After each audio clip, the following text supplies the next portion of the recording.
desert in the great American Southwest. I bid you all good evening or good morning, wherever you may be across this great land of ours. From the Tahitian and Hawaiian island chains in the west, eastward to the Caribbean and the U.S. Virgin Islands, south, all the way to South America, north to the pole, and worldwide on the old internet. This is Coast to Ghost. That's Coast to Ghost AM. All right, this is actually a very interesting night. We do it a few times a year now because it is so popular and for a really good reason. All we do all night long is tell ghost stories. Only there's usually not a big laugh at the end, because these are real. And that's, there are no guests. Not going to have a guest all night long. You are the only guest that will be here all night long. And the stories, well, they're up to you. But I have found over the months and years now that there is never, ever a shortage of ghost stories. Why are ghosts important? Well, because they answer the big question. They answer the big one, don't they? In other words, if there is life after death, if there is an existence after physical existence, well then, obviously, a ghost or a demon or whatever's in the night, and it is usually in the night, in the dark, well then that sort of proves all of that, doesn't it? Now, some of this is going to be scary stuff. It always is. So the standard warning, no, I mean, it is scary. So we're going to invite you, all of you, to pick up the telephone here shortly and tell us your ghost story. And when all of the evidence is amassed, this 5 hours added to all the other 5-hour programs I've done on the subject, to not believe is nearly impossible. Now, last night I got a call that I want to deal with very quickly before we get underway. Maybe I'm just lucky. I don't know. But those of you who listened to the program last night may have heard a caller who said, "Hey, Art, did you see the Democrats' debate?" Which I did not, by the way. I saw the CNN recap debate. That was enough. But he said, "Oh, God, Art, you've got to see it, because right in between the two candidates, Gore and Bradley, if you look between them, there's no question about it, there's an evil entity that you can see. And oh my God, there is. Now, this evil entity between the two major political candidates, the Democrat nomination, it's all over the net. It's on all kinds of news groups. It's all over the net today, since that man was on my show last night. Not only can you see it in the still grab of the picture from the debate, which we now have on our website, right now, in the night, in the dark. God, that's an eerie picture. It was a Times CNN election 2000 debate, and if you look, and I mean, if you, I kind of joked with the guy, and I said, which way was the entity looking? More toward Gore or more toward Bradley? And he said, right in the middle. And I went, okay, send me a copy. Well, boy, did I get copies. And then it just, during the day, it spread all over the net. And so, of course, we have a copy for you on the website tonight. In the cold, in the dark. So, I mean, make of this what you will. If that's not an evil entity, I don't know what the hell it is. Now, I suppose I could solicit a guy from NASA who would come on and say, well, it's just a trick of light and shadows. And you can say, I guess, it's just a trick of light and shadows, but I'll tell you what, this trick of light and shadows was seen and can be seen during the video of the event, if you happen to tape it, or during the live event itself, or here in a still photograph. So it's not a jack-around picture. Whatever it is, it's really there. And it's on my website now. You judge for yourself. I'm sure the pixel people will come out in droves. And this is not a political comment. Had this occurred between Bush and McCain, I'd be putting it up on my website because it's a mind blower. So much as many of you will no doubt think it's a political comment, it's not. It's just a kaboom picture. I mean, if this is not an evil entity, looks evil, then I don't know what the hell it is. That might be the right phrase for it too, hell. I don't know. I have no idea what it is. I've got a couple of kind of interesting stories that I want to read you, very short, that have been sent in. And you're welcome to send them in. Now, you know, the really long ones, I just don't have time to read them. But if you want to send a ghost story by email, you can do that. If you want to send a ghost photograph, here's where the real work comes in from my webmaster. Keith, of course, is with me during the night, the dark, cold. And I'm going to tell you, if you have a good ghost photograph and you have it scanned, or you can scan it, then we will accept and begin to post those photographs as we get them during the night tonight. Where to send them, you ask. Answer? Send them to webmaster@artbell.com. That's it. Webmaster@artbell.com. And Keith will take the best. Now, we're only looking for the very best of the ghost photographs. And we sure are starting out tonight with a bang with this thing from the Democratic debate. This is just effing unbelievable, you know? I mean, it really is.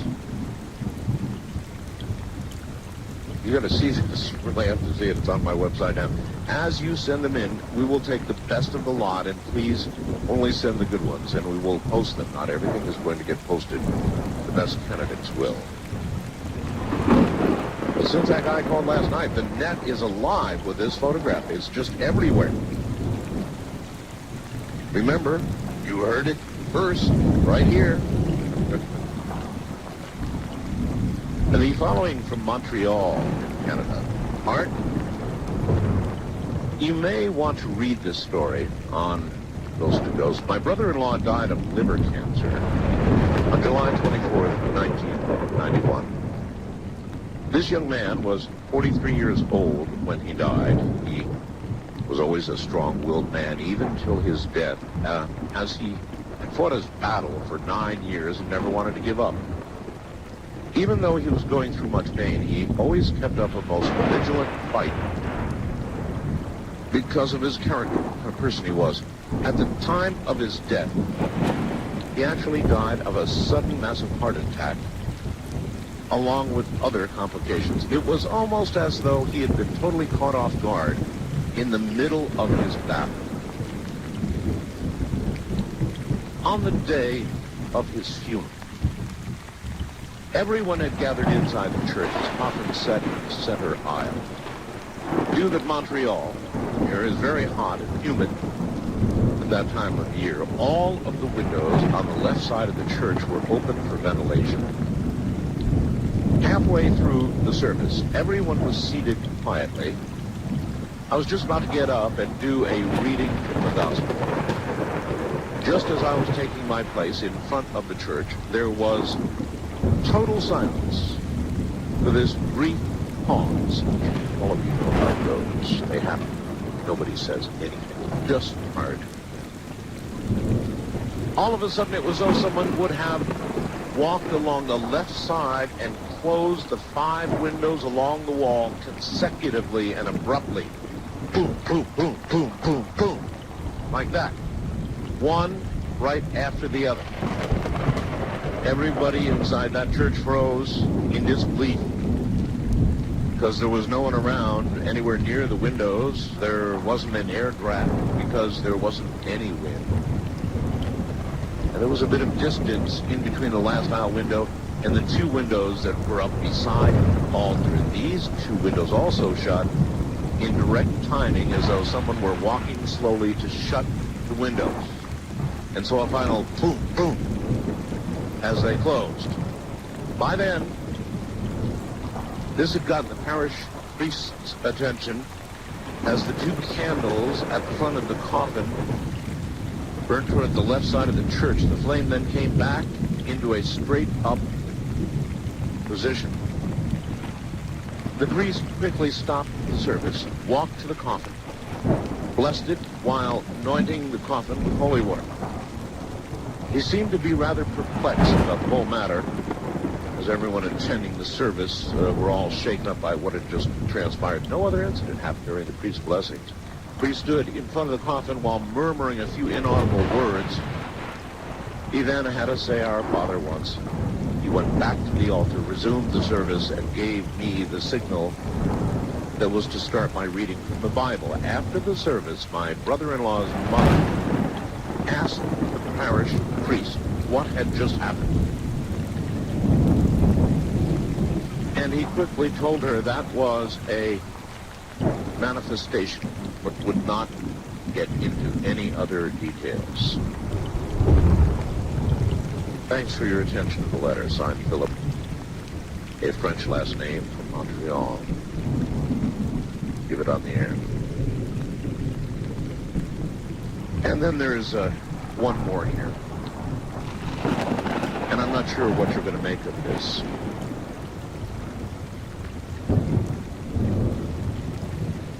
A brief bio of my timeline. Born and raised in Southern California.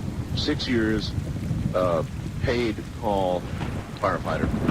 6 years security police, U.S. Air Force, Lowry Air Force Base, Kunsan Air Force Base, Wright-Patt Air Force Base, Ontario Air National Guard, formerly Air Defense Command, 5 years as a police officer in Southern California.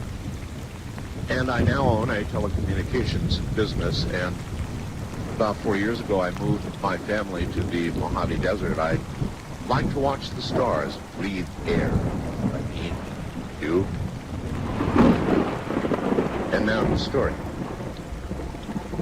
Dear Art, there's a little bit of language in this, folks, so a little bad language, so get the kids out of the room. It really has to be said that's in context. Dear Art, in the fall of 1977, I was a young airman assigned to the 8th Tactical Fighter Squadron, Busan Air Force Base, Korea. As you know, the enlisted barracks on most air bases resemble a Motel 6. This was almost the case at Busan. We were 2 airmen to a room, typical, 2 beds, 2 chests of drawers, and 1 refrigerator. It's a luxury. My roommate was a good friend and quite a character. He snored, sleepwalked, talked in his sleep, and then snored some more. This was pretty much his routine sack time. We usually hit sack about the same time every night at about 2,200 hours. That, folks, translates to about 10 o'clock at night. The night that would change my life forever was no exception. First, you must know a little history about Kunsan and the bloody battles that were fought there for more than 40 years, or 40 years ago.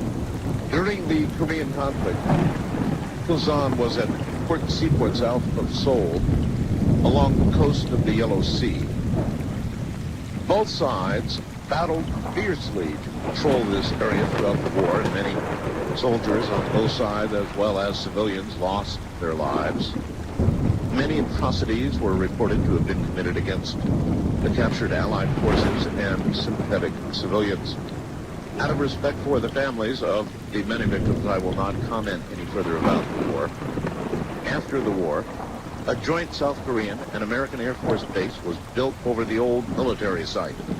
As I stated, it was late in the fall of 1977 for 2 nights in a row. I'd been awakened from a deep sleep at exactly 0100 hours on point. There was no loud noise, no alert aircraft taken off, nothing to account for the sudden state of consciousness. Each time, I slowly opened my eyes, looked at my digital clock on the dresser, and with the soft light coming through the windows, I could see my roommate sleeping soundly across the room. Each time, I lay there in bed and listened for an intruder. I arose and cleared the room, making sure everything was secure. It was on the 3rd night that I was again separated from my sleep. Again, it was exactly 0100 hours, as before I could move, listen to the sounds of an intruder again. Nothing. Nothing except this time, the feeling was different. Something was wrong. All of my senses were screaming at me. Kind of like just before you kick in a door on a drug bust. Like that.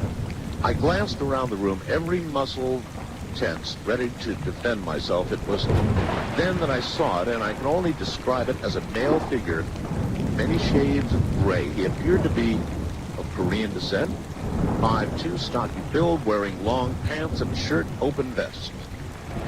Standing in the middle of the room and facing the wall where my bed was, I just laid there as still as I could, and I visually searched him for a weapon, saw none. He looked more like a farmer than anything else. After a long moment, he moved forward to the foot of my bed, turned facing me, and slid sideways between my bed and my roommate's dresser. As he did this, I reached under my mattress and pulled out my buck knife. Most of my body was still under the covers when the intruder stopped and just stared at me.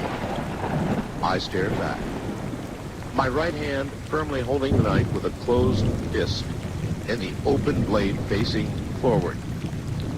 It seemed like a lifetime. But in those milliseconds, my mind raced. Could this be a lost civilian employee? Maybe he's drunk, just a harmless old man. Then I remembered who I was and the sensitive assignment that I was chosen to perform. I cursed the system for not allowing off-duty cops to carry their firearms.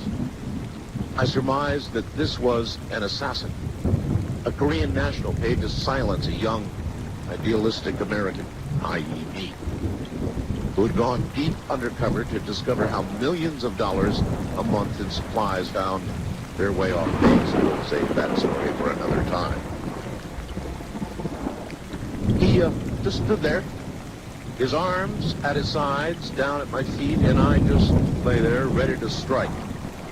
Then it happened. In an instant, the man leaned forward and reached out both of his hands. I responded with every ounce of strength I had, arched my back, and with one fluid movement, I slammed my backside down into the bed and flew forward, bringing my knife up in a tight arc, in a slashing motion across the man's throat. I didn't miss. I couldn't have missed. Why didn't my hand hurt? Where was the blood? I fell back onto my bed and just sat there trying to process what had happened. My knife hand flew right through his neck.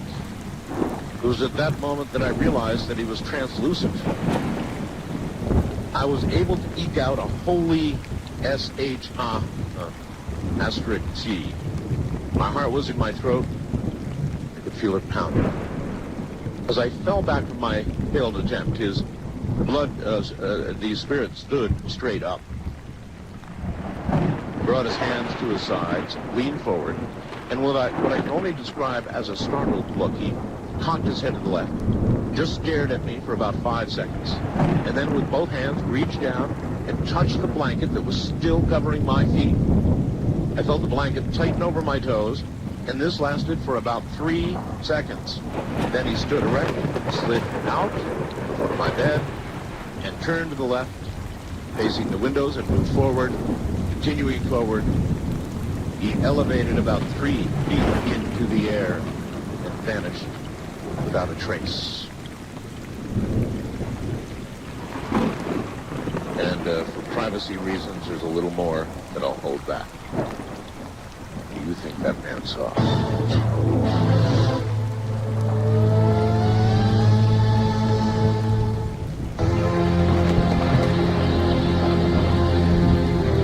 So, you get the idea, right? What we're talking about is real. I believe that. And if what we're talking about is real, then it goes a long way toward answering the biggest question of them all, doesn't it? Are we more than just physical beings? This is Coast to Coast AM.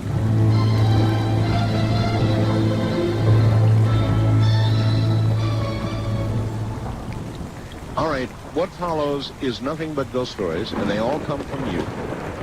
If you have a really good story, a really good ghost story, then call me. If you don't, then sit back and listen.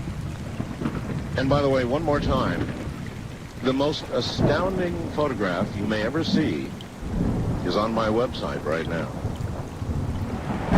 It occurred during the Democrat debate between Bradley, between Gore. There is obviously the image of some kind of evil entity. Or entity. Maybe you're going to say it's not evil, looks evil. Now, this is no Photoshop lash-up. It can be seen on the video. It was seen live. As my caller said last night, it's seen on the video if you've got a video of the debate. And this is simply a grab photo from that. It's all over the net tonight since the man called last night. And we've got it on the website tonight, and it's a blowaway. A total blowaway. You go take a look for yourself, and you tell me what's there. A trick of light and shadows. Well, maybe. Wildcard line, you're on the air. Good morning. Good morning, sir. Thank you so much for taking my call. You bet. Where are you? Grapevine, Texas.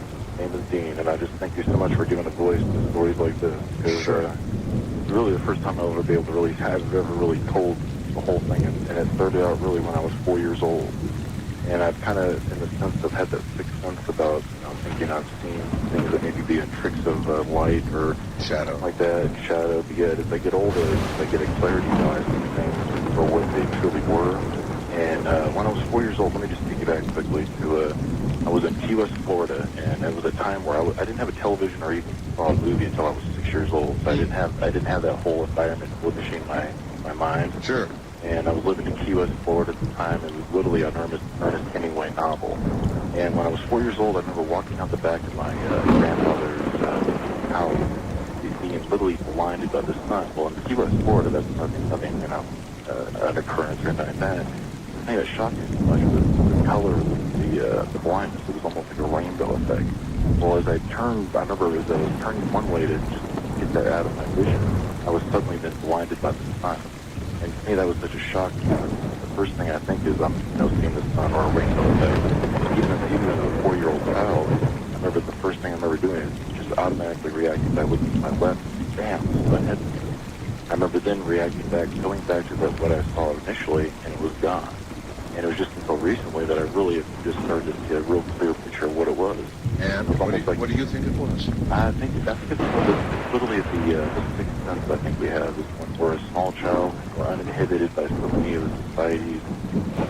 Yeah, I hear you. In other words, we without having yet had our minds shaped and filtered by the media, TV, and all the rest of it, we're open to all of that until the door slammed shut. Exactly. Mm-hmm. And I tell you what, then after that, it was almost, it was an amazing thing. I went to kindergarten. I'm sitting there, I remember sitting in kindergarten in the swing set. I'm 5 years old, still haven't gone to the TV route yet. In a private kindergarten, all the things. I'm off in a little corner, just swinging away. I don't hear the bell, right? I'm kind of off in a little world. And I remember suddenly stopping and realizing there's nobody out there. It was just literally dead silent. It went from like 500 kids to 0, just me. And I can remember the stillness being so just, it was like almost like silence truly at the sound. I remember looking at the guy, and literally in the same color and transparency transparency. I am then given almost a short movie on a cloud. It looks like the back alley of like the 1920s. I remember as a child just being stunned by watching this. Thinking, what am I watching? It was almost like watching almost like a 1920s back alley of what life was on in there, and all of a sudden, bam, it was gone. And I was thinking, okay, this was strange. Like some sort of time slip or something. Exactly. It was almost like I'm a very old soul, I believe that, because my family traced back to Ireland, and just literally back to the 453. My family tree, I think somebody in Britain right now is working on it. It's so amazing. And I'm a firm believer in old souls. It's like why kids play piano when they're 2 or 3 years old. Why we're just carryovers. Then obviously you're a firm believer in reincarnation. Oh, much so. That's the only way you get to be a very old soul. All right, sir. Well, thank you very much. That we come back. It's plausible. You know, the whole reincarnation scenario is utterly plausible. It is as plausible as anything else. And there are many, many good arguments in its favor, and I lean toward it. I embrace very little in life, actually, despite what you hear me talk about here on the air. You'd be quite surprised. I embrace very little as fact, unless I can lay my hands on it, bring it out, know it, feel it, see it. Then it's a fact for me, which makes me a pretty big skeptic, despite what I do here on the air. But reincarnation, I don't know. It makes sense. Doesn't it? East of the Rockies, you're on the air. Good morning. Hi, Art. Hello. Here I am, Syracuse, New York. Syracuse. Great to have you. WSYR. Mm-hmm. I live in a house where a lot of strange occurrences happen. The house has been in our family since 1950. Right. And we had my aunt, her husband owned it. She passed away. We bought it. And my father and mother each passed away in the house. Well, I've had 2 strange occurrences with my telephone. I'll tell you about one of them. 1989 in the fall, and I was sitting in my front parlor watching television. It was getting late. And so I turned the television off and laid down on the couch and covered up with a quilt. And I keep a light in my kitchen which shines into my little dining room and then my parlor. Sure. And I have my phone in my dining room. And I fell asleep. And I woke up and I heard somebody talking. And I live alone. So I pulled the quilt from my head and I'm looking into the parlor and I see a man standing talking on my telephone. In your house. In my house. And my first thought was, I didn't lock the door. Somebody's getting in the house. Of course. And so I'm lying there very still because I figured maybe he can't see me and maybe he'll just rob and get out of here. Exactly what most people would do. Right. And he's talking on the phone. I'm hearing him saying, oh, yes, I've got to get that done. I've got a lot of work to do. And he's going on and on about work, but I couldn't catch what he was talking about. And he was, a young man, probably in his 30s. And he had a baseball cap on. So in other words, he was talking as though he were speaking on the phone in his house. Right. As if he came in from outside and said, oh, I got to call somebody. Yeah, I've got you. Right. So I'm just, oh my God, what is he doing? So I'm very, very quiet, but at the same time, I'm reaching. I had my coffee table there. And I'm reaching because I had a pair of scissors there, and I figure I'm going to get the scissors because if he comes in and tries to attack me, I'm going to attack him, you know? Bingo. Yeah, of course. So I'm lying there still, but my hand is going, and I hear him talking, and as I said, he was a young man in his 30s, he had a baseball cap on, a jacket, jeans. Yeah, I could see he had like a blondish red hair, a beard. And I'm praying as I'm watching him. He gets done with the phone, he puts the phone down, he turns, he walks into the parlor, and I'm thinking, oh my God, here it comes. He looks at me, smiles, and walks through the wall. Disappears. Walks through the wall. Walks through the wall into my driveway. I jump up, look out, and there's nobody there. I came out, touched my phone, and it was warm as if someone had been touching the phone. Oh, my. But we've had many strange... Oh, my. So what do you do after that? I mean, there you are standing with a phone in your hand, and it's warm, and you've just been through this and seen a guy walk through a wall. So I just sat up for quite a while after that. And we've had many strange occurrences. When I slept in the back room, I used to have something that used to to get in bed with me. What? He used to get in bed with me. Oh, that's the worst. Now, if there's any sanctuary in the world, we all know it's a bed where you can pull the covers over Well, you. you know, living with sisters, of course, you know when someone gets up in the night and they're walking back into bed, you can hear them breathing funny and walking up, trying to get back into bed. Yes. And I would wake up and I would see this, and the bed would go down, and something would get into bed with me. There would be a depression in the bed next Yes, yes. And then something would get into bed with me, and I could feel it moving. It was cozy. Cozy. And, yeah, like I said, we've had many things. May I ask, now here's what I'm going to ask. Okay. How do you stop yourself from getting up and screaming bloody murder and running? Which Well, would be what I... I was so scared. I hear it. Many times I would say to it, stay on your side and I'll stay on mine. Really? And that worked? Well, and many times it would, my sister also had the same thing happen when she would stay in the back room. And she said something would grab her and get to bed. And I said, yes, it happens to me too. And I remember when you were kids, you drew lines down the middle of the bed and you said, there's a line. You don't come over on my side. And then another thing I had in my phone, 2 years ago, I had to go in for a test on my heart. Yes. And I was waiting for the phone call from the doctor to schedule the test. And I didn't have an answering machine at the time. So I had to go out. I came home, and my phone rang, and the man on the phone said, your appointment is such and such. And I said, yes. He said, when I was called a little while ago, he said, I talked to the gentleman. And, and I said, gentleman, I said, I'm sorry, sir, I live alone. Yes. He said, no. He said, I talked to the gentleman, and he said he knew that you were going in for a test. He was very worried about you. And he said that he said you'd be home soon, you wanted to store. And I said, no, you must have me mixed up with somebody else. I live alone. He said, no, the man's name was Frederick, and I assumed he was your father, which was my father's name.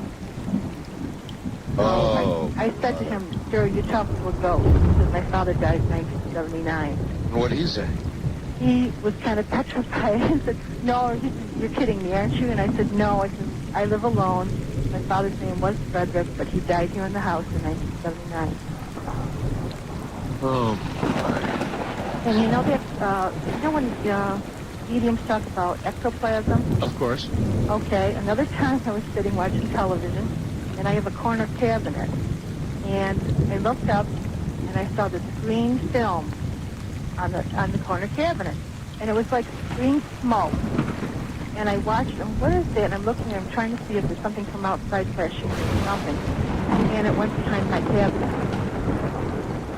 So I asked a friend, and she said that's what ghosts make as they're walking. Yeah, I'd be out of might I ask how you managed to stay in the house? I mean... Well, I'll tell you, because my parents both died in the house, and Yes. I believe that they are here. I've had parents of my mother. You know, but I must say, in so many ways, that really bothers me because, the implication is that you die in a house and you remain there forevermore. I mean, that isn't really our idea of the Christian idea of an afterlife, to be unseen and only occasionally apparently heard or seen as green slime, and to continue in that way is just too much to think about. Well, I do believe my mother is still around because my aunt came in one weekend and we were sitting in the front room and we could smell, like, my mother would cook spaghetti sauce every time anybody came in. Yes. And my aunt said to me, Mary Ann, smell that? And I said, it smells like spaghetti sauce. She said, your mother cooking sauce. And, do you still live in that house? Yes, I do. Yes, I own the house. You own the house? Yes, I do. So then, in a lot of ways, the young man, who was the young man, do you think? I don't know. No idea at all? No idea. No idea at all. Wasn't part of your family? No, because I was asked that. Did your father look like that when he was young? My father was dark. No. Obviously, yes. The answer is no. No, I don't know. I have a Native American friend, and she told me that may have been someone who years and years ago was killed in this area, and his ghost still walks through the area. And she said because of the house, the could be a portal, Yes. and the ghost could be coming through. Yes. Well, that may be. Yeah. But when something gets into bed with you and the bed depresses and it cozies up, I mean, I'd have a heart attack. I would have a heart attack. I'm sure I would. I've been having things happen to me. My sister and I have both been having things happen to us like that since we were children. If someone's going to die in the So family... you're telling me then this is something you can actually get used to? Yes, yes. Oh, you know, I'll tell you, when my, which I believe is my mother in the house, when I leave the house, I tell her to watch over it while I'm gone. And I feel that she's still in the house. Because after she passed away, I did see her in the house. Oh. And we could not find out who the house was insured by. I would help her pay the insurance, but I didn't know who was insured by. Right. And I came into the front parlor, and I turned, and how you see like a flash, you think it's something, a shadow. Corner of your eye. Right. And I saw my mother. And then I turned, and I saw my mother. And she was young. My mother died of cancer, and she was very old when she died. This woman was young, very young, in her 30s. I can remember my mother when I was a child. Like in her prime. Yes. And I said to her, "Oh, Mom," I said, "I really wish you'd come back. We miss you so." And she said, "Nothing would make me ever come back to this planet." Huh. And I said, "Have you seen God? Have you seen Jesus?" She said, "Yes." Yes. And I said, "Mom, the house insurance, we don't know who the house insurance is from." And she told me the name. She said, "You better pay it. It's due Halloween." I called the insurance agent. She said, "Yes, it's due Halloween." Uh-huh. Dear, I'm going to go. Okay. That was a real view. Thank you. Thank you. Right. You see, that's what I'm talking about. Everything there was all right, pretty much, except the bed part, the depression, and the cozying up. No way.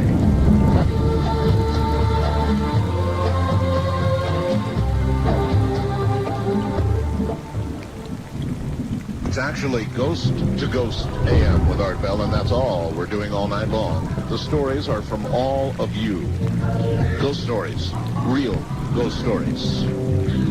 As the first hour just demonstrated graphically. Now, how much synchronicity do you all believe in? I believe in some. Not that much.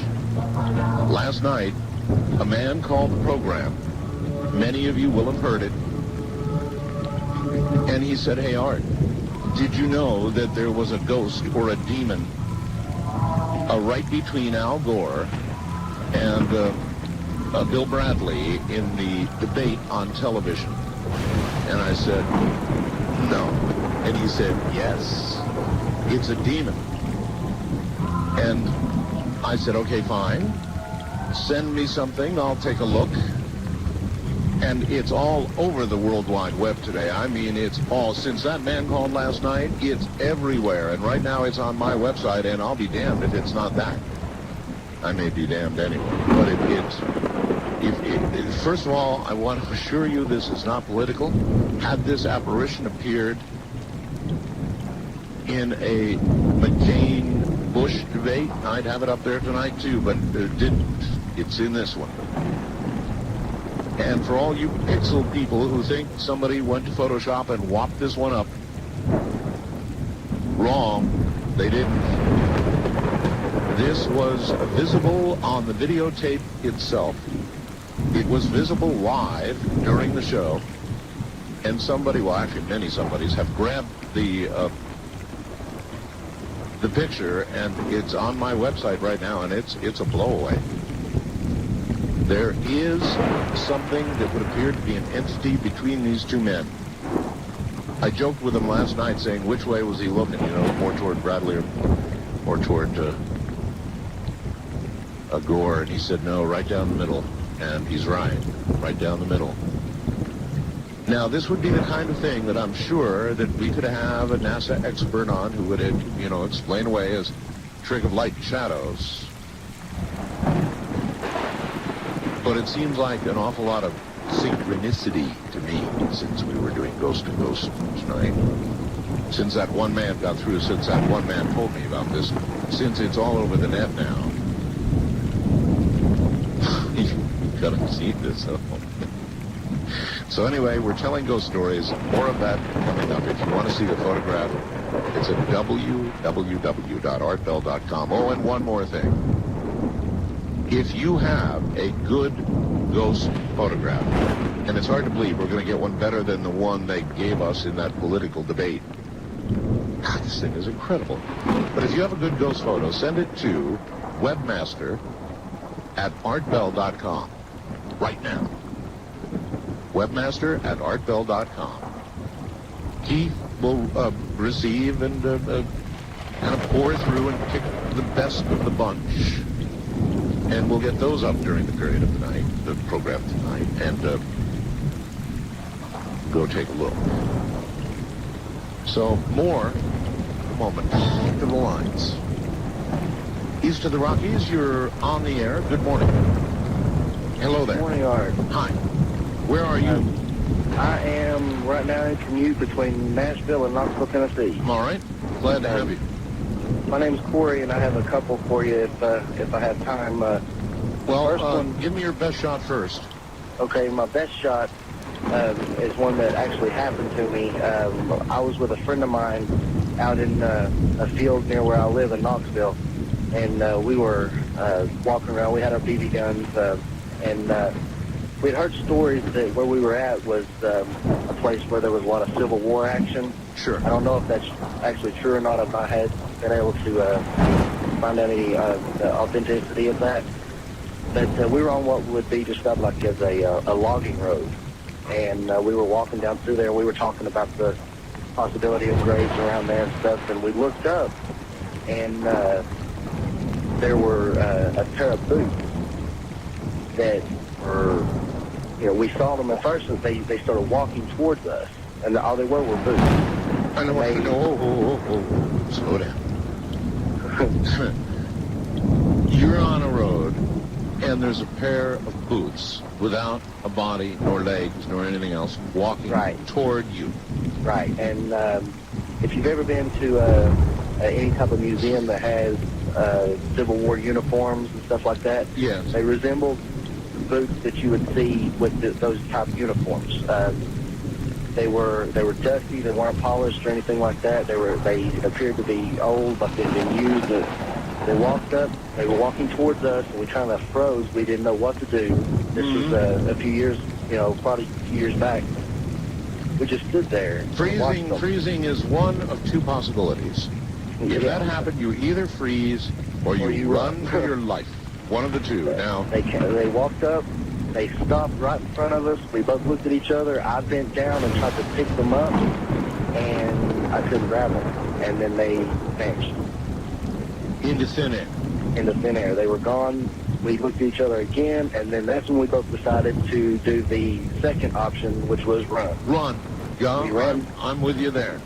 We ran back to the house, and that was the last we went up onto that area. We were on motorbikes up in the woods. We ran back to them. We went back to the house, and that was it. That's one hell of a story. And that's really a true story? Yes, sir. It is. It is. We told my dad about it, and he said he had heard about the Civil War deal going on around there and stuff like that, but he wasn't for sure exactly what all happened there, and so he tended to believe it a little bit too. So. Well, look, I can't tell you how I appreciate your story, and I'm better you than me. Yeah. Thank you. Yeah. Thank you. Take care. Oh boy.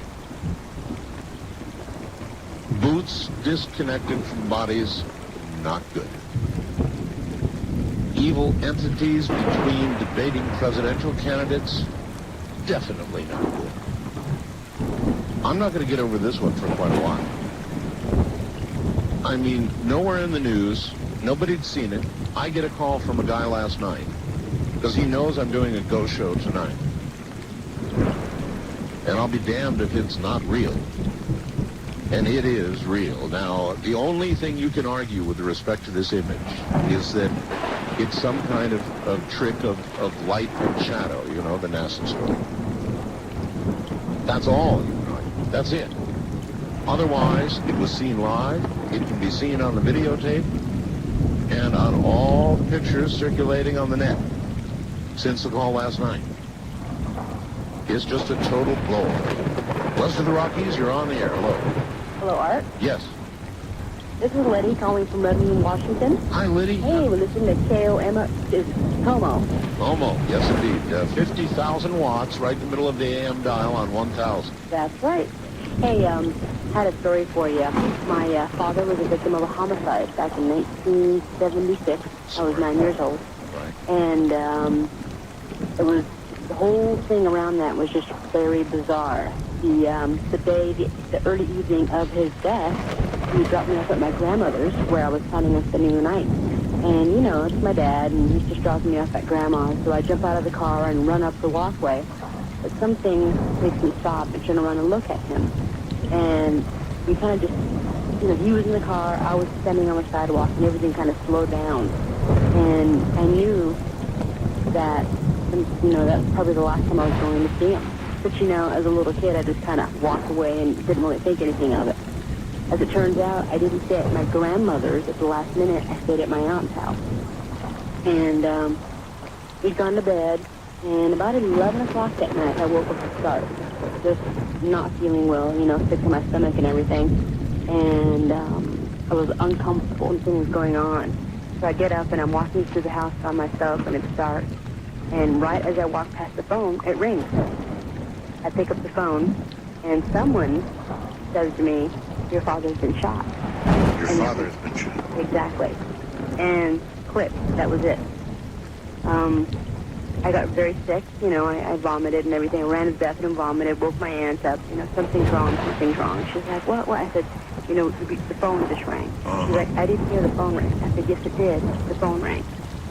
And, no, you know, you just had a bad dream, go back to sleep. No, I can't go to sleep. So I went in and laid on the couch. She went to bed. It's his sister, my father's sister. She went to bed. I'm lying there on the couch, and I know something's wrong. So I get up, and I call my uncle, my mother's brother, Right. and I ask him to let my grandmother know that something's happened to my father. And he's the same way. He's like, no, just, you know, you just had a bad dream. Go back to sleep. Go back to sleep. Yeah. So, meanwhile, I'm trying to convince people, and I'm getting so upset and so distraught that my aunt starts paying attention to me. Within an hour, my grandmother was over at the house, and a friend of hers had called her to let her know that my father had been in an accident. They didn't know that he'd been shot, that he'd been in some sort of accident. And I'm trying to convince them he's dead.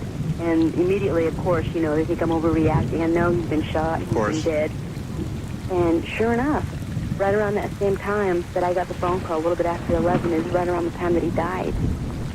And to this day, my uncle knows that I did call him to tell him that my father was dead, but no one else can, you know, confirm the fact that I heard the phone ring, that I picked up the phone. It doesn't matter, obviously it happened. Did you recognize the voice on the phone? No, I didn't. It was a strange... It was a strange, yeah, I didn't recognize it as my father. To this day, you know, I've thought about it. I don't know who the person was. And the thing is, no one knew other than my grandmother and my, you know, that I had gone to spend the night at my aunt's house at the very last minute. So they couldn't have even known you were there? No. You thought about it, I'm sure, many, many years. Oh, many a year. What do you think? What do you think? To be honest, I don't know. I do not know. My mother and I, obviously years later, we've talked about this, and there were several weird occurrences around that. The same time that I woke with the start, she woke with the start, and she was maybe 15 miles away. And, you know, just feeling kind of sick to her stomach, knowing something was wrong. All right, you know, as I'm trying to consider the prospect of spirits beyond life, I absolutely understand that a human mind, we have very complex minds, and it may well be that when somebody close to you dies, there's a blast of energy that, and it's because we hear all these stories of people who literally feel it when somebody close to them dies or know it in some way. But when you add the dimension of a phone ringing and somebody telling you that your father has been shot and is dead, Right. then you've crossed the line from what a living human brain can do, in my opinion, or might be able to do if you stretch your imagination, into an entire other area, the kind of area that I've been talking about tonight. Oh, definitely. You know, I totally agree. I mean, as a 9-year-old, you know, there's clearly, I'm open to so many different things, you know, and I don't have all these, your preconceived notions of anything. And, and the only one that can back up my story is my uncle, who said that I did call him before anything really happened, but no one so far has, you know, admitted to calling me. No one knew I was there. How old are you now? I'll be 33 in March. I sure appreciate your call. Hey, thanks a lot, Art. Love your show. Thank you. You see, that crosses the boundary, and the boundary, to me, is the ability, the artifact of a living human brain. Call it telepathy, call it whatever you want to call it, but when you add this dimension of the physicality of the phone ringing with a strange voice, telling you something that it would not be possible for you to be told at that time. You decide. Wildcard line, you're on the air. Hello. Hi, Art. Hello. Hi. Hi. George. Hi, George. How are you? Fine. I'm calling from Oakland. Yes.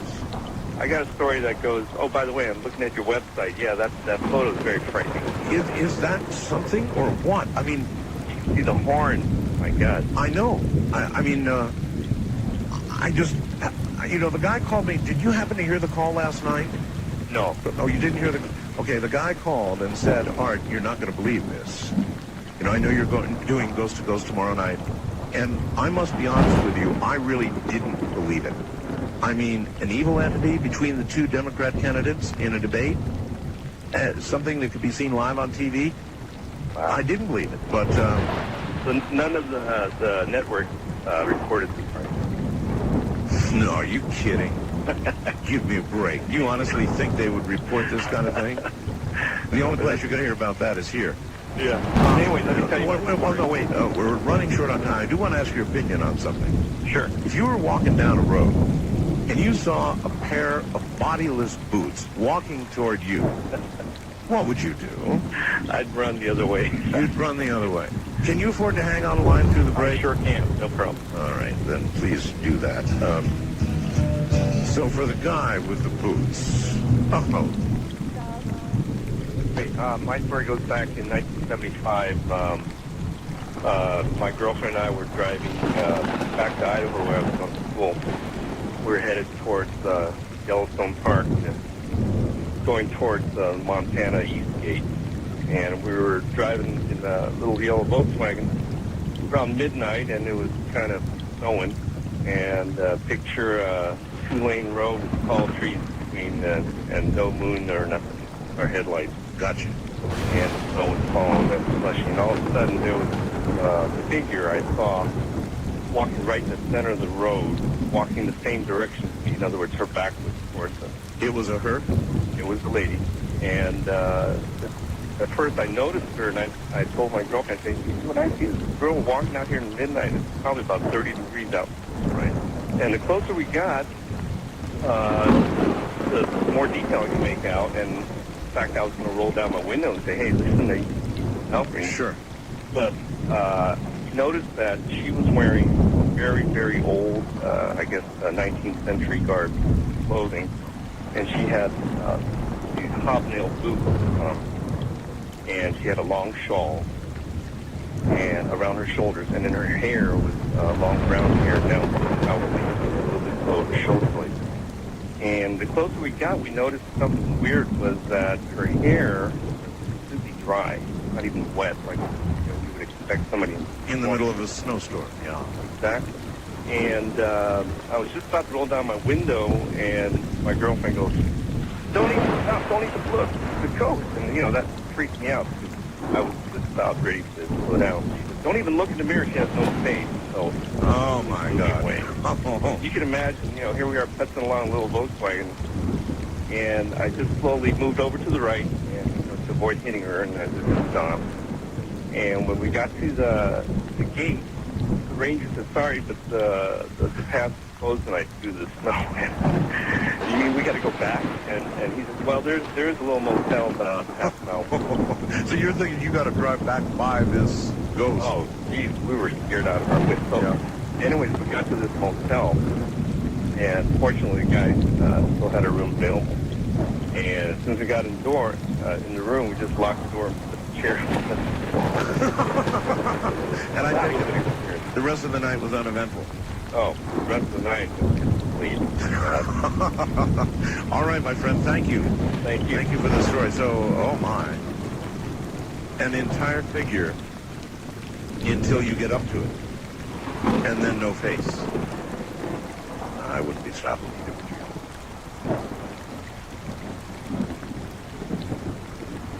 Well, a ghost wouldn't be affected by weather conditions, would it? East of the Rockies, you're on the air. Hello. Hello there, Art. How are you? I'm okay. This is Tony in Oklahoma City. Yes, sir. I got a couple of pretty weird ones. Well, give me your best shot. Well, they're both pretty good. I don't know which one. I'll give you... It was probably about 1965, and my brother and I both were real Beatle freaks, and I had this portable record player, stereo, and we had this in the kitchen, and we were playing Beatle records, Beatle albums on Sure. the thing. Sure. And there was nobody else home in the house. And the living room is like 15, 20 feet away. The Beatle album is playing, and we're sitting there listening. And there's a voice in the living room singing along with the record, as clear as a bell. Another voice. Uh-huh. Not one of the Beatles. No, You're sure it's not one of the Beatles? absolutely not. And there's no other speakers. The speakers were right there in front of us. The voice is coming from where? The living room, about 20 feet away. We both walked into the living room. Nobody else was supposed to be home? No. You walked into the living room. And there was the voice as clear as a bell. No body, Nobody, just a voice. just a voice. Nothing else there. Oh, man. Then another time, at a friend's house. I was probably about 14. Well, wait a minute. Did the voice just stop when the music stopped? How did it stop? I don't really remember how it stopped. You must have been in shock. Well, no, not really, because there was weird things happening all the time. Footsteps, bumping into something that wasn't there, lights going on and off by themselves. Anyway, you were going to say another time. I was about 14, and we were at a friend's house, and he was into car models and I was. And we were sitting on the floor rolling the car back and forth to each other. And I was sitting on the floor, and my back was against the couch. And he rolled the car to me, and I missed it.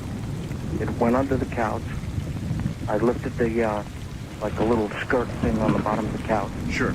Lifted it up, looked under there, saw where the car was, stuck my hand under to reach for the car. But right in front of the car, where the car was a foot. A foot A foot under the couch. under the couch. A human foot. Not a boot, not a No, shoe. a naked foot. A naked.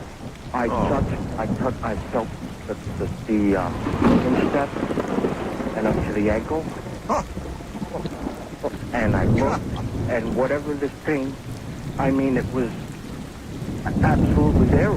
I felt it. A foot under the couch. Yeah. Which you laid your hands on and felt physically. Yes. And I could swear it was not a human foot. Well, what kind of foot was it? I don't know. It felt cold and kind of like leathery or something. Oh, God. Well. And Oh, at least. At least. All right, sir. one other thing. No. There was a Like that's not enough. there was a friend of ours who lived across the street, and he had like 8 or 9 kids. This is similar to that lady who said that her father was dropping her off and she knew she would never see him again. Yes.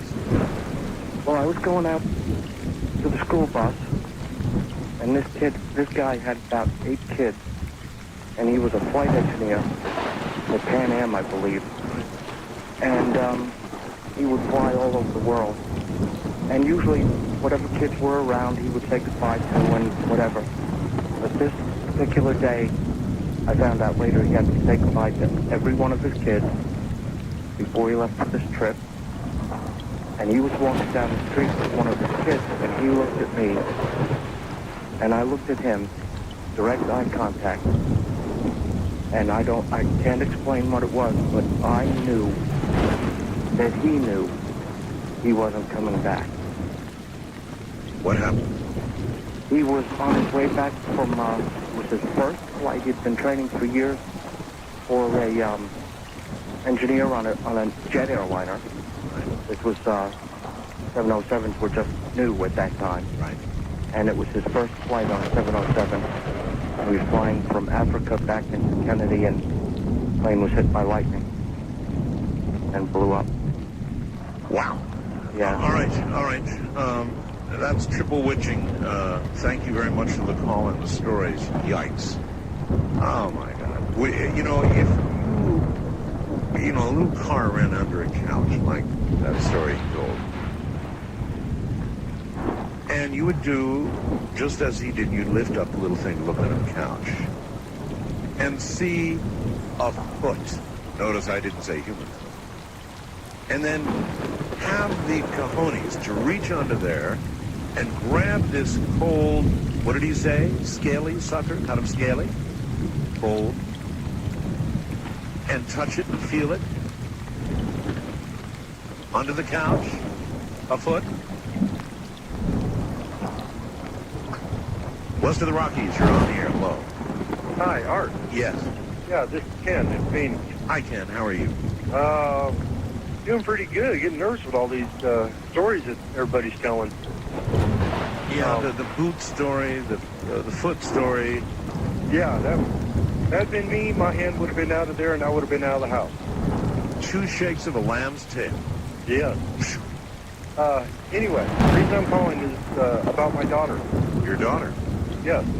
She talked to her grandmother. Her grandmother has been dead for 5 years now.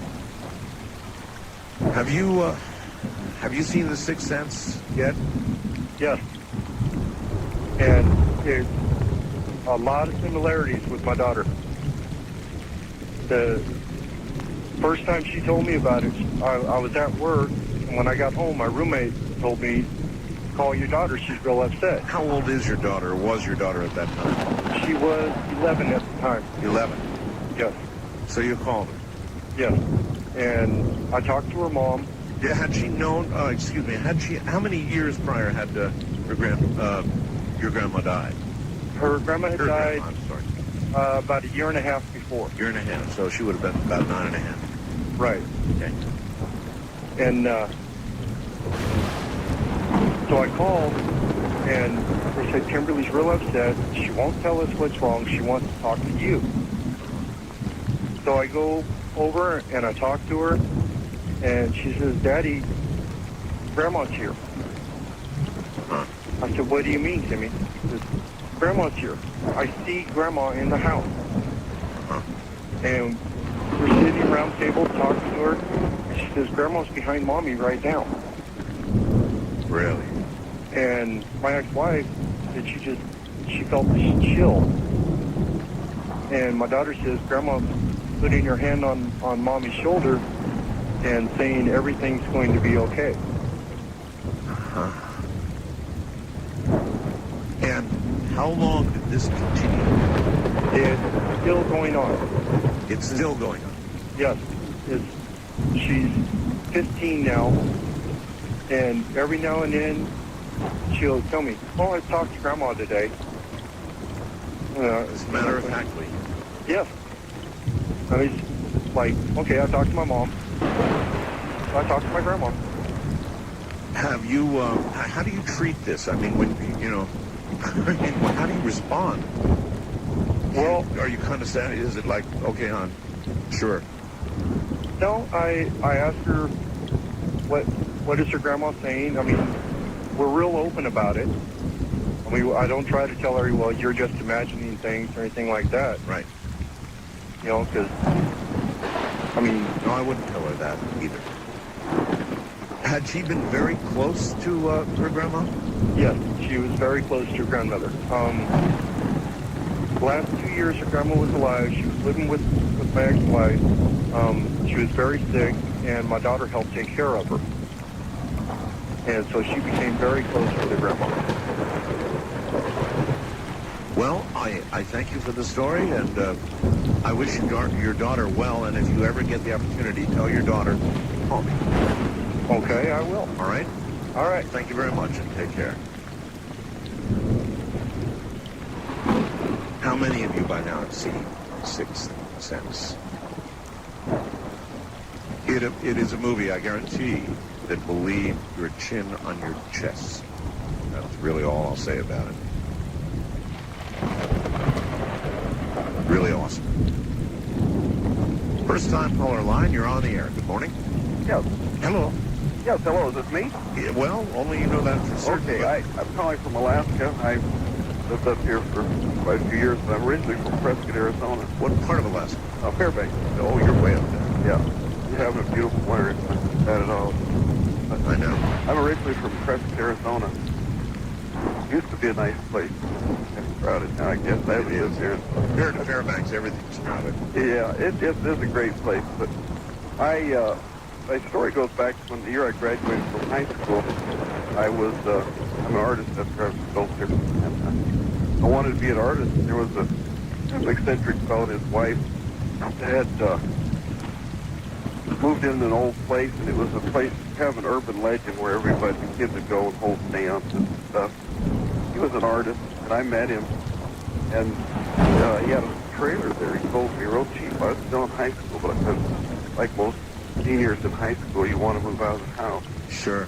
I bought this place for practically nothing. Well, there was this place next to it was an old roadhouse that was back over 100 years old. And it's at the junction of 89 and 89A, and I guess I just went by there a couple years ago. It's all torn down now. The kids that hold seances, it was supposedly haunted at night.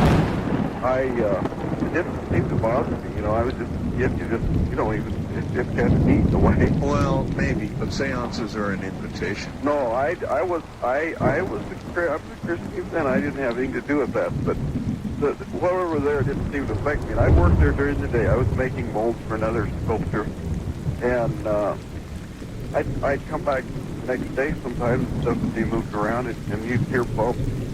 And I had a friend that lived in the house. He was crazy. It wouldn't bother him. But I definitely could feel things, but they weren't like bad things. And it was getting later, towards the end of the summer, there's a big stone fireplace. I'll never forget, we built a big fire up, and I had a girlfriend down. We built the fire up, we were just enjoying ourselves. There was an outhouse across the road. Right. And they had like sheer curtains on. The only light in the place was just a big fireplace place. I remember going. Okay, we don't have a lot of time here. Okay, we're walking across the street to the outhouse. We turned around and looked back. I don't know, there were people in the house moving around. I couldn't tell what they were doing. Uh-huh. But needless to say, we took care of our business and left. We didn't go back that night. Shortly after that, I left. Two people in the house. In the house, yeah, two figures. There were sheer curtains, and we had just left the house. Nobody could have gone in behind us.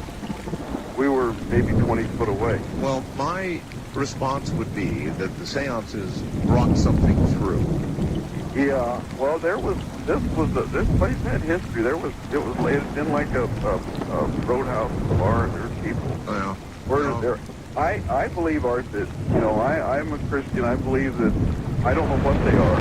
I know they're there. There's other dimensions. Oh, it's real, sir. Well, yeah, I don't know what it is either, but I do know it's real. We're going to have to bail here. A party one night, and literally wound up in a graveyard. And it was a case where I got completely lost trying to go from Fort Worth to Dallas. She gave me the directions along the highway, and we realized we were just near the Oklahoma border. And I knew right then that we were having a problem. She led me to this little town of Denton, Texas, which at the time I had no clue what that was. But she said she used to live there. I'd never met this girl before, very nice girl, but the only thing I knew about her, she gave me the name of Clarity. That was the only thing I ever got from her. Clarity? Clarity. Now, wait a minute. Back a little bit, please. How did you encounter this girl? Well, actually, what it was is I just moved down here, and a friend of mine from Alaska had moved down to Fort Worth. He invited me to a party on 18th. Basically, it was kind of like a male bonding with the hope of female companionship. And literally, this girl probably I'd say a party of about 30 or 40 people. For some reason, we just kind of hooked into each other, started talking. It happens, yeah. Okay, and I tell you what, I thought maybe it was the alcohol. I sure wasn't, how you say, the John James Bond of the women at the time. But her name really intrigued me, and she finally said at the time down Rockaway, I was driving my mother's car, she was out of town. And she goes, well, I just need to ride home. And I thought, well, it sounds pretty close to my little town of Grapevine, so I thought, no problem. How far was it? It should have only been about a 30-minute drive. Well, an hour and a half into it, after we're listening to the Eagles out a long way home, and I'm suddenly realizing that I'm starting to see signs for Oklahoma. Maybe there might be a slight problem here. And she's like, oh, well, we were just talking, and I suddenly realized that, this is not okay. So she said, well, she goes, I live up here. So we went up. She said what? She said that she used to live up in a little town called Denton. Denton, Texas, yes. And she said that if we got to Denton, she could lead me back to Grapevine. So I thought, okay, great. I have no clue. I've been living in Texas for 2 weeks. I just moved from Alaska, so you can tell that, from a little town of Anchorage to this area. Yep.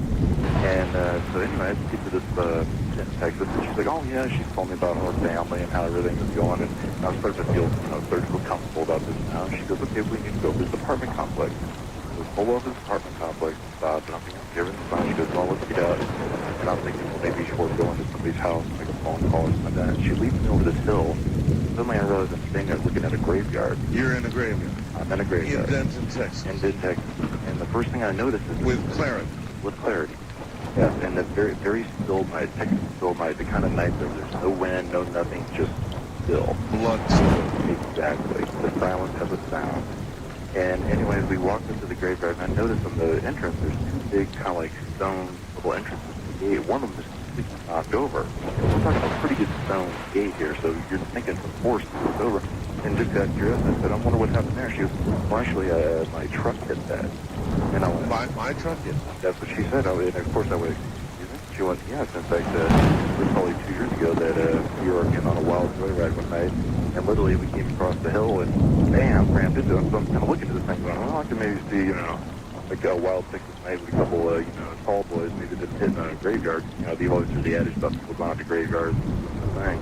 Yeah. So at this point, I'm like, okay, but I'm still kind of feeling the effects of the vodka, so obviously the clarity in me hasn't come. Well, you're probably thinking you're going to be doing your thing in the graveyard here in a minute. Yeah, but also I'm at that point, too, where I'm wishing and hoping, maybe.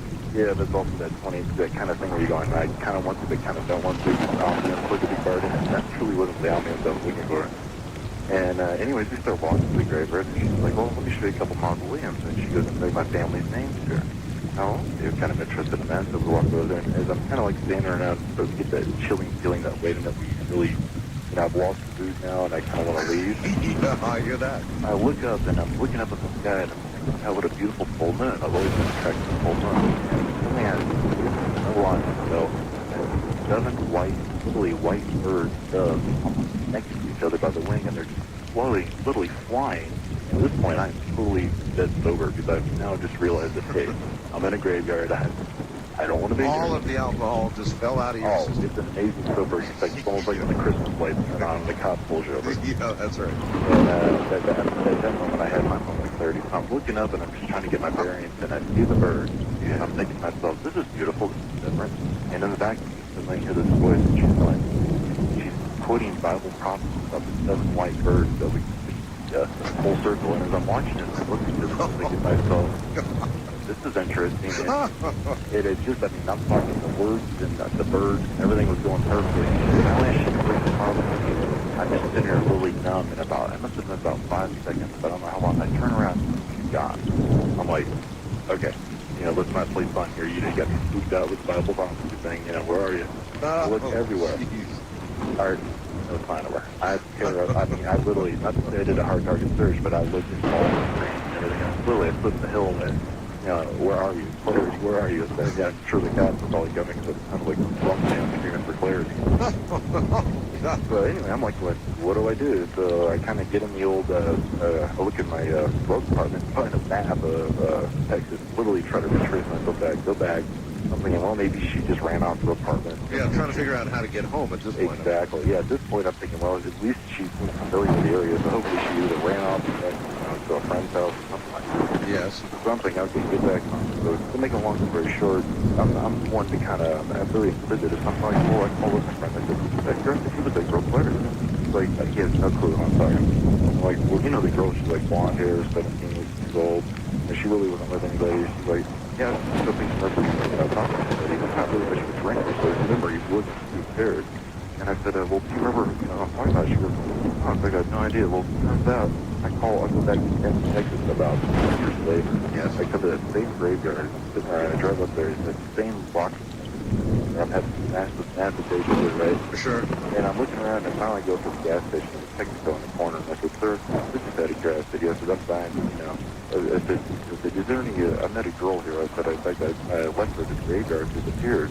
I said, it is really kind of getting me strange. Is there somewhere, like a chamber of commerce, somewhere I can leave a note that says, hey, Claire, did you ever have that kind of thing, Yes. The shot in the bed. Yep. He looks at me and goes, well, actually, nobody really goes by that graveyard anymore since the girl died a couple years ago. And I swear to God, he tells me the story about this girl, and everything he tells me is almost verbatim that she went through. And I'm thinking to myself, well, it's literally like I took her home again. And that's what gave me the biggest chill, because as he was writing her and telling me, he was saying, oh yeah, because this little town hadn't had many... no, I think I've got the picture, sir. Yeah, and have someone die at a graveyard, that's kind of... Yeah, gotcha. Thank you. Good night. Driving home from the store, she goes, I saw that. Yeah. She did. She goes, yeah, I saw that one. I know. It's really there. I mean, there's no question about it. I suppose you can argue it's some trick of stars, people are saying, getting together in some way or something. But any reasonable person, just looking at that, can clearly see the face. And it's not a good face either. Yeah, me and my best friend, we don't like Al Gore, and we both think he's evil, so... Well, then, you've got to imagine, I thought of this last night, and everybody's going to think it's political, but the face is not gazing at Al Gore, nor is it particularly gazing at Mr. Bradley. It's looking straight ahead, actually. If you look at the photo, the face is staring at you. So, just for clarity, east of the Rockies, you're on the air. Hi. Hey, good morning, Art. Good morning to you, sir. Hey, calling you from Marilla, Illinois. Okay. Hey, I got a real good one. My buddy and I were on our way to Peoria one night, which is about an hour and a half away. Right. No one is around. It's one of those real clear nights, a warm summer night, happened in June. Right. Anyway, we're going along, no one around us. About 11:45 at night, if I remember right. Is this walking or driving? We're driving. Going about 65 miles an hour. We're in the right-hand lane. In the left-hand lane appears out of nowhere, out of its own mist, a green figure about 7 feet tall. And you know what it had on? A cape. A caped green figure. With no face. No face. Can't tell if it's fat, skinny. And you're doing 65 miles an hour and see this. And it's standing still in the left-hand lane, and it doesn't budge, Art, with its arms draped out side to side. What? Grim Reaper. The only thing I could think of. I used to laugh when people tell me about the Grim Reaper and Ho. Well, then, ho, indeed. The Grim Reaper. No face. You know what that would mean to me if I was you? I don't know. That would mean to me I was about to die. Oh, boy. Well, I made it. You lived through it. Lived through it. And right when I was thinking that was the Grim Reaper, I kept it to myself. Yes. My buddy says, what was that? And I thought Grim Reaper in my mind, and he said it out loud. And I looked at him with a straight face. I can't believe I had a straight face, Art. I said, yeah, it was. Yeah, well, you know what? It's time to pull over, stop the car, take the keys out, and take a taxi home. Oh, my. That was the summertime in June, and I'll never forget it like it happened yesterday. Of course you wouldn't forget that. That thing was at least 7 feet tall. And you never saw it again? Never saw it again and never want to see it again. But it's as real as you and I are talking right now. I know. I know you know. I appreciate the call, sir. Thank you, Art. Thank you. Yeah. I don't think I'd keep driving. I mean, I would take that as a sign. Green, hooded, no face, left lane, stop car, take keys, hail taxi. West of the Rockies, you are on the air. Good morning. Yeah, thanks, Art. This little story, and it's going to hit maybe a little bit personal for you. And, that's all right. Where are you? In Napomo, California. Oh, I know. All right.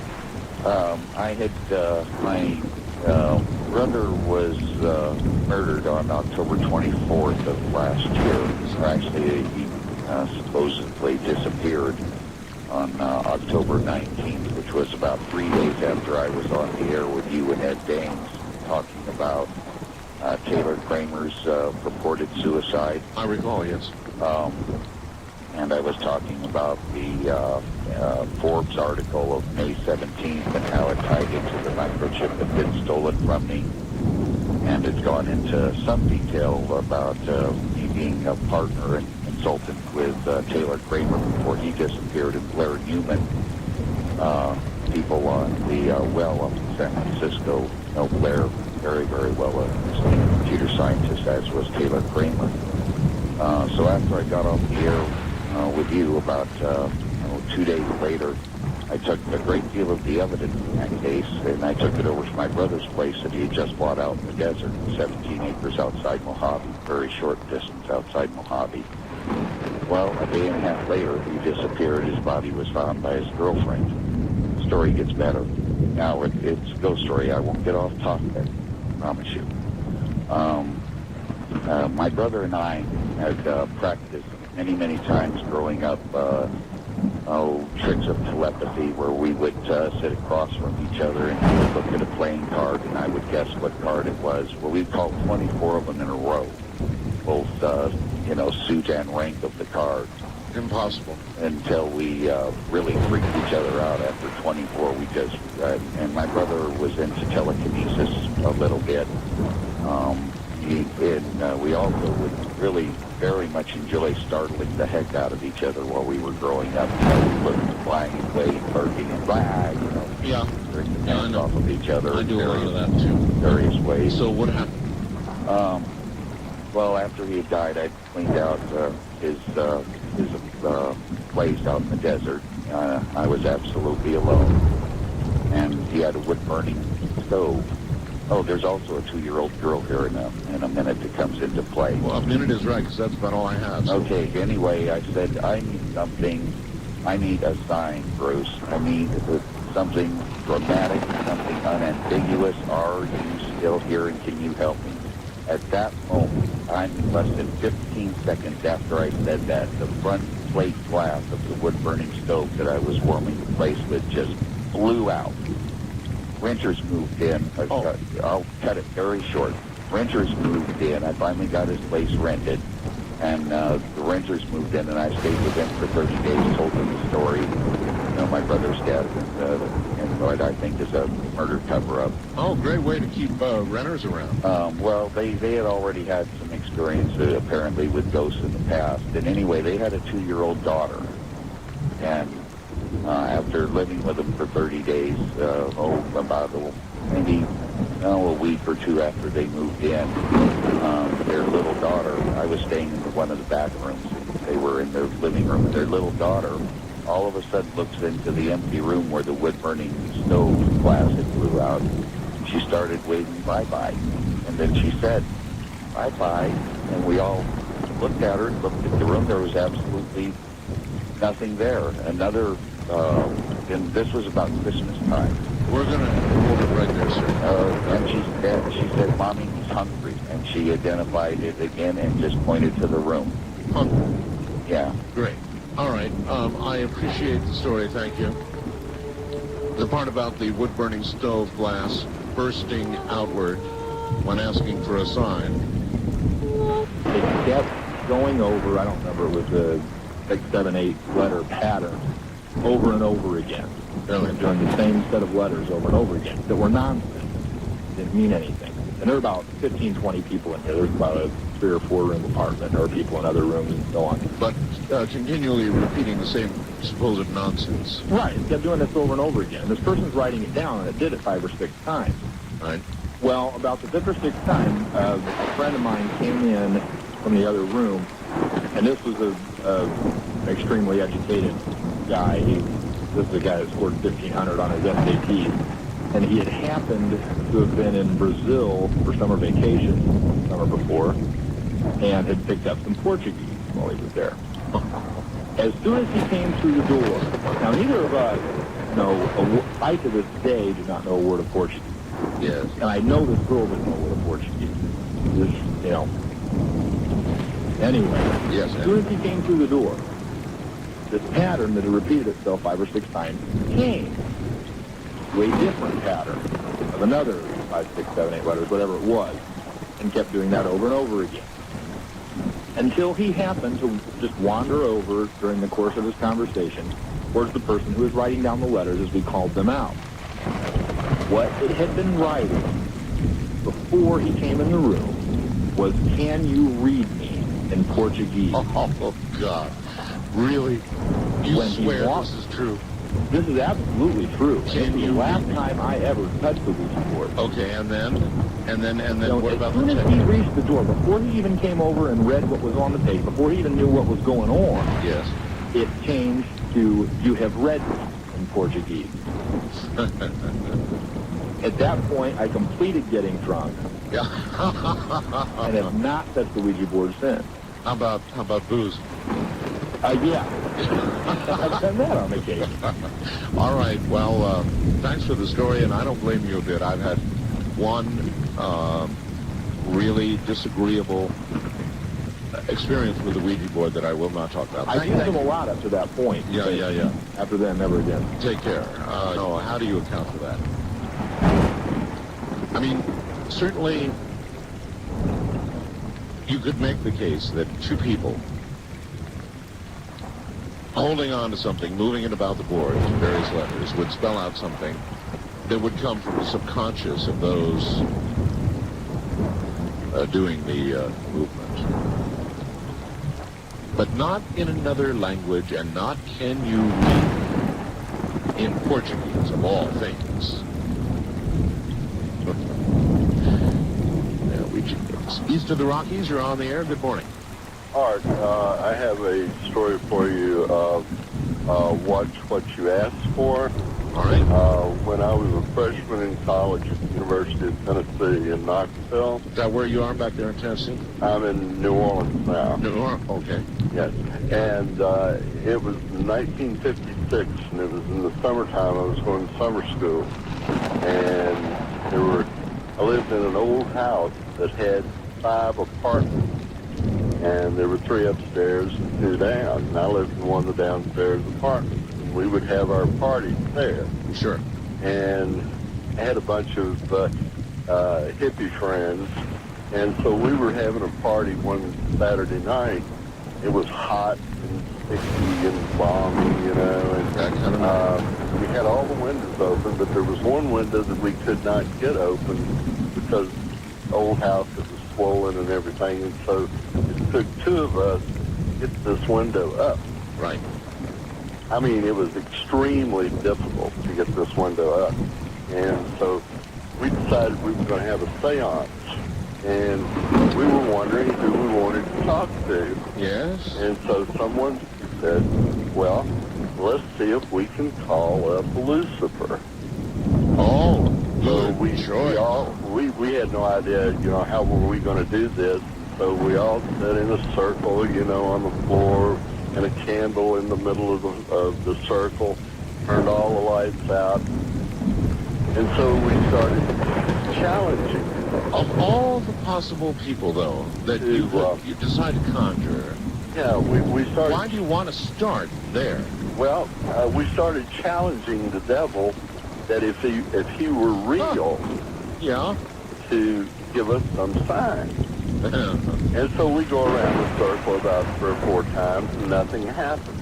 Yeah. So then someone gets the idea, we'll curse him.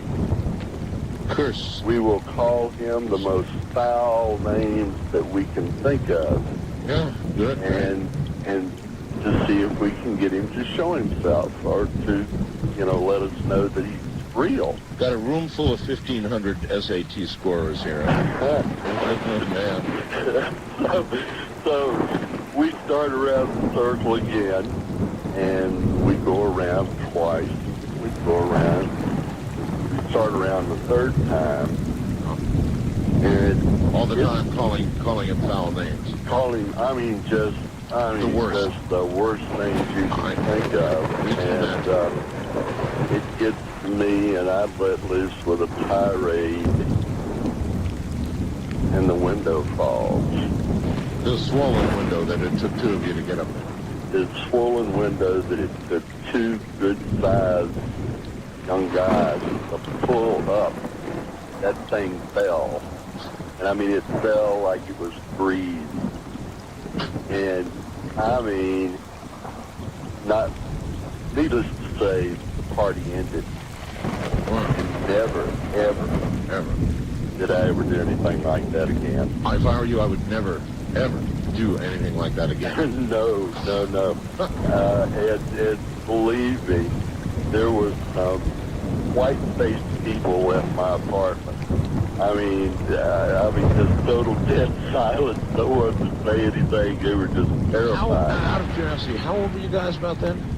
Oh, about 19. About 19. Yeah. I was a freshman at university, and I'm 62 now, and I will always remember that. Of course you will. Okay, thank you, Art. Sir, I really appreciate your call, and don't ever do that again. Oh, no. All right. Because, they say, I have read many times since then, that if you... I hear this music, kind of like organ, real kind of slow organ music, real soft. Yes. He says, did you come to view the body? I said, no, I didn't. So you walked in? I must be in a funeral home. Yes. I said, I didn't come to view the body, but if it'll make you feel better, I will. Because I need to get some information out of you. Maybe do I need to do that? The first time I've really been in one. Yes. And he says, well, got this. He's older, got this British accent. He says, no, you don't have to view the body. Well, it's good, because I really don't want to. So we're talking, I said, do you know the address of this place? And he says, the address? Yeah, like, blah, blah, blah, blah, 34th Street. He says, well, maybe we could look it up in the phone book. You have a phone book? And he says, phone book? I said, like, what? You don't have a phone book? Right. You've got to have a phone book. Where's your phone? Well, he still acts like he doesn't know what I'm talking about. So I decide, well, maybe he's drunk. Like you're from another planet or something. Yeah, so I decide, well, maybe he's been hit in the butthole or something. Yeah. So I start asking him questions. How long has he worked here? He tells me his great-great-great-grandfather was a mortician, and great-great-grandfather, great-grandfather, his father. Pass it down. And they came over here on the boat, and started it here. Yes. And I say, why do you like to be a mortician? And he tells me he feels it an honor to be the last one to go with the person and treat him with respect. Real sweet stuff. Whatever career highs one would get to. And I'm still sort of nervous. I said, okay, since you can't tell me the address, could you just come outside and read me the address? Oh, he said, I don't like to venture out. No? Well, okay, I thought, all right. He's been really nice to me as far as he can be. Apparently, he just got a... I said, you really can't tell me the address. He already knows that you're sightless. He's trying to scare the hell out of you is what it sounds like. I wasn't sure. But see, I still thought it was a real person. Yeah. And so I said, you can't even... I just need numbers. I never was very good with numbers. Okay, so I think, okay, I'm not going to make fun of somebody if they aren't good with numbers. Maybe he's got dyslexia and he doesn't want to embarrass himself. So I said, okay, could you just come to the door and told me a bunch of stuff about his family, and really talked for quite a while because it was cold out there, and I waited till I got warm. And I said, can you just, take me to the door? I can't remember where it is now. We've wandered around in here so long. Did you tell me what you see across the street? Maybe I could figure out where I am. Right, sure. Oh, so he says, okay. He walks by me. I can feel him walking up to me. And he says, oh, you have such a beautiful shepherd. I love shepherds. I say, thank you. And she wagged her tail. And he comes up by me, and I say, can I take your arm? And he says, most definitely. So I get his arm, and it's a suit, but it has those cords on it. You know those braided cords? Yes. I don't know what they're called. Real nice suits have on them. Yes. I find that, and I say, oh, we used to have these on our band uniform in high school. And I get his arm, but you know what? It doesn't have the suit, but it doesn't have an arm in it. I'm thinking, oh my. So I think, oh dear, I don't want to embarrass him again. So I'm just going to go ahead and walk with him. And he's walking. No, I can feel step. I don't hear anything hitting the floor, but I feel the motion of like somebody would be walking. Oh. So he gets to the door and he opens it for me and he tells me what's across the street. And I say, well, I really appreciate your help. And I'll see you later maybe sometime when I'm not quite so sleepy or whatever I am. And he says, the pleasure was all. The door shut. And all the kids are trying to say, ooh, you went in there? And I said, yeah, and I touched all the dead bodies and I started reaching out to them, and then I could follow them to school because they were scared out of their little minds that I was going to touch them after I touched those dead bodies. So I got there. But later I just thought, oh, that had to be a ghost. And I went back to the place and I asked him. He told me his name was Bartholomew Higginbotham. And so I went back and I said, I came to talk to Bartholomew Higginbotham. And nobody works here like that. We don't know who that is. So it had to be a ghost. And they didn't open the door that early in the morning unless they were asked to, they said. Do you swear this is all... I swear. I've got friends you can... I swear. I swear on the Bible. In fact, I couldn't remember his name, and I wanted to remember his name to come and tell you the story, and he told me his name. But I like to talk to spirits. Well, that's a whopper. It's a good. I promise you it's real, though. No, I didn't mean it from that sense. That was some story. No, after it was over, it was much better than while it was happening. Because I was a little bit... I couldn't figure out why he wouldn't tell me numbers and... Well, this is a person who obviously is not familiar with the artifacts of the modern world. Apparently he didn't know what a phone was. Yeah. And, phone. You know, phone book. And Hello? I thought, okay, let's just don't go there. And then I didn't say, I should have said, and what year is it? And you should have said that, you're right. But I wish I had. You might not have liked the answer. I might not have gone to school that day if I heard it. I really don't, I wish I had said, what year is this? I'm really bad. I don't even know what year it is. But he was awfully nice. He was very helpful as far as it could be. Yes. And he would have helped me view the body, too, if I'd have wanted to. I don't even know if we want to go there, because if you'd have said you'd wanted to view the bodies, I wonder if you suddenly would have been sighted. Now... Oh, I don't know. If that ever happens again, I'm going to try it. Thank you so much for the call. You're welcome. Thank you for letting us do this. Yeah, you bet. Take care. Oh, man. And there was no arm in it. West of the Rockies, you're on the air without a lot of time. Hello? Hello. Hi, I got a pretty good one for you. Do you?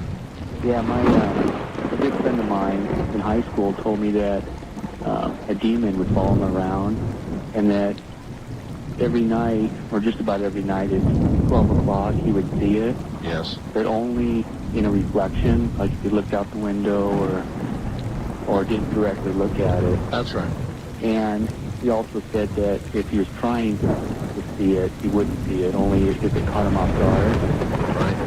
And I would listen to him, I didn't think really nothing about it, but he would always go home before dark. He was really strict with the Ouija board. He wouldn't play it or nothing. And one night we're getting hay for our teacher, and... Getting hay for your teacher? Yeah, he had a lot of horses. Okay. So We drove about 15 miles away. We're getting some hay, and we're just talking. He'd tell me about these stories every so often. And, you know, I just think that, you know, he was, you know, just... Off a little. Yeah, well... We're so short on time, so you've got to get to it real quick. Okay, anyways, you were telling me about the demon, and so we were going up the back end to unload the hay, and I happened to look in the mirror of the truck. Yes. I don't know why I looked over, but I did, and I saw it. You saw what? The face of the demon he's been talking about. And I just kept staring at it, and he looked in the mirror to back up.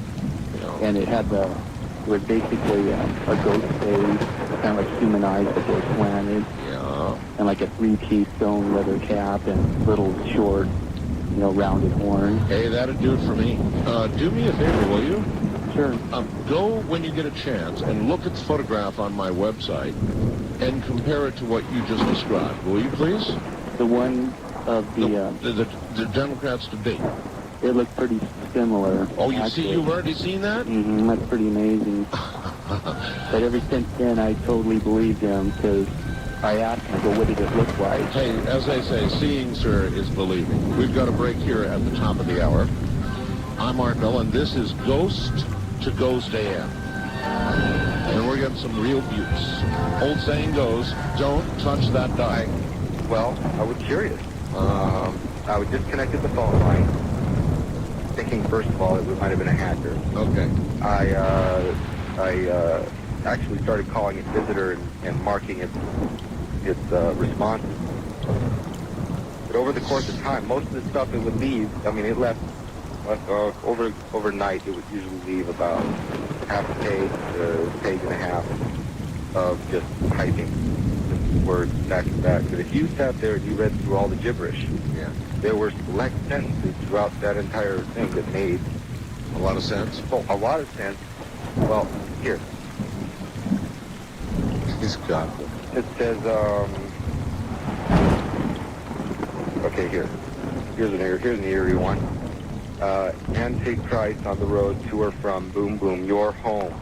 Dig deep holes to hide your spirit. Oh, God. That's impossible. I mean, that's just impossible. All right, read it again. Okay. Antichrist on the road to or from your home, boom, boom. Then it says, dig deep holes to hide your spirit. Give me another one. Mentioned down here. I got like 17, 18 pages of material. And the gist of it comes out that it's telling me about this character that it calls Vernon that is on its way. And he's a very evil character. And that we're supposed to watch for a half symbol.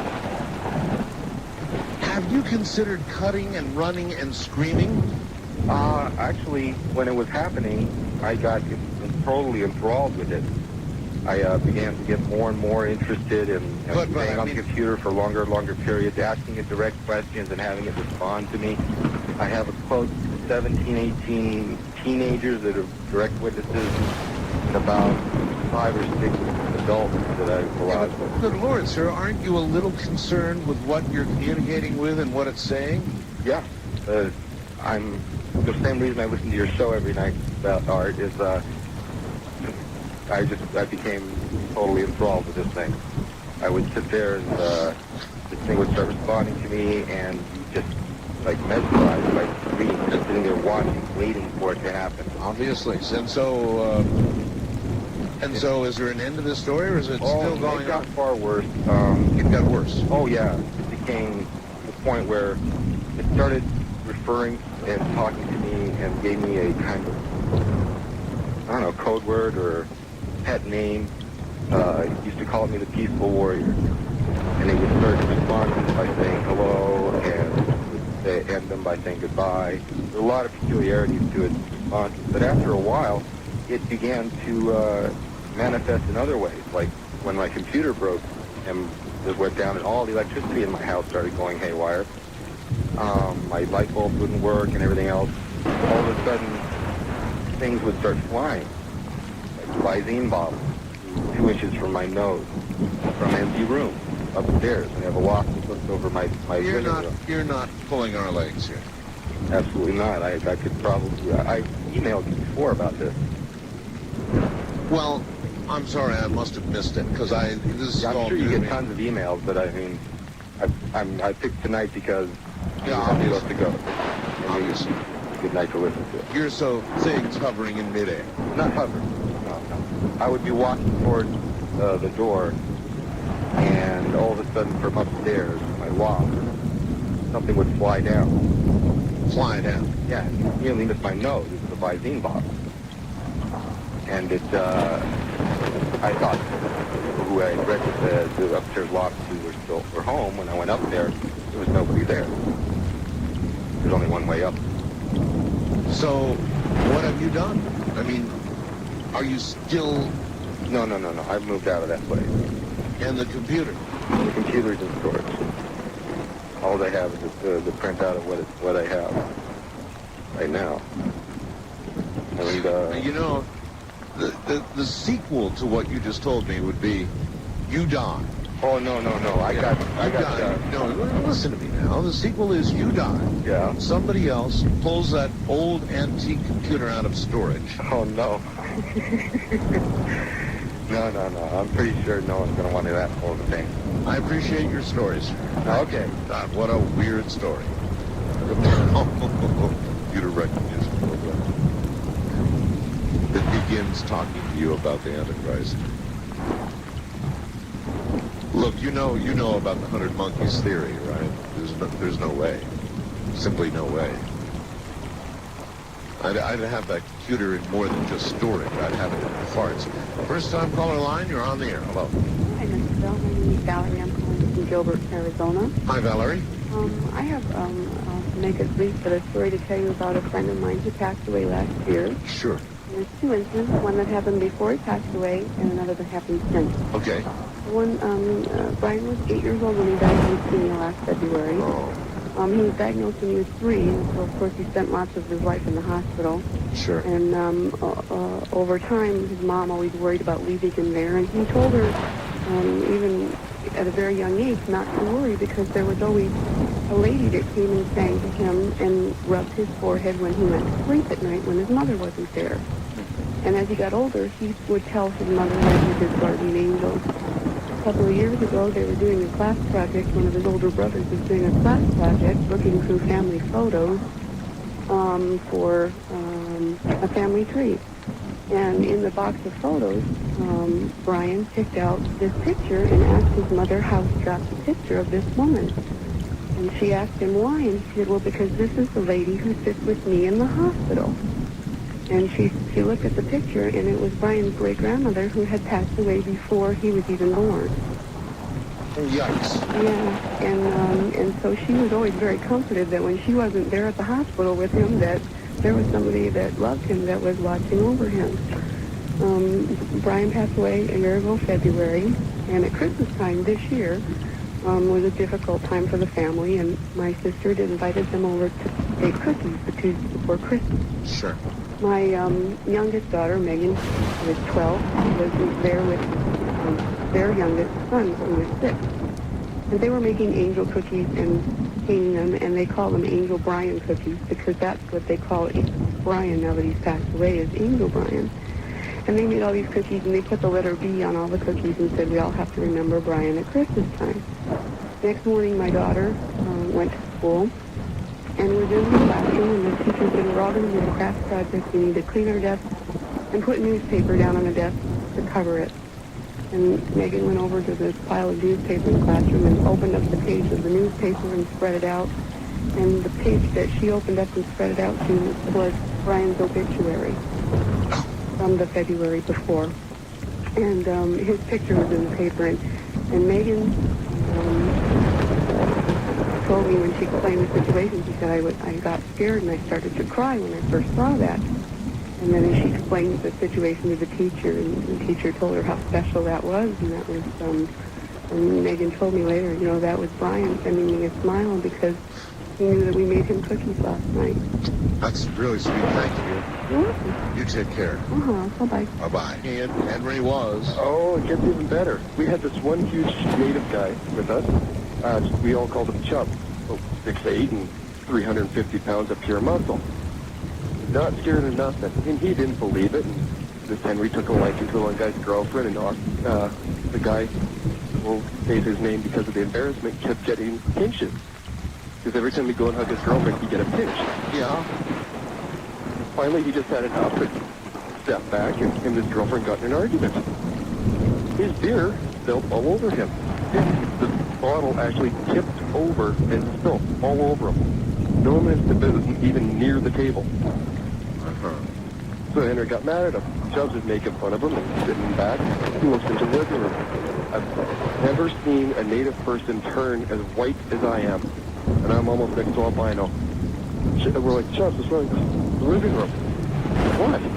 In the chair. That's this boy about maybe 17 years old. The clothes looked like it was from 1930. And he was sitting in the chair. Light blue, he said the guy was translucent, but bluish solid color. And the kid looked over, smiled, and disappeared. Chubb just went... You swear this. You swear I swear upon this as much as I can. Well, wait a minute. As much as I can. As much as I could. Give me a stack of Bibles, give me a stack of Torah. All right, that's what I was after. A stack of Bibles. Stack of Bibles, Torah, on my grandmother's grave. Okay. We go over. Yes. We feel the whole room is dropped like 15 degrees. Needless to say, we kept, okay, this is weird. So we end up breaking up for the night. Yep. The one girl, the girlfriend, she had problems in her apartment. They had a huge, big picture, which goes probably about 4 feet in length. It was held up by airplane wire. She came home, it was gone. She couldn't figure out where it was, and the boyfriend was sleeping. He's a light sleeper. They go looking for it, and it's behind the stereo cabinet. They look, the airplane wire looks like it was melted right in the middle, where the hook was in, and went down and smashed. All the glasses everywhere. He never woke up. Never woke up. Never woke up. Never woke up. Their microwave doesn't work. Her TV player would start spinning by itself. I'd be out of there so fast. I'd be out of there so fast. Oh, they couldn't move. That was the thing. So we brought over cold water and stuff like that. Nothing worked. And we finally said, dude, you're together. You're your own woman? Finally, she said it. All right, you're dead. I'm alive. It'll never work out. And it never worked out. It never worked out. He up and left. I appreciate the story, sir. No problem. Thank you. Have a good one, Art. Yeah, you too. Bye. Bye. West of the Rockies, you're on the air. Hello. Hi, Art. How are you? Oh, well, all right. One of the stories that I had was a friend of mine and my ex-husband is a filmmaker. And at the beginning of his career, he was an award-winning documentary producer. And he and his crew went over to England to film the stately old estates of England. Yes, and they were told of this one area of the house that was haunted. So they put a camera in this room one night. And just let it roll? Yeah, under ultraviolet lights. And they got the ghost on film. Really? Yeah. What exactly did they get on film? My ex-husband saw it. I didn't feel it. It was the form of a thing. A thing. That, well, first of all, I want to say there's a lot of fear in this area, and there really is nothing to be afraid of. I had another experience that really showed me that. Well, I don't know. It seems to depend on the story. Some of these things, there's plenty to be afraid of as I listen. I think it's what's in us that causes our fears. In other words, if you just test here, all right? Sure. If you went to a couch because something rolled under, and you picked up the front, you know, the little thing that hangs down, and you reached under the couch, and you grabbed I heard the story. a foot and an ankle, a leathery, cold foot, that wouldn't scare you. Well, if I might tell you my second story real quickly, you'll see why it wouldn't. Now it wouldn't. Okay? Take Can your I? best shot. Let me hear it. All right.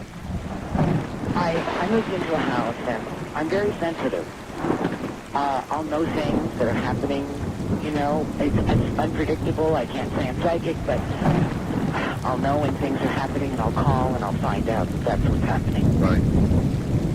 So I move into this house, and I kept getting the feeling of a presence there. And I was frightened. And I would get the feeling at night when I would turn out all the lights and try to go to sleep. Right. And I was freaking out. And I said, okay, get a hold of yourself. And I had gone into certain studies to deal with the sensitivity that I had.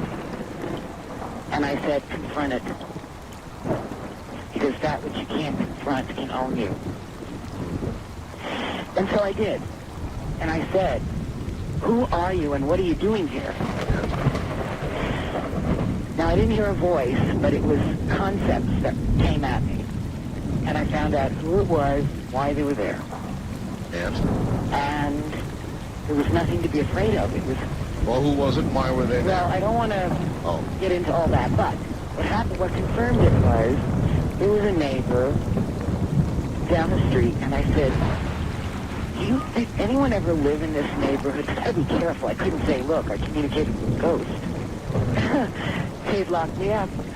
And so I said, was there ever anyone in this neighborhood? And I described this person, and she said, oh, yes, that person lived in this house. And told me exactly what that person told me happened to me. All right. Well, see, okay, for you, for that lady, sure, not scared. That wouldn't work for me. If it was confirmed for me that I was communicating in whatever manner with somebody who had passed away, I would not take it lightly. Listen, there's something that I've got to get on the air here before we're done. At the beginning of the program, I told you that we would take or accept ghost photographs from many of you in the audience, which, by the way, we are. If you have a really good ghost photograph, send it to webmaster@artbell.com. And we have been receiving them during the course of the program. However, Keith has been really, really busy. So we are, and of course the website has been swamped. So he has not had an opportunity to get them up until now.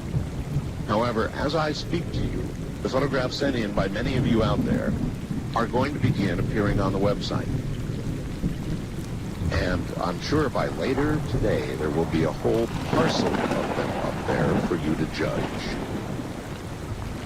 However, again, I say to you, if you want to see one of the freakiest things you've ever seen, you've got to get to my website and see the photograph of the Democrats' debate. Gore and Bradley.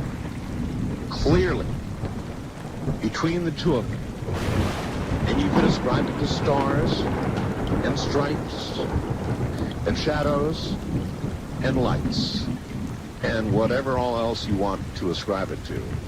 It's not the image of somebody's Photoshop.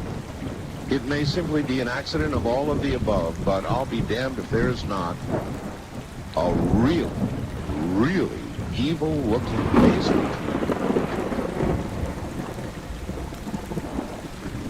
You may consider it a Rorschach test, if you wish.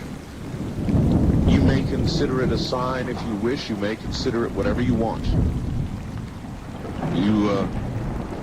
You, however, cannot look at that and say it is nothing, for it is something.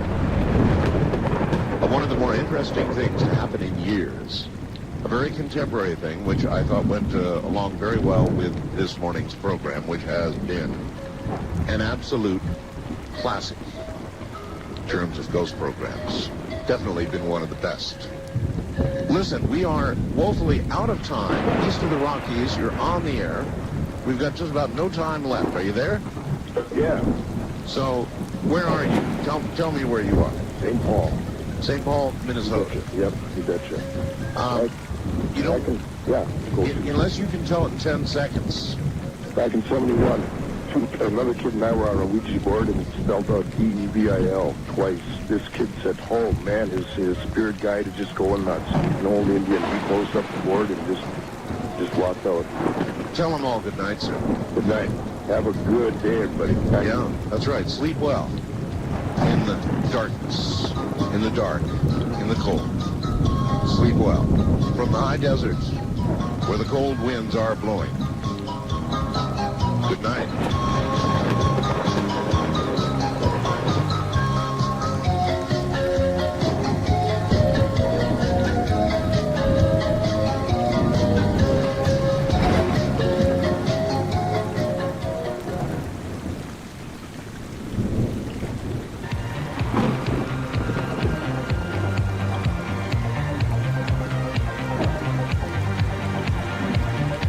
From the high desert and the great American Southwest, I bid you all good evening and or good morning wherever you may be across this great land of ours. Coming up tonight, Ghost to Ghost AM. Nothing but ghost stories all night long, with the exception of what we're going to do here in a moment, because there is news from Peter Davenport at the National UFO Recording Center in Seattle, Washington. So we will do that, and then we will proceed with the balance of the night in Nothing But Ghost Stories. As promised, by popular request, one more night of Ghost to Ghost. So that's all directly ahead. Don't move. Well, all right. Here he comes one more time with me, Peter Davenport, who runs the National UFO Reporting Center in Seattle, Washington, takes hotline calls when stuff is happening like now, and takes online reports when it's happened, a little while ago, or in the future. Here's Peter Davenport. Peter. Good evening, Art. As always, good evening. It's great to be here tonight. Before the program, I was sort of mentally scrolling through the many, many programs we've done together. I think we've done quite a number of really interesting programs. Been a few. We certainly have, and tonight's program, I think, will be no exception. We're running short of time, or we don't have a lot of time tonight. I don't want to keep those ghosts waiting at the bottom of the hour. What I would like to do is give a short preface. We've got two guests who are standing by, I know, and I'm anxious to hear them tell in their own words what they saw over Clearfield, Utah. That's just south of Ogden, just north of Salt Lake City, and just east of the Great Salt Lake. This was Thursday night, last week, the 20th of April, year 2000. They saw something that is astonishing. And part of the reason I thought I would like to feature this case and sort of close out a long string on Coast to Coast with this one is because we have heard this type of story before. We have time tonight, of course, to do only one story, but we have heard this type of report recently on several occasions, and our guests tell it so well that I thought... two witnesses, Peter, are always good. Yes, they are. To the same event. These are good witnesses, and I will leave it to our audience to judge for themselves the merits, the qualifications of our two guests tonight. With that being said, let me just add that they saw not one object, they saw 5 clusters of objects, reportedly, streak over their heads, going almost from horizon to horizon in a matter of a few seconds. This, by any measure at all, is unusual. They saw 5 of them in rapid sequence. The next night, we don't have time to deal with this report, but the next night, something similar was seen over Green Bay, Wisconsin. So, with that, Art, why don't we just go to our two guests? Okay, we have Debbie and we have Jen, and first we have Debbie. Debbie, hello. Hello, Art. Hi. Welcome to the show. Well, thank you. So you're up in Utah? Yes, I am. All right, Deb. What did you see? Well, I had been at my friend Jen's house watching a movie, and it was time to go home. And we walked out of her condo into the parking lot, and as soon as we stepped outside, we could see what we thought was a flock of geese flying overhead. And Jen pointed at them and said, "Oh, look, you know, some geese." And when we looked at them for a few seconds, we realized it was dark outside, the moon was not up, and geese do not glow. Well, maybe we better have both of you in here at the same time. Jennifer, is that roughly what you said? Yes, I pictured them as being illuminated geese. Illuminated geese. Yes, and they were just directly above our heads, flying in a V shape, a chevron shape. Right. And so we didn't have a lot of time to comment. When you say illuminated geese, when you really looked at them, this is for both of you, was there finally any question that these were or were not geese? Oh, there was no question No, at all. not geese. Within the matter of a second or two, we knew they were not geese, and they were traveling so fast and just staying in such a tight formation, and there were 7 lights. What about jet planes? No, there were actually planes in the sky that we could see flying, and we've seen a lot of jets, and this was just too fast, and there was no noise. No noise. No noise. How about contrails? No. No These contrails. were very distinct lights. You could tell, we could count them. You know, there were separate lights. Right. And we watched them as they traveled, you know, across the sky, and watched them go out of sight. Well, how much of a shape could you finally discern as opposed to a goose? That was kind of hard because we could see the light very distinctly, and it was almost like there were independent lights. Okay. But at the same time, we kept looking to see what they were attached to, but we couldn't see anything. They just gave the impression. Okay, roughly what time was this again, local time there? 9:30 in the evening. 9:30. All right. So it was already obviously dark. Oh, yes. And the moon had not come out yet. All right. There was about a 15-second interval as they went from, it was primarily south to north before the second group came.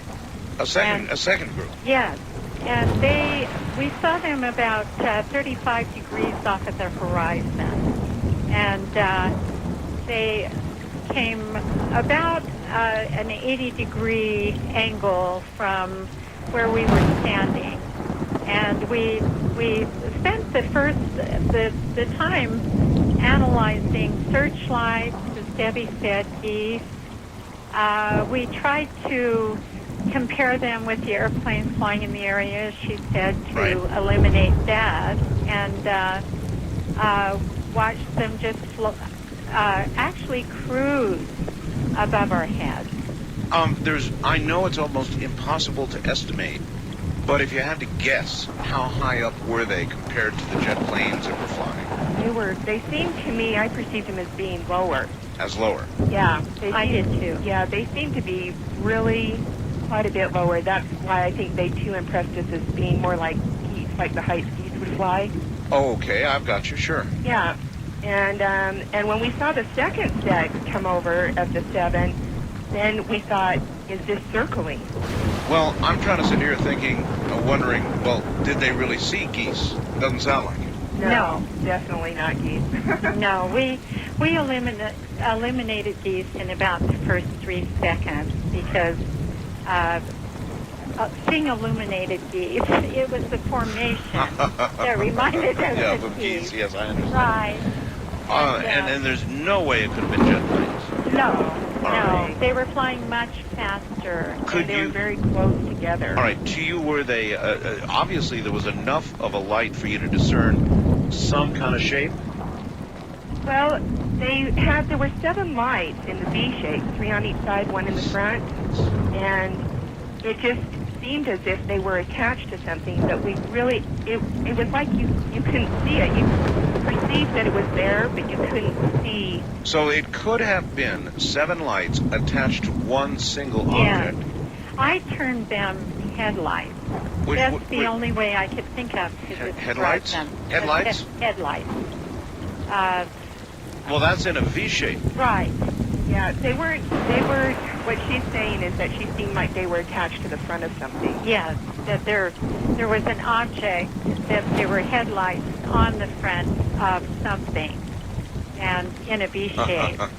And much to our surprise, we waited about another 15 seconds. Well, probably 45 seconds. Yeah, and well, they came in succession, about 15 seconds apart. Sounds like Close Encounters of the Third Kind. Well, coming around the mountain when she comes. It was really funny, but that was how it seemed to be, and it reminded me almost of like Tinkerbell from Peter Pan. Really? Really? Yeah, these lights just zooming across. And when we were talking about them circling, we were standing there going, "It's got to be UFO."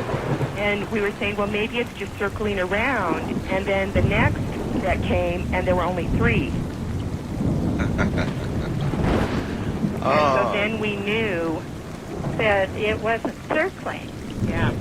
And they all traveled the next set. By then, we were just goosebumps from head to toe. Well, we began shaking about that point. It wasn't just goosebumps. That was goosebumps, you said, right? Goosebumps. Yeah.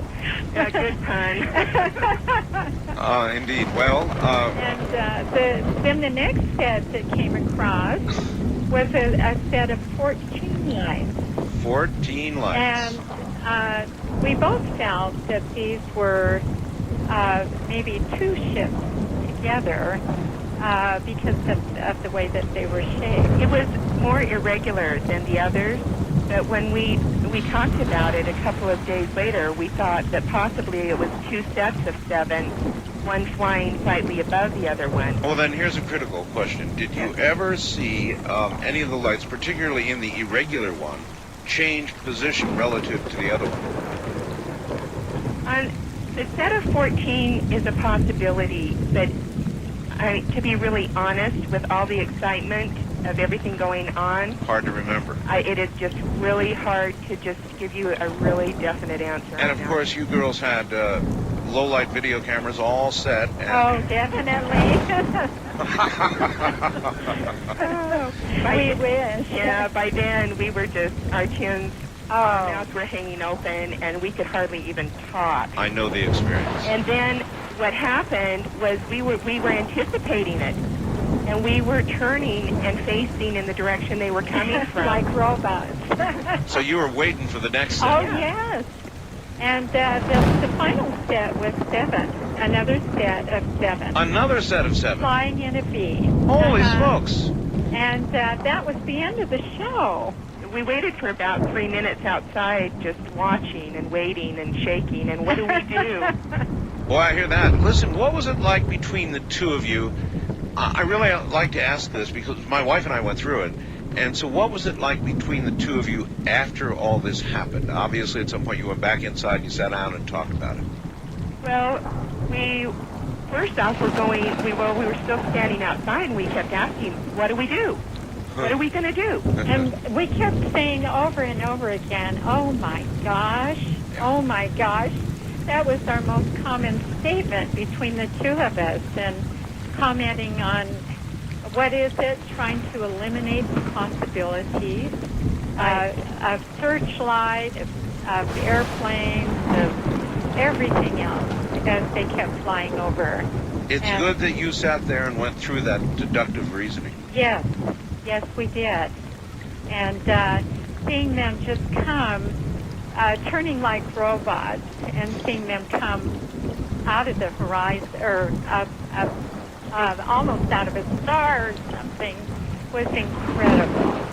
Well, you were particularly lucky. Most people don't get that much of a show, one after another after another. That's great. And so you really had an opportunity to observe. Well, I think the thing that we were talking about afterwards that was the most profound for us was the silence. I lived on Beale Air Force Base and saw SR-71s flying in and out all of the time, and thought they were the most beautiful flying objects I have ever seen. But this, Debbie and I were commenting on how graceful and how majestic these were, flying or cruising in their silence. And that's what impressed me the most about it, was just seeing them cruise across the sky, just in this graceful mode, as though they had command of the universe. And that's what took me by surprise. Maybe they do. Maybe they do. I think so. Well, gee, have you ever seen anything like this before? I never have. Never? When you all heard stories about stuff like this, what did you used to think? Well, my father was an aeronautical engineer in the space program, and I grew up with always knowing of a possibility. And so I didn't doubt it at all, and I've never doubted it. But this experience was so incredible. It's still, it's been 5 days, and I still have to keep reminding myself that it really happened. And I feel the same way about it.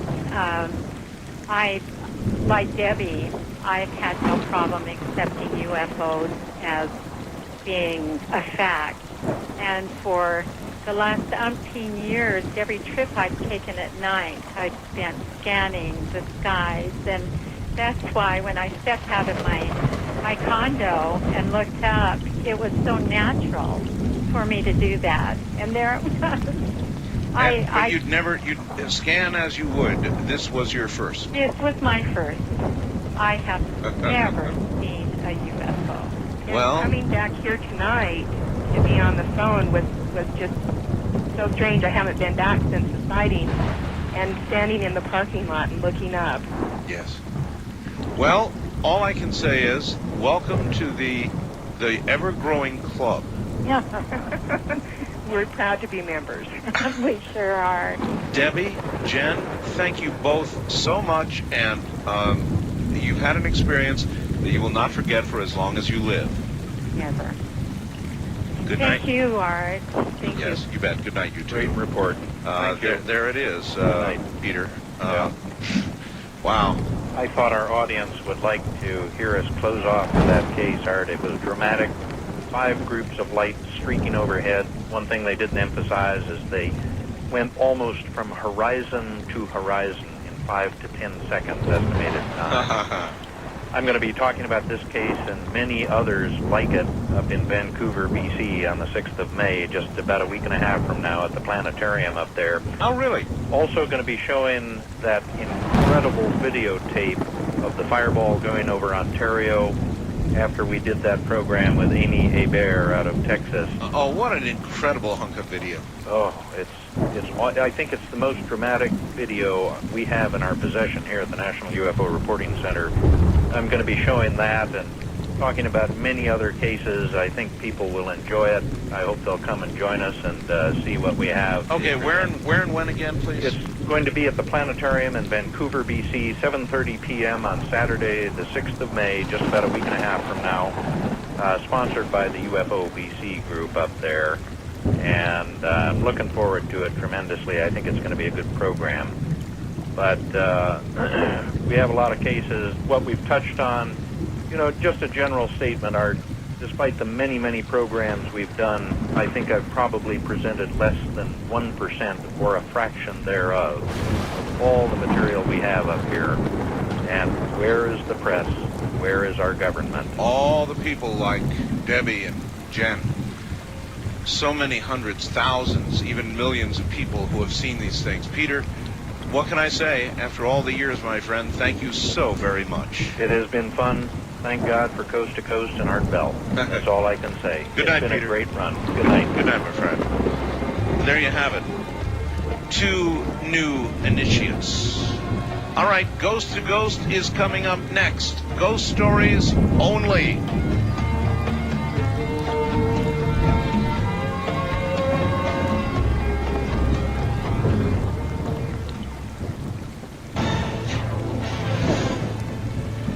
All right, just a couple of things before we begin. One, I just took a webcam photograph of my wild cat comment. I have a wild cat. When I tell you that this cat is wild, I'm telling you this cat is as wild as any creature, large cat, you would encounter in an unexpected way on a mountain. Or maybe on the flats in Africa. I mean, this is a wild cat, folks. And if you look carefully at the picture on the webcam right now, there is no mistaking the wildness of the eyes. You can see what this cat is. It has become our friend. But to the rest of the world, it will always be a wild cat. And if you look carefully at it right now, you will see that wildness in those eyes on my webcam. Now, I've got one thing I would like to read before we begin. This is I love stuff from a cop. I get a lot of ghost stories from cops. Police. By the way, I love cops on TV. We watch cops all the time. But here's a fax from a cop out there that I thought you should hear. Art, you know, I would like to have called in tonight, but I'm working the street.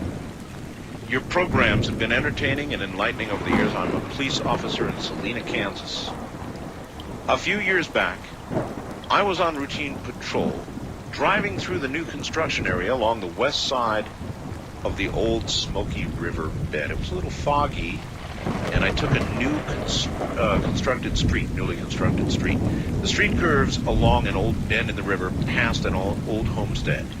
The farm buildings are now long gone, but the evidence of the elevated construction site is still there. I was rounding the curve and noticed an old dog first, tired-looking bloodhound. Then I saw the figure with a feed sickle, the type with the wooden handle and the curved blade. He was wearing an old bib overalls and a straw hat, tired old boots, a work shirt with sleeves cut out. It's cop for you, boy. They'll get that description right down. They were walking the opposite direction of the patrol unit. I was not real anxious to make contact with this individual because he looked angry. Due to thefts in the area, I made the U-turn in the grass and was back in a few seconds. Both he and the dog were gone. I got out, walked around, over the riverbank, no sign of them, no footprints, nothing. Now, I've worked this shift for 7 years. Nothing like this before. I've been in law enforcement for over 15 years, and I sure would like to know the truth behind this story. As a child in the city, we used to walk through that old homestead. There were the remains of an old 2-story house and a barn that was falling down. Many kids in the area refused to go down there, stating the grounds were haunted. It never slowed me down a bit. It was just another interesting piece of dying history. But now, I wonder. That's from Glenn. Good morning, Glenn. There's your story. All right, here we go. Once again, I'm requesting of the audience no great goodbyes tonight, just ghost stories. That's what we're here for. That's what you're going to get. And if you are one who doubts that something survives, the human body gives out, then you'll be wanting to listen throughout the night tonight. It'll help you. First time caller line, you're on Ghost to Ghost AM. Good morning. Hello, Art. Hi there. Ground Zero, Bellevue, Nebraska. All right, Marshall, you are going, Bellevue, huh? You're going to have to, that's the one they destroyed, right? No, not yet. You're in a movie, I meant. Listen, you're going to have to speak up good and loud for me. You're not too loud, Marshall. So, is this a little better? It's better, sir. Okay. This happened over a period of, I'd say, 15 years. About 22 years ago, me and my wife got married, and we bought this place for my dad. It had 4 rental properties on it, okay? All right. Okay, then we had our first... You mean four individual houses or something? And 2 houses. One had 1 apartment, and the other house, big house, had 3 apartments in it. Gotcha. So we took the basement and the top middle floor and rented the top and the back. Gotcha.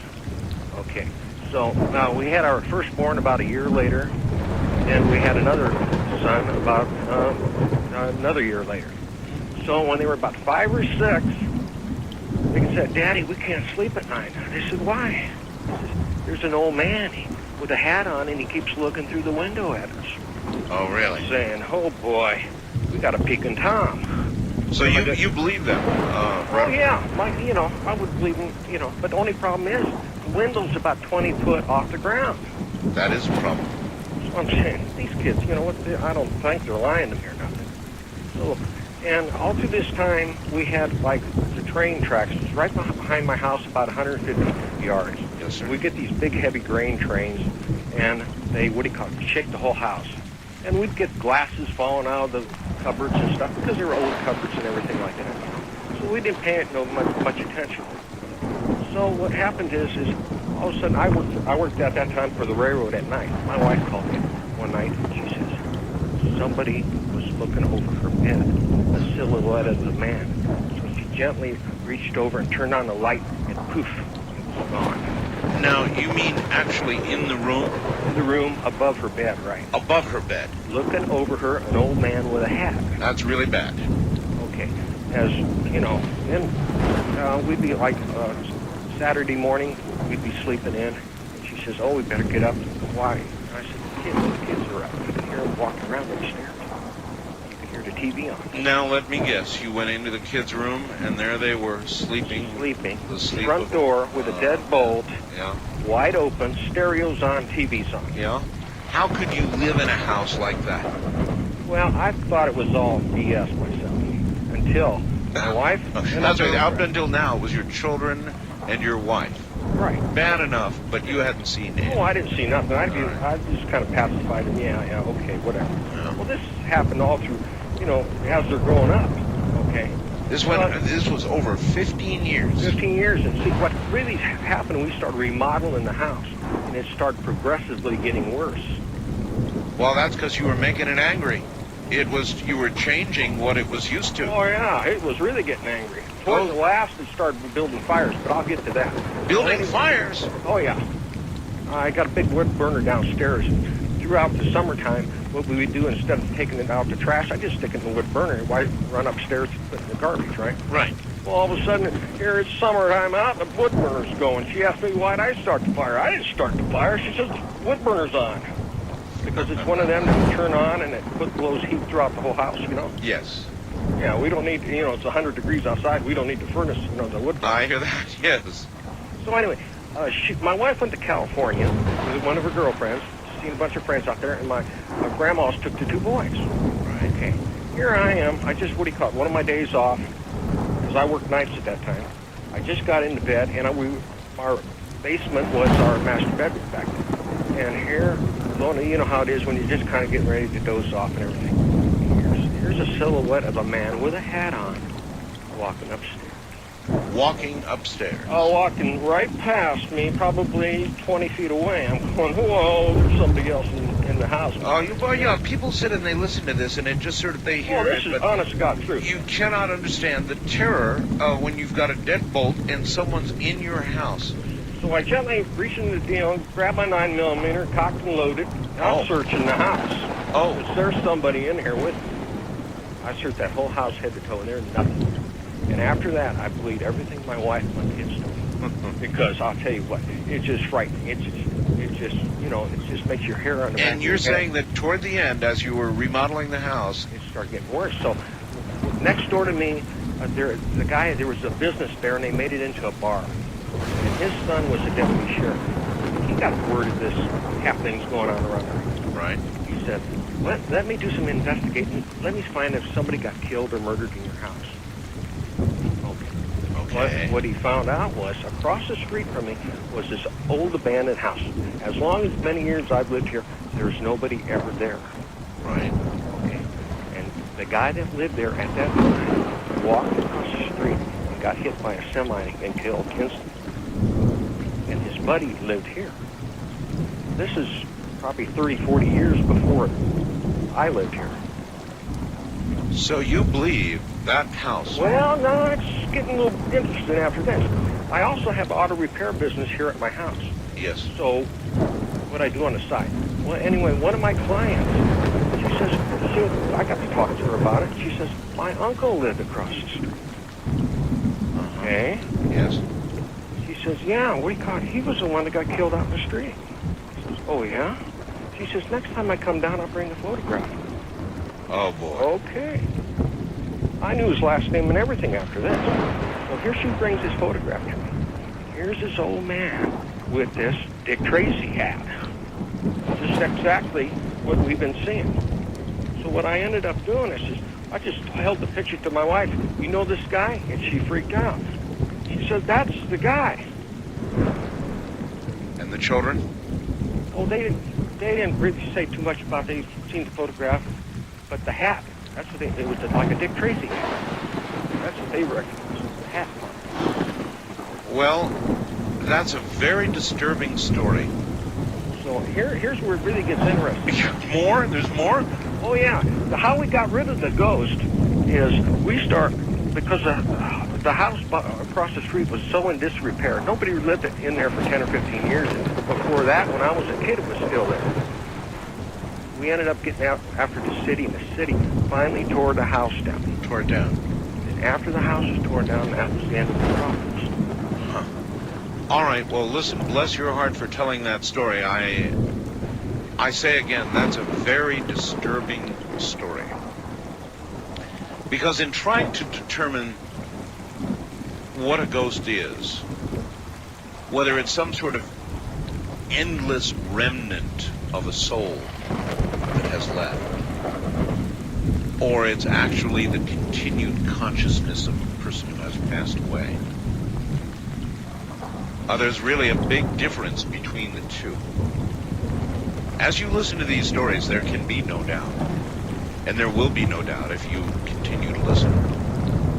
The disturbing, edgy part of all this is imagining yourself as a soul, as a spirit, suddenly dead, but not gone.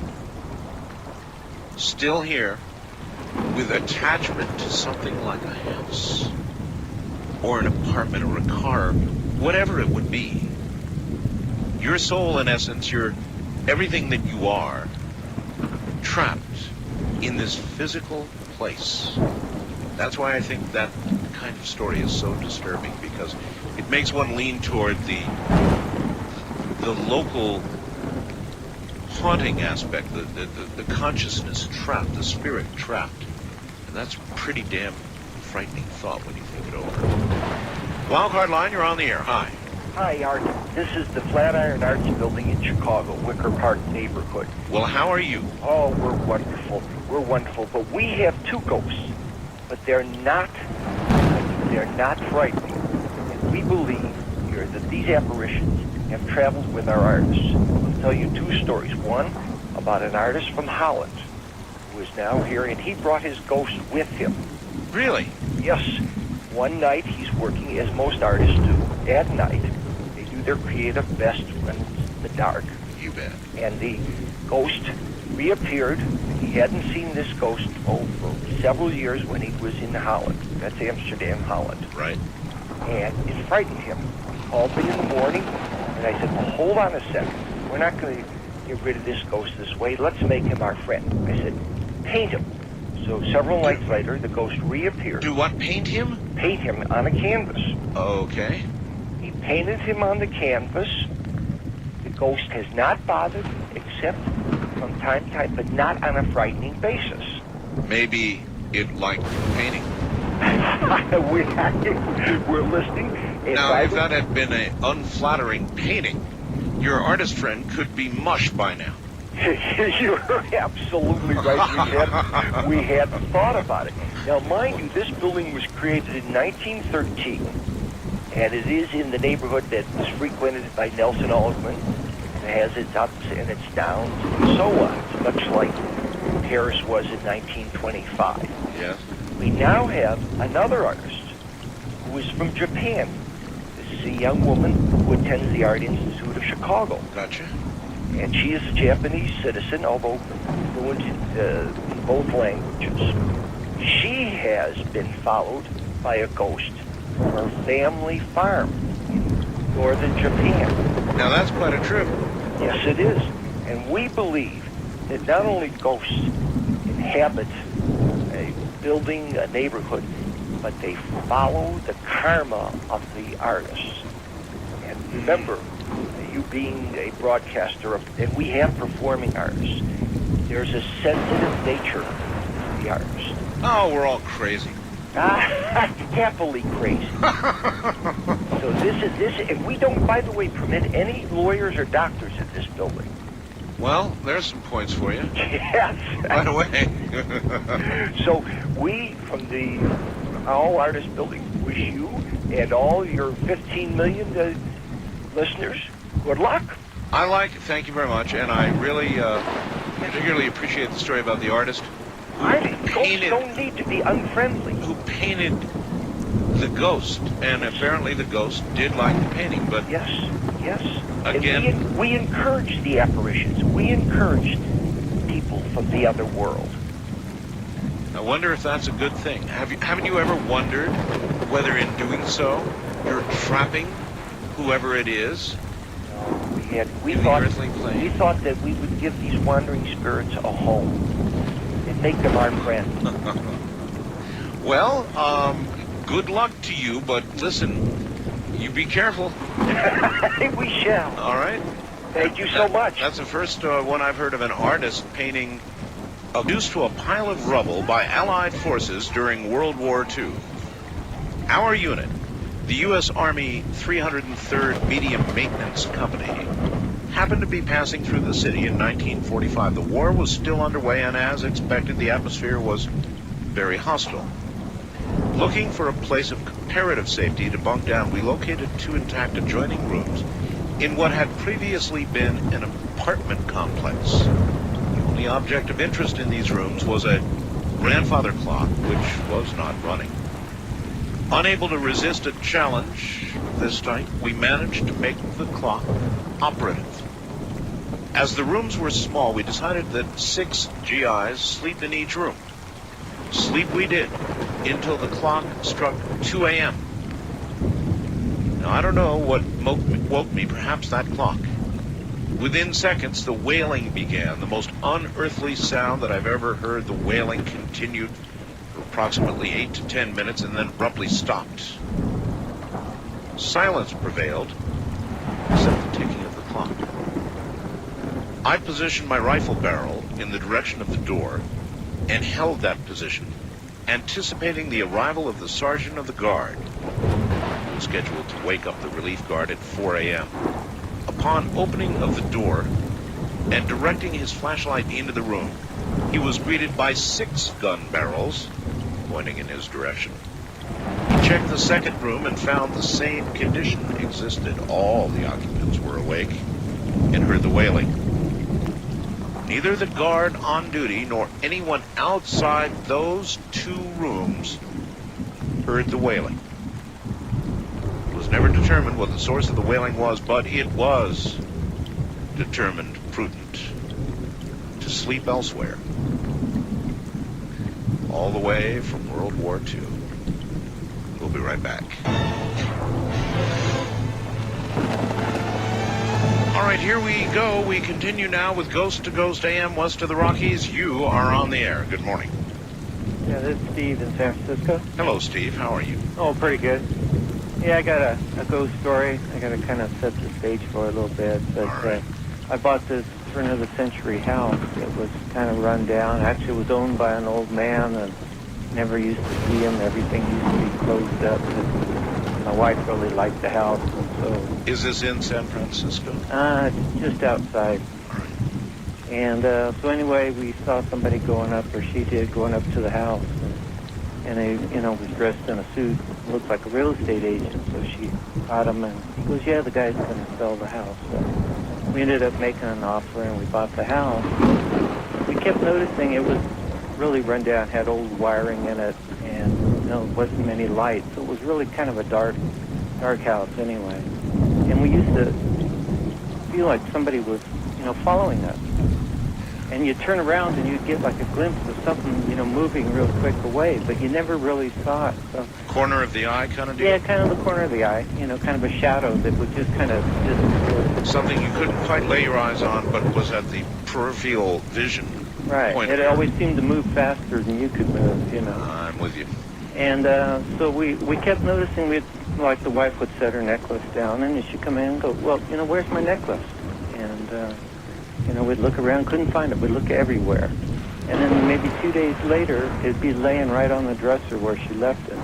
So we'd look there, and it wasn't there. You know? Nobody in the house but yourself and your wife? Well, we had kids, but, you know, we'd ask them, and they wouldn't know, and most likely they weren't touching, because we'd check in their room, and there was nothing ever there. It just...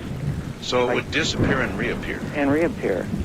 So I did some research on it, and the guy that built the house died of a brain hemorrhage about 3 years after he purchased the property. And from what the neighbors said, he was building it himself, and it was never really completed. So they never lived in there. Boy, here we go again. And then it was purchased from that family by a madam. Who, a madam? Yeah, she used it for her own house to entertain the sheriff and the mayor and that kind of people. Old San Francisco. And so, you know... And by the way, I'll bet not much has changed. Yeah, and it was up on a hill so she could see the ships coming up. And that way she would know when it was time to go back to the home and make sure the girls were up and ready. I understand. Here come the sailors. Yeah. So, you know, it had kind of an interesting history. And then actually we bought it from kind of an adopted child of hers. So, we never did really get the story. It seemed like there was something strange that went on in that family. And I figured the guy we bought it from was probably one of her workers' pregnancies that she just adopted and taken care of her. But anyway, we were going along, and you know, the ghosts never seemed to bother anybody. Things would disappear, but they always reappeared, and you know, it never, you know, really affected. By the way, that activity would be described more along the poltergeist line so far. Yeah, but I mean, you know, nothing. I mean, once in a while you'd hear something kind of drop or whatever, or you know, but nothing. I mean, there was no physical. And we had little kids. So, yes. You know, we didn't get too worried.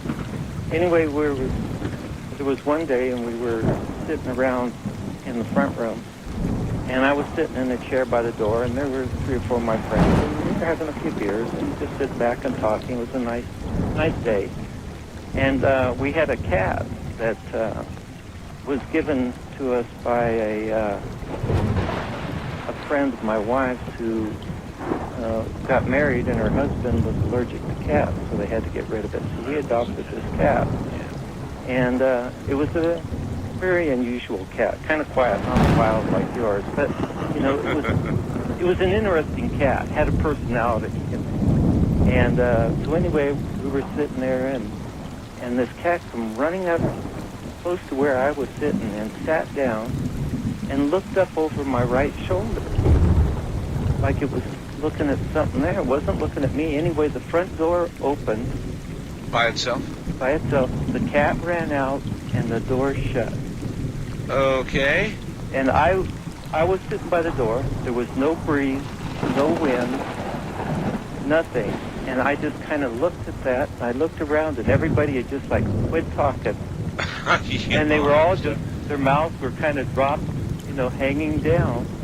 And I guess probably about 5-6 seconds went by before I finally said, did anybody see what I just saw? And everybody goes, yeah, you know. And they go, well, it must have been the wind or something. I go, I'm sitting right here. And anyway, the door was latched. Well, obviously the cat saw whatever it was. Yeah, anyway, I got the coldest chill over my body. It was like, you know, you get that tingling feeling. Oh, yes. Anyway, that was probably, well, I have another one. No, that'll do. One per customer, that's a beauty. Can I tell you something about your UFO observation real quick? Well, no, actually not tonight. All right. This is Ghost to Ghost. Thank you very much. That was a really good story. There's a lot of animal stories. As I said, the webcam photo I've got up there right now. It's hard to explain to you. We have a wild cat, a feral cat. And inside this cat is nothing but Mr. Sweetness, but that's several layers down. The wildness in this cat is now there and will always be there. And if you look at the photograph I took just before airtime tonight on the webcam, you look at those eyes, there's no mistaking the wildness. A cat that lets me hold it in its arms, but there's no mistaking the wildness. Take a good look at those eyes. On the international line, you are on the air. Hello. Good evening, Art. Good evening. Where are you? This is Jean. I've been up in Victoria, British Columbia. Welcome to the program. Good to have Thank you very much. There's a house in town, Art, here in Victoria that my parents bought back in about 1941. Yes. And that house has two ghosts in it.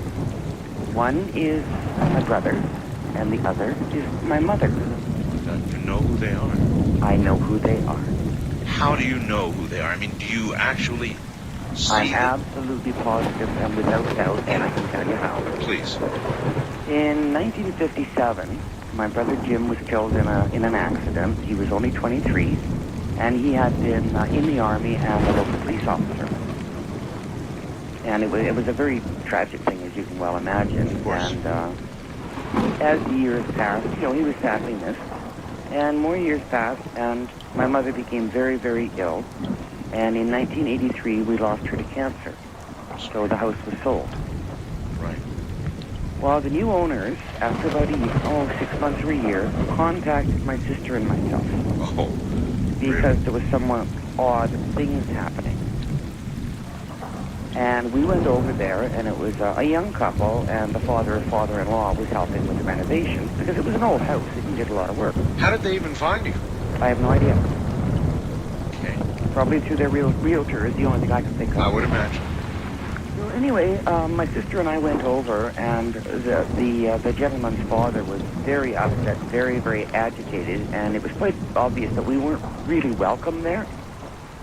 But the young couple, they took us down to the basement, and they had been seeing this image down there of a very tall young man with dark hair. But he had something shiny on his left breast, like a police badge. Oh, my. So, within the year, they sold the house. They got the hell out of there. They were very, very uncomfortable. So about 2 years passed. The next new owners of the house tracked us down. Really? Yep. And this was a very young, very pleasant brother and sister. Okay.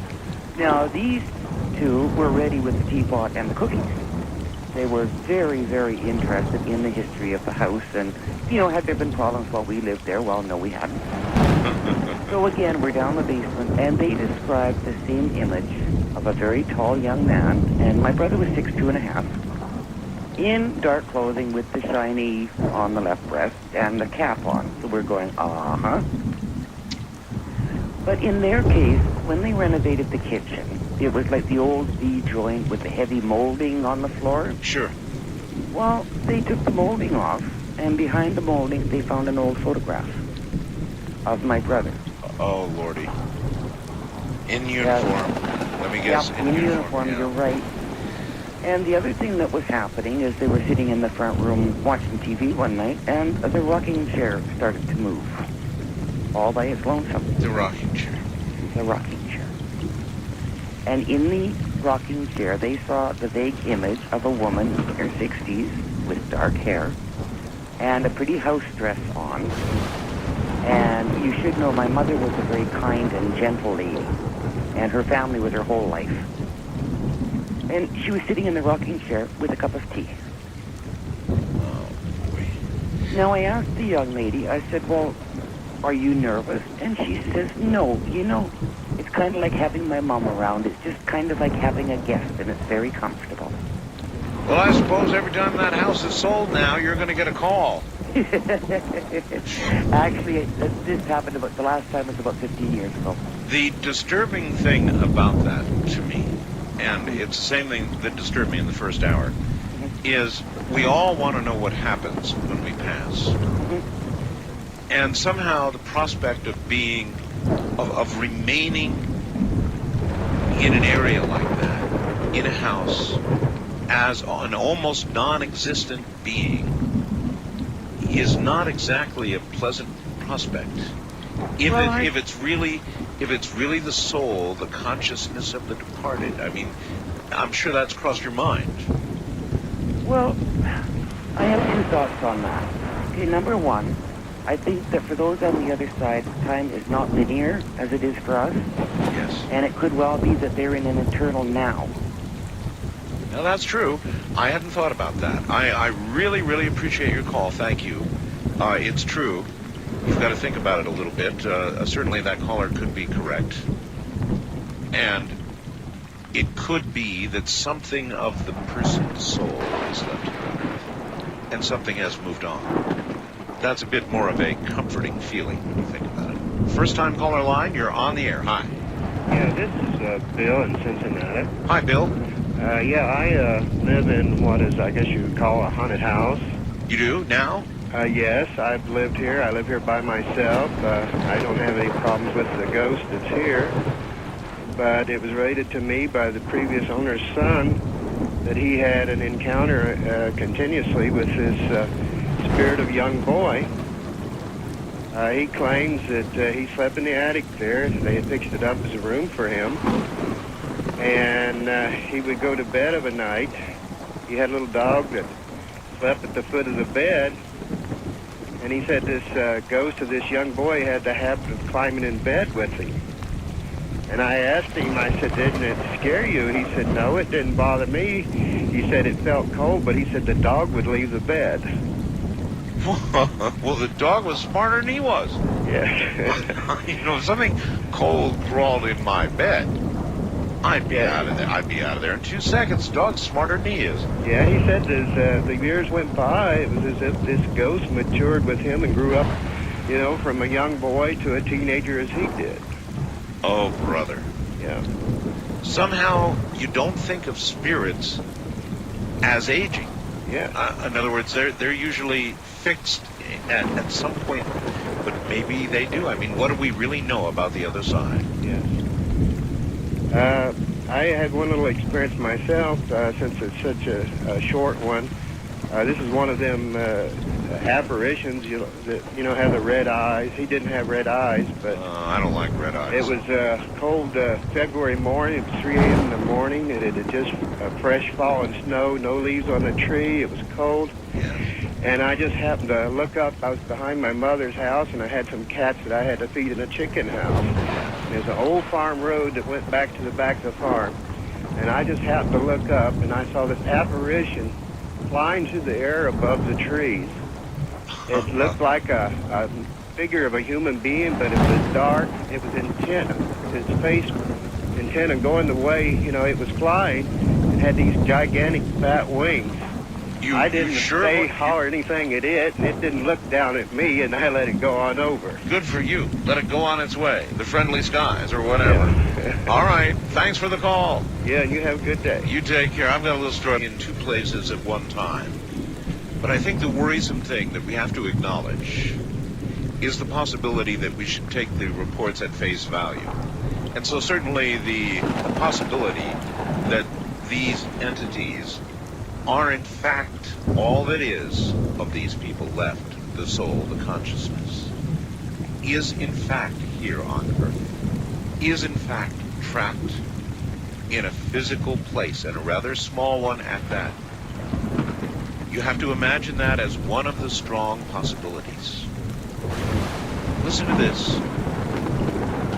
My best friend was around 12 years old, growing up in Denver, and had a fight with his parents. He stormed off to his room screaming, "I hate you!" and slammed the door. His mom didn't appreciate it and wanted him to apologize, but he said it again and again with his mom locked out of the room again and again. "I hate you, I hate you." She kept trying to talk to him, but he kept screaming, "I hate you," until he began to get hoarse. At some point, some entity began to appear in his room near him. He saw a red outline of the being, but otherwise it was invisible. He felt a chill as it came near him. Sat down, making an impression on the bed, an actual physical expression. At that point, he freaked out, screamed Jesus, and started apologizing profusely to his mother. Began screaming, "I'm sorry," hoarsely. The thing shot up straight through the ceiling. It's not that he thought that his mom sent the thing to curse him back, but he definitely realized the chanting of "I hate you" invited whatever it was in.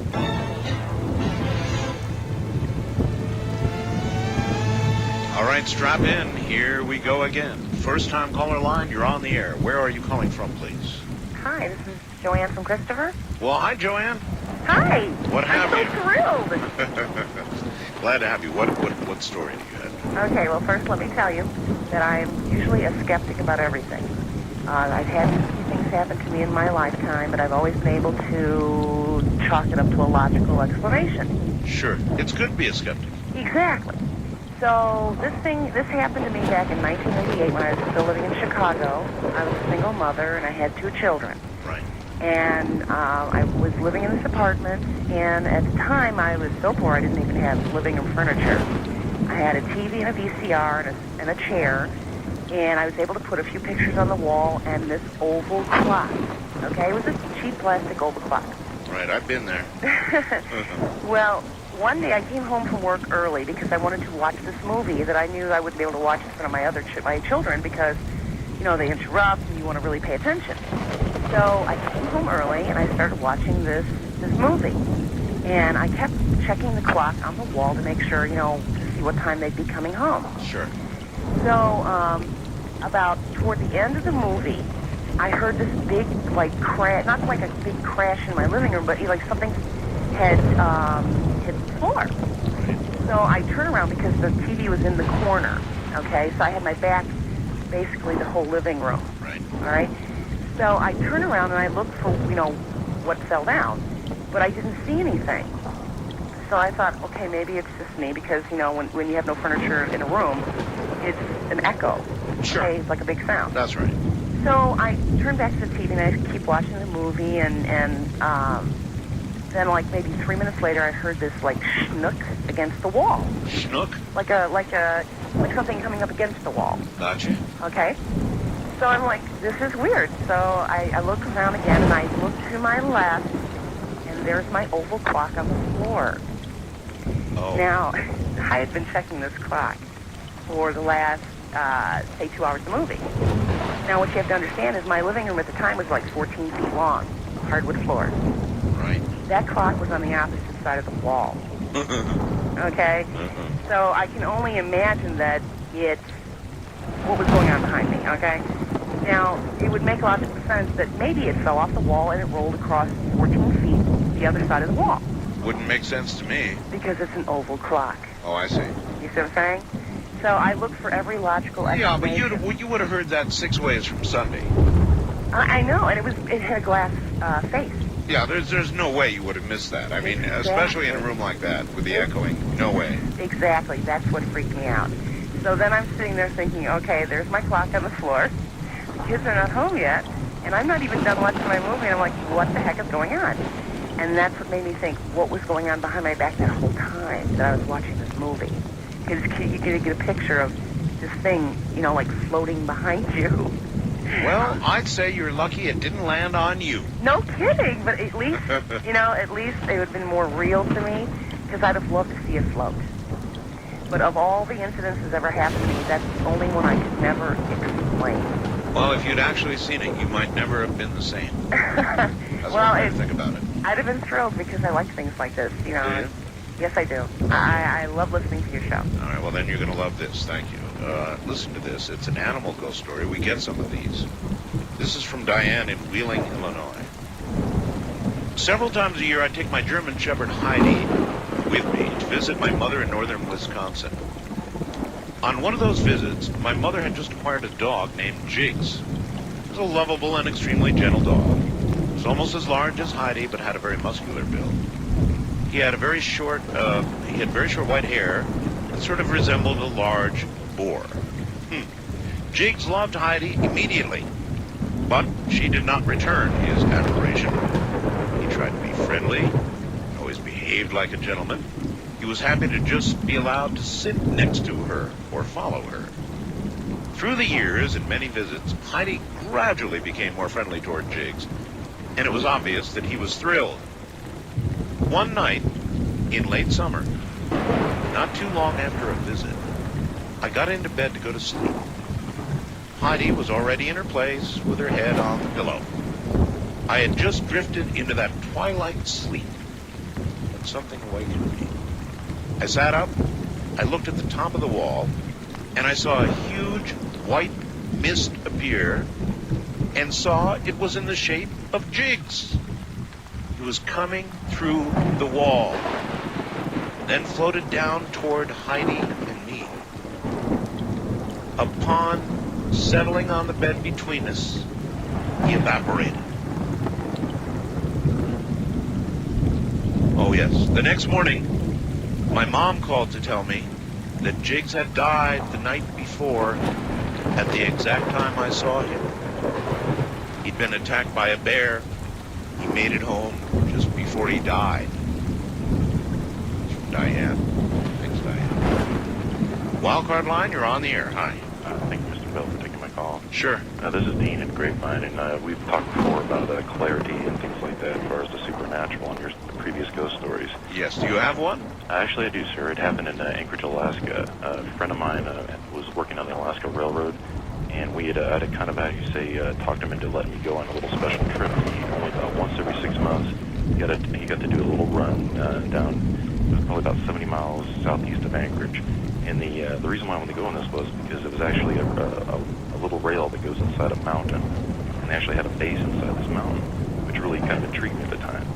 So I thought, well, anybody that digs out the mountain, it takes the time to dig out a mountain, it's got to be something worth looking at. You bet. So finally, after much, finagling, because it was kind of a military base, he finally let me go one weekend when everybody was kind of like in transition between different, because you had to literally live in this mountain when you got shipped in here.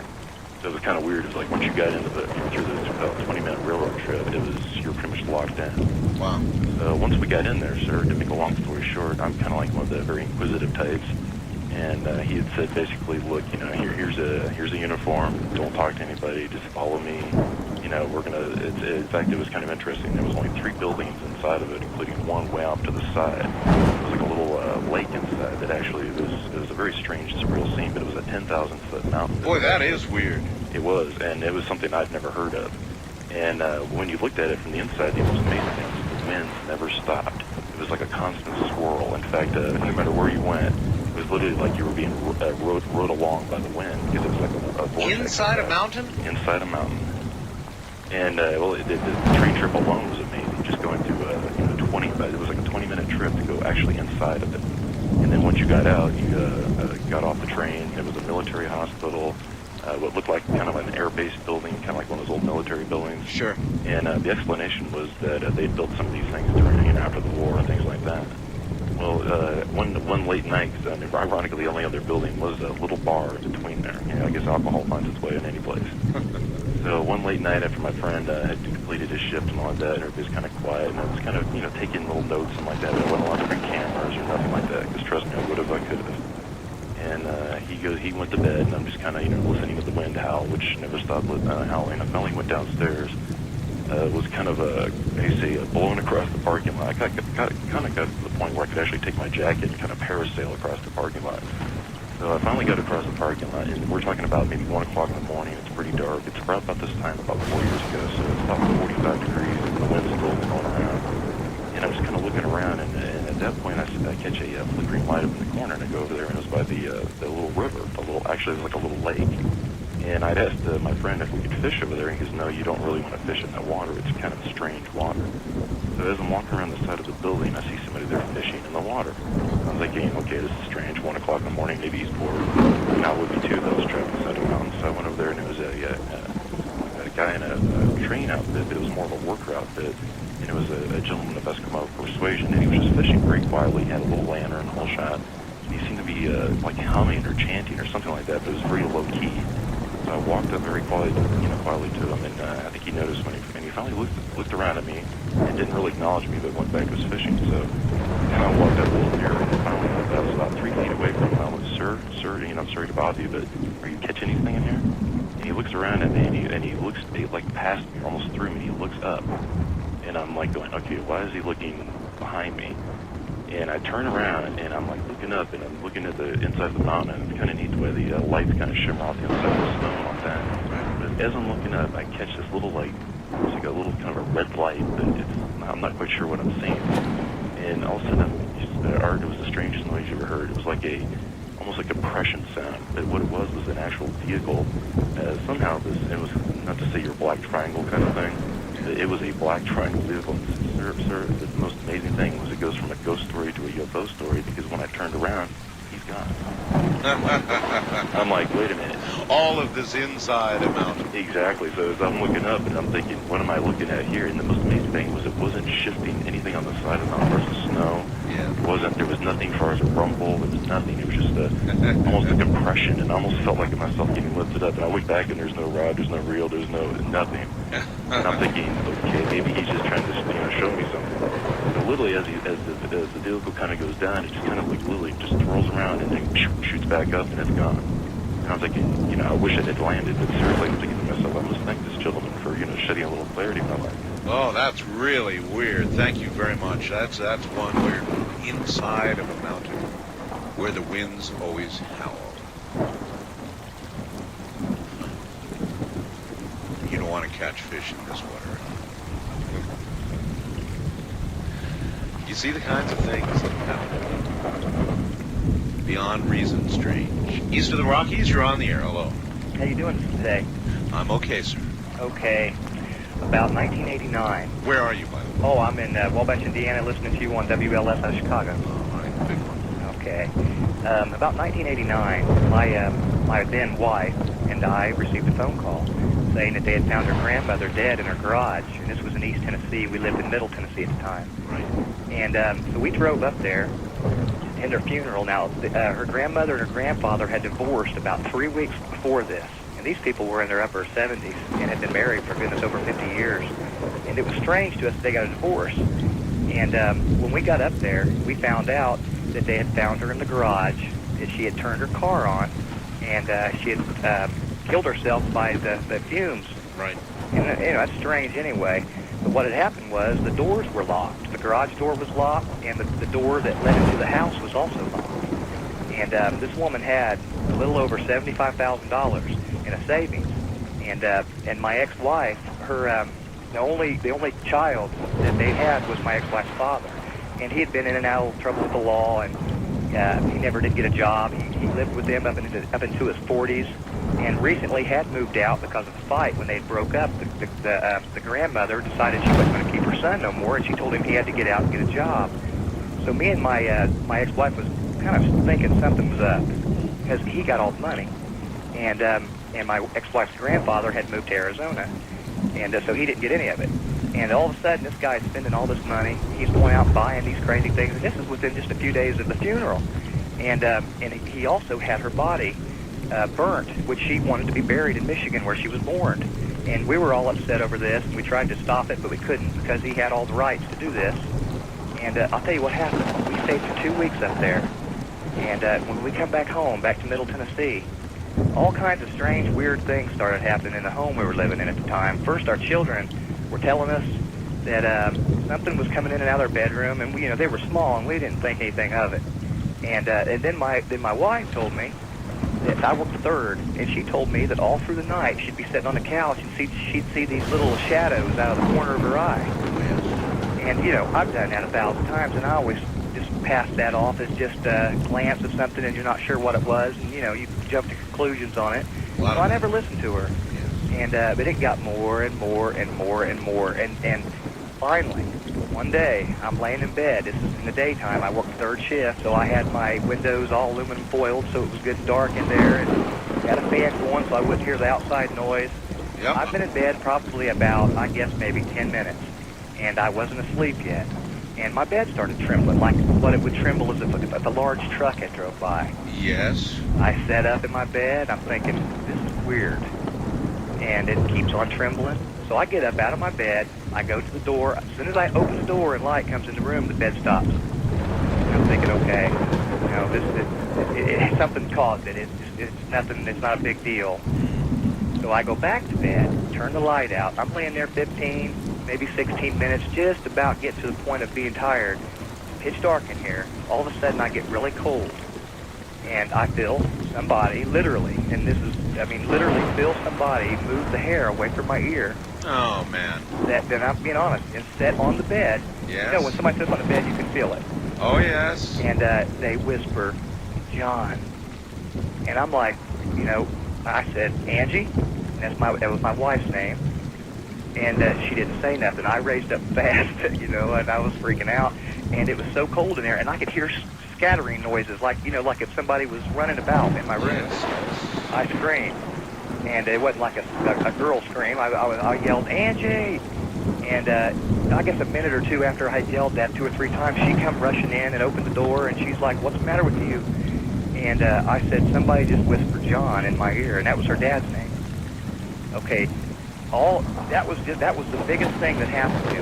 And then after that night, I also started seeing the little shadows on my days off when I'd be up late at night working third and I couldn't sleep at night. I'd constantly see him. Weird things were happening. The microwave oven in the kitchen would come on and start running for no reason. And you know, my father would say, "Oh well, it's just microwave. Who knows? If electrical problems could cause that or whatever." Nobody wanted to listen to us. And it would get cold. And I started seeing the shadows. The kids kept complaining of it. Angie had said that the bed would tremble on her. I felt it several times. This all went on for almost a year without stopping, to the point where we had a friend over who was staying with us at the time. She went back to where she was living because she said she couldn't sleep there. Because she said she'd have too many bad dreams and weird things happen to her at night that she couldn't explain, like, you know, like somebody was watching her. We're coming up on a break here. Okay, I'm going to finish it then. Well, what happened was we ended up finding out that there was a possibility that John might have done something. The police had been investigating him, and we didn't know it. They didn't tell us. It was secret. And what happened was he got killed in an accident. He drove into the fog, and he ended up running into a truck head-on and died. The day that we got a call saying that he had died that morning, everything stopped. I've got you. And I believe that she was telling me that John killed her. I've got you.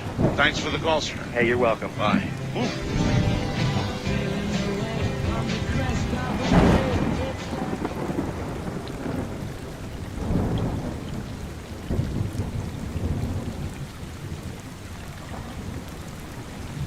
Of the Rockies at 1-800-618-8255. East of the Rockies at 1-800-825-5033. First-time callers may reach Art at area code 775-727-1222 or call the wild card line at 775-727-1295. To talk with Art on the toll-free international line, call your AT&T operator and have them dial 800-893-0903. This is Coast to Coast AM with Art Bell. It is indeed. Actually, it's Ghost to Ghost AM with Art Bell this night. And all we're doing is telling ghost stories, and the only rule is no goodbyes. I'm not good at them anyway and don't like them. So it's Ghost to Ghost all night long. We'll get right back to it.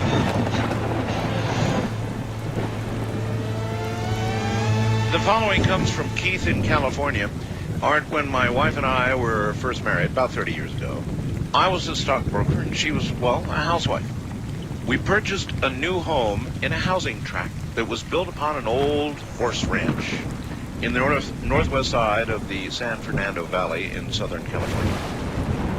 Well, I always thought there was something not quite right about the house in the area, but didn't give it a lot of thought. You know, noise here or there for no reason. Well, one night around 10 o'clock, my wife and I went to bed. She was wearing a purple flannel outfit, nothing unusual. Just another night in the valley. We'd been there for about 20 minutes. I'd not yet quite fallen asleep, just, you know, sort of in and out of the twilight zone, thinking about that day's events. I looked over at the bathroom, 10 feet away. The door was open, and the nightlight was on. There, at the bathroom door, my wife was standing. I was a bit surprised and asked her, "What are you doing up?" She said, "Huh?" And it was evident by her response that she was in the bed as soon as she said, huh, the image standing at the door vanished. Thanks, Keith. West of the Rockies, you're on the air. Hello, Art. Hello. This is Everett from Oregon. Yeah, 1190 KX. Ah, yes, the powerhouse in Portland. Yeah. I gotta set the story up. I'm a little nervous. It's the first time I ever talked to anybody on the radio. All right, well, just take a good deep breath and tell us like it is. Okay. Or was. Okay, me and my sisters and my parents all lived in this house in Milwaukee, Oregon. And my oldest sister Karen lived up, well, she slept up in the attic. And she kept on hearing, like, at nighttime she'd hear scratching and, like, growling noises. Growling? Growling noises. Scratching, maybe mice, maybe rats. Growling, not good. Yeah, so she kept on complaining about it to my parents, so they moved her downstairs with us. And then one night, I woke up and I was scared to go to the bathroom myself because I was only like 5 or 6 years old. And so I woke up my middle sister. She's like, you know, in age group, middle. Okay. And asked her if she'd help me go to the bathroom. You know, walk me to the bathroom. So we walked down the hall. And you had to get your sister was how old? She was, I don't even know. I was 5 or 6, so she must have been, 8 or 9. And you had to get your sister to help you to the bathroom? Well, yeah, because I was scared. I was always scared of the dark when I was younger. All right. Okay, so we're walking down the hall to the bathroom, and we look out into the living room through the doorway. And the couch goes sliding across the living room. What? The couch goes sliding across the living room. While you're watching it? Yes, and this huge hand, looks like King Kong's hand, comes out from behind it. Oh, man. And it starts like moving towards us. We run back to the room, you know. And I jump in my bed and I throw the covers over my head, and I sit there for I don't know even how long. And Are you sure now that this was not your bladder preparing to explode? It's possible. I don't know. I mean, my sister saw it too, so I don't know. Doesn't sound like it. All right, so you ran back to the bedroom. Yeah. That's what I would have done. Yes. And I pull up. After I don't even know how long, I pull the covers up, and I see this thing, and there's no way it was the size that it was. It could have passed through the doorway, but it was hovering over us, you know. And then it just seemed to go away, and I must have waited for like 2 or 3 hours. And then I was like, I have got to go to the bathroom, you know? And so I got my sisters to help me go back, you know, to walk me again. And we got to the bathroom this time. Yes. And I don't mean to laugh. I'm sorry. That's okay, I know. But, okay, so then when we were walking back, the door handle to going up to the attic was rattling. And the door was, God. There's a whole bunch of stuff with this house, but that was the big one. Oh, that's a big one, all right. So it was basically, it was a hand after you. Yeah, it was gigantic. Like it looked like King Kong's hand. It filled up the whole living room. And the next morning, the couch was moved out a little bit, but it wasn't like thrown across the living room like it was. Yeah. Oh, sir, I'm laughing because that one scares me. It's kind of. It was. Well, I'm serious. That's what I saw. I was only 5 or 6, so I don't know, but. 5 or 6 is old enough never to forget that. Yeah, I always remember that. All right, thanks. All right, thank you. Take care. Oh, I don't know if I like that one at all. A giant hand moving this couch, sliding it fast across the floor, and then chasing you into the bedroom. And your already swollen bladder, you fling yourself into bed as you know you would, right? I would. And there's the hand above the bed. International line, you're on the air. Hello. Hi, Art. It's Elizabeth in Oshawa. Oshawa? Yes, Ontario. Ontario. Just Welcome. east of Toronto. Very welcome. Listen, you know that computer of yours, when it went belly up, it actually hissed. I could hear it. Well, you know what? Actually, I tell you, my computer has screwed up before, and half the time it's been cockpit error. It's been me. This time, no way. In the mode that it was in, it could have only done one thing. I had one command into it, and that was to do a stinger, that revolting little sound that we're forced to play. Yeah. And it could not have done what it did, but it did it. These kinds of things happen during these shows, and I'm getting used to it. Anyway. That's what makes it fun. Anyway, you go right ahead. Oh, and listen, just quickly, while you were telling that dog story, Yes. as the ghost was disappearing, dissipating, Yes. I have a dingo, and he came in from the other room, smiled up at me, with his tongue on the phone, right on Put the his mouthpiece. tongue on the mouthpiece of the phone. Yeah, while you were talking about that dog, and he was smiling, he has a smile, and then he just settled right down, and he's sleeping. And a dingo, that's from Australia, isn't it? Yeah, he's a cattle dog. He's partly German Shepherd, and he's just gorgeous. His radar ears. Well, maybe he just appreciated that story. Well, I don't know. He's kind of psychic. He comes when I think about him. So he gave us a little tongue, that's all. Yeah, he was just phone. I hear you. Well, listen, I got a funny story for you.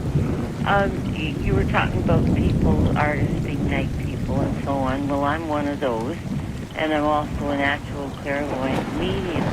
And for many years, I couldn't just figure out what to do with all this. So I took myself to a little spiritualist church in Toronto it'd been there for many years. And I was pretty skeptical about the whole deal, but I needed to find out what this was going on with me. So during the service, the guest medium, there was a very nice elderly lady. She didn't know me from Adam. She came over to me and put her hand on my shoulder, and she said, "My dear, I have a message from an aunt, a vibration aunt." And she said, "Her name is Bert." And she kind of thought that was odd for a lady. Then she said, "Oh, it's Bertha. Did you have an aunt you called Bert?" And I said, "That's right." Well, she says to tell you, my dear, that the tears you've shed for so long will soon be over. And that was the end of the message. And I kind of had an idea what she was talking about, but I wasn't sure. And so on my way home, I was in the subway and waiting on the platform. And I was just wandering around. Suddenly, something made me turn around. And hanging in the air was like more than life size, and it was my aunt's ex-husband who was deceased. In the middle of the air. Yeah, like clairvoyant. It was just like a big TV screen, superimposed. Yes. Hanging. I see things like that quite often, but it always startles me. And there he is, hanging in the air, just from his arms up, and he had them folded, and he was smoking this big cigar, and which was usual for him. But I couldn't figure out, well, what the heck am I seeing Uncle Jack for, And so I puzzled all the way home, and that thought just stayed with me. I could actually still see it in my mind. Sure. Anyway, a few weeks later, I was at work, phone rang, and it was my mother to tell me that my aunt that lived with her sister, had been a nurse for many, many years, and she had fallen, and we thought she had broken her hip, but she wouldn't let her call an ambulance. So I had to rush up to the house and get the ambulance, and go through all that, get her in the hospital. Well, she survived that, but she died of pneumonia. So a few weeks after that was all over, I was in my apartment, and I was standing at the kitchen thinking all of a sudden, you know how you get that little feeling on the back of your neck that you should turn around, there's somebody looking at you? Of course, it's an unmistakable feeling. We all have it, Yeah, it's just like somebody taps you on the neck mentally. And I turned around, and the same thing, my uncle and my aunt were together, and they were just hanging in the air, smiling.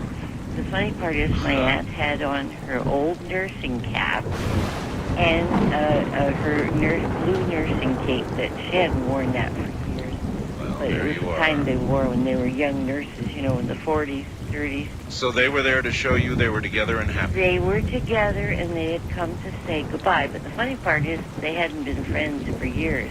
They'd been divorced for years. Well, who knows what it's going to be like in the afterlife. Thank you very much for that call. A lot of times, you've got to wonder, particularly if you've been married a few times. We talk about soulmates, and we talk about who's going to be over there on the other side and all of that. Well, if you've been married several times,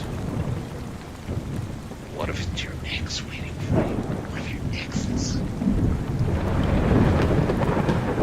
That little thought. I mean, everybody always, the current relationship, right, is a moment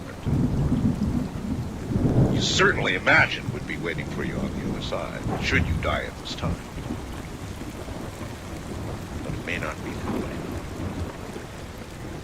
It may be your hellish shrew of an ex who's over there waiting for you. But then that couldn't be heaven, could it? First time caller line, you're on the air. Hello. Good morning, Art. How are you? I'm all right. Where are you? My name is Michael Coleman. I'm president of the Ghost Hunter Society based here in Schaumburg, Illinois. Well, welcome. Thank you. What, you guys actually hunt ghosts? Yes, we do. Okay. Then you have a good one. Then if you were to select the best of your stories, what would it be? Well, actually, I'll tell you a story. Just before I formed the Ghost Hunter Society, it was one of my first hands-on ghost hunting experiences. Now, my family's been riddled with ghost stories, and I've experienced some weird things in my time, but this particular story took place in the northwest suburbs at the time it was a restaurant. Unfortunately, I can't divulge where that is. That's fine. But I happen to know the night manager there. And he invited us over. We didn't know why. He knew my interest in the paranormal, so he invited myself and a friend, and we stayed after closing hours. And he proceeded to tell me that strange things were going on in this restaurant. For instance, some of the waitstaff were feeling pushes and pinches, turning around, and no one was there. Pinches? Temperature would fluctuate. Computers, oddly enough, just like yours, would go a little haywire. The chandelier in the grand ballroom would start swinging back and forth on its own. And one of the oddest things that occurred at this establishment was an elevator. Now, it just seems like a normal elevator, but this elevator would travel between floors, up and down, only at night. I had a hard time believing it. So, I had him take us on a small tour of the basement area, places that normal customers didn't have access to. And we walked around, and he showed us the elevator shaft. Now, mind you, there are only 4 of us in this restaurant. Himself, his assistant manager, myself, and my friend Scott. Right. We are all downstairs in the basement. He shows us the small wine cellar, which is right next to the elevator shaft service area. Yes. He opens up the service area shaft, and we all step inside. And he goes, look how small this is. As soon as he says that, the elevator starts coming down on top of us. Now, no one else. Man, that's like, it's been my horror. That's one of those things, along with falling in a crack in the earth, that I've always had this, to imagine an elevator coming down on top of you is like the biggest horror, next to falling in a crack in the ground, I could even think of. To get crushed, to get mushed by an elevator coming down when you could... Listen, you want to hold it right there, and we'll let you finish up the story after. Sure. Stay right where you are.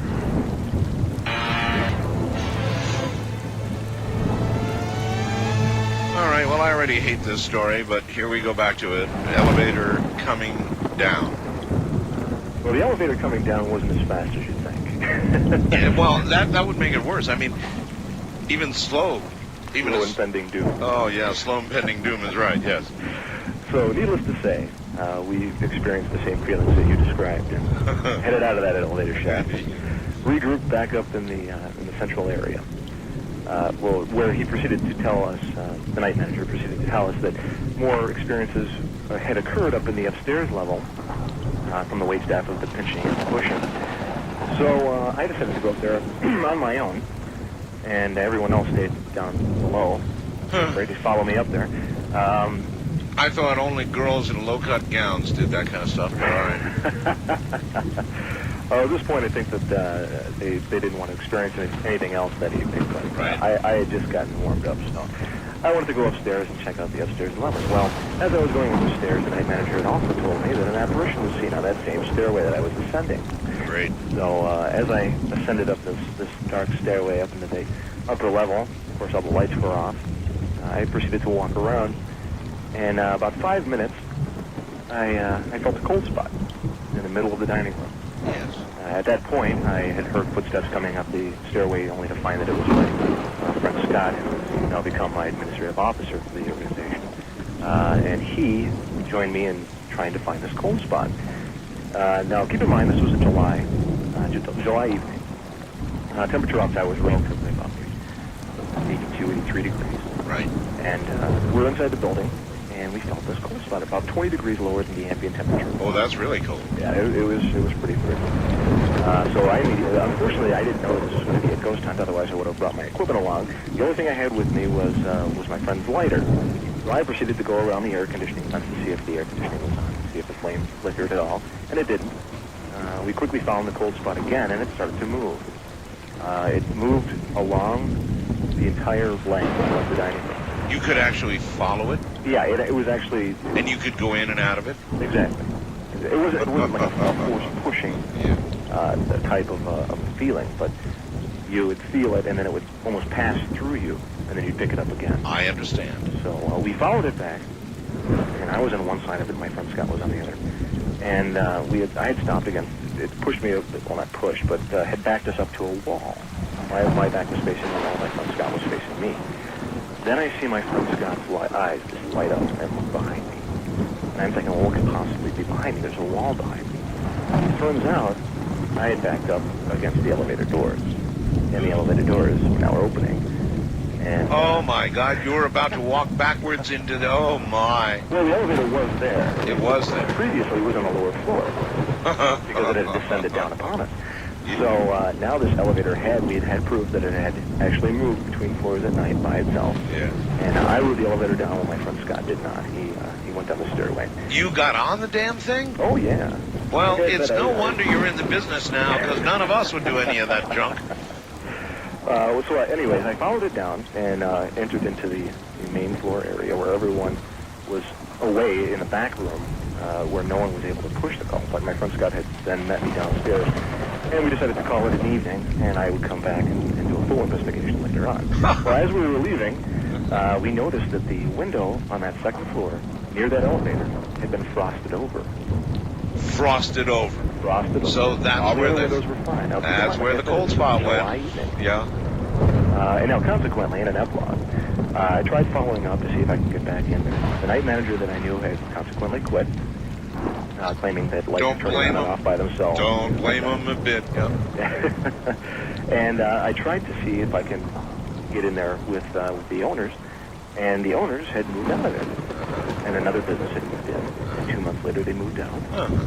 And currently, that property is on the market. I contacted the local realtor that was selling that property. You want to buy it? It was actually haunted. You want to buy it? If I had the money, believe me, I would. There's not a whole lot of money in ghost hunting. Maybe. Well, I wonder if they're going to be required to notify the people who do buy it what's going on. That I don't know. There's laws about that. I know that you should tell somebody if there was a death that had occurred in a property. You should tell them that it had occurred, although I don't know the statute. There are laws about ghosts as well in many states. Oh, yeah. All right, sir, I appreciate the call, and lots of luck to you ghost hunting. But I guess you've got the personality for it based on what I just heard. I never would have done any of that. Wail of the Dead. Has anybody ever heard of Wail of the Dead? Dear Art, it was a sunny afternoon in northern Marin County, California, the day that my grandmother died. My father took his afternoon walk on the Frank Lloyd Wright Civic Center Library to return the books he checked out the previous week. On his way home, he felt a slight breeze against his neck, and he heard a deep moan come, but it seemed out of nowhere. He just happened to glance down at his digital wristwatch at the exact moment of the moan, noticed the time was 2:40 p.m.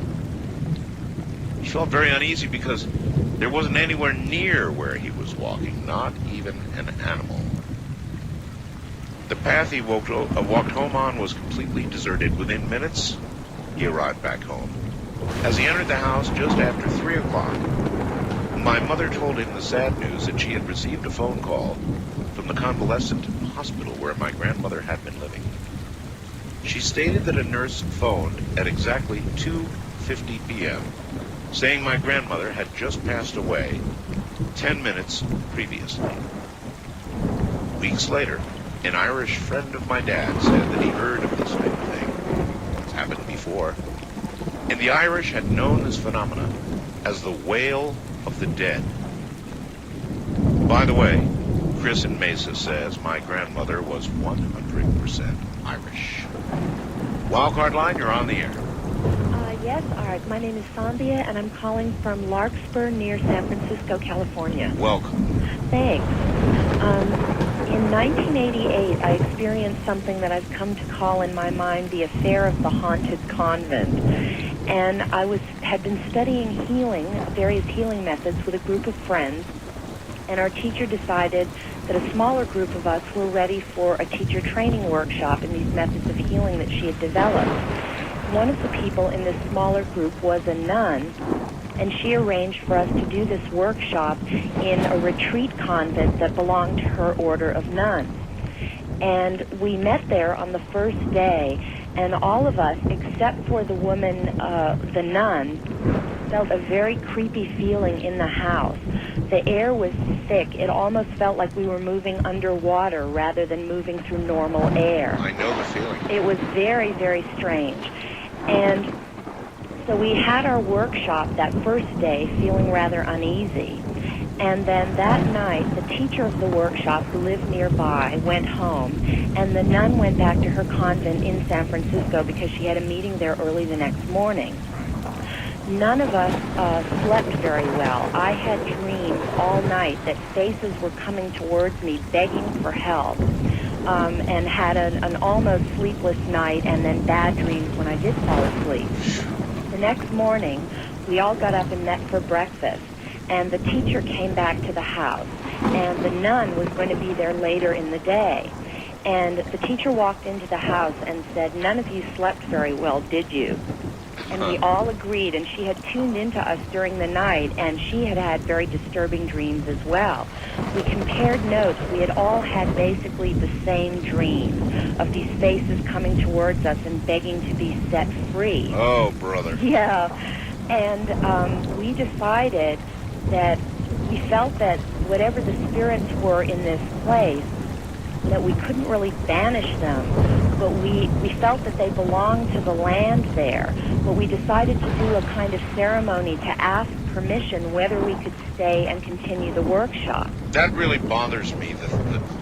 And I'm hearing it again and again and again. The spirits, or whatever they are, appear to be attached to geographic locations, very narrow ones at that. Mm-hmm. But in your case, many faces begging for help. Well, what I saw, it was faces of all the nuns who had stayed on that property over the years. Or you wouldn't think nuns would be trapped. Well, I felt that you wouldn't think that. That's what was kind of surprising about it. But I felt that maybe that anybody who had stayed on that property, and there had been a number of different buildings there over the past 150 years. I know, but nuns are supposed to go to heaven without passing go. Well, that was what was surprising to us. And the other thing that we thought was odd was that the nun who had invited us there, who was quite gifted psychically, actually, didn't feel any of this, though she appeared uneasy to us, but she wasn't able to name it the way that we were. So we did this ceremony, and immediately to us the atmosphere appeared to change. It was kind of like on hold, like we had permission to stay there. And shortly after we finished the ceremony, the nun who had invited us there came back from San Francisco, and the minute she stepped in the door, she looked around and said, "Oh my God, it feels so different here now." And so we proceeded with the workshop over the next several days. And though we felt much more comfortable there, strange things continued to happen, especially somehow with me, like I was some kind of conduit for energy or something. Because every time I would go to turn on a lamp or a light switch for an overhead light, the bulb would pop. The glass wouldn't break, but the filament would pop and the bulb would be useless. And eventually I went through every single extra light bulb in the house, almost 50 light bulbs. And finally we decided that I was no longer allowed to operate any of the light switches, and other people had to do it for me. And for some time after that, even in other houses that I would stay, I would have similar experience with light switches, or like an earlier caller tonight, various appliances would turn themselves on and off, especially televisions and clothes dryers in the middle of the night. And then after a few weeks, it sort of dissipated. Boy, I've got a lot of electronics around here. I wouldn't let you anywhere near my house. Well, I haven't really had experiences since then, and I didn't feel any disturbing feelings with those continued experiences. I know anybody who can kill 50 light bulbs. Well, it was very odd, but the rest of the workshop proceeded very well. And then later, I asked independently 2 different psychics and a rather gifted medium that I know, and they all got similar impressions, almost kind of stereotypical that you might hear. They all felt that that retreat center had been built on either an Indian burial or ceremonial ground. And I later did some research and found that in that particular part of San Francisco Bay, because this house was right on part of the bay, that in that area there were indeed a number of different ceremonial and burial grounds, so I couldn't find information about that particular piece of Still, land. anything that would keep nuns' spirits locked in a physical location, that's something to think about. Well, it felt like very, very powerful energy to all of us. I'm with you. Yeah. All right, thank you very, very much. Thank you. And take care. That's not good. I mean, nuns, as I said, they're supposed to proceed without passing go. And if they don't, then, you know, what's in store for us, right? Who have lived the lesser life.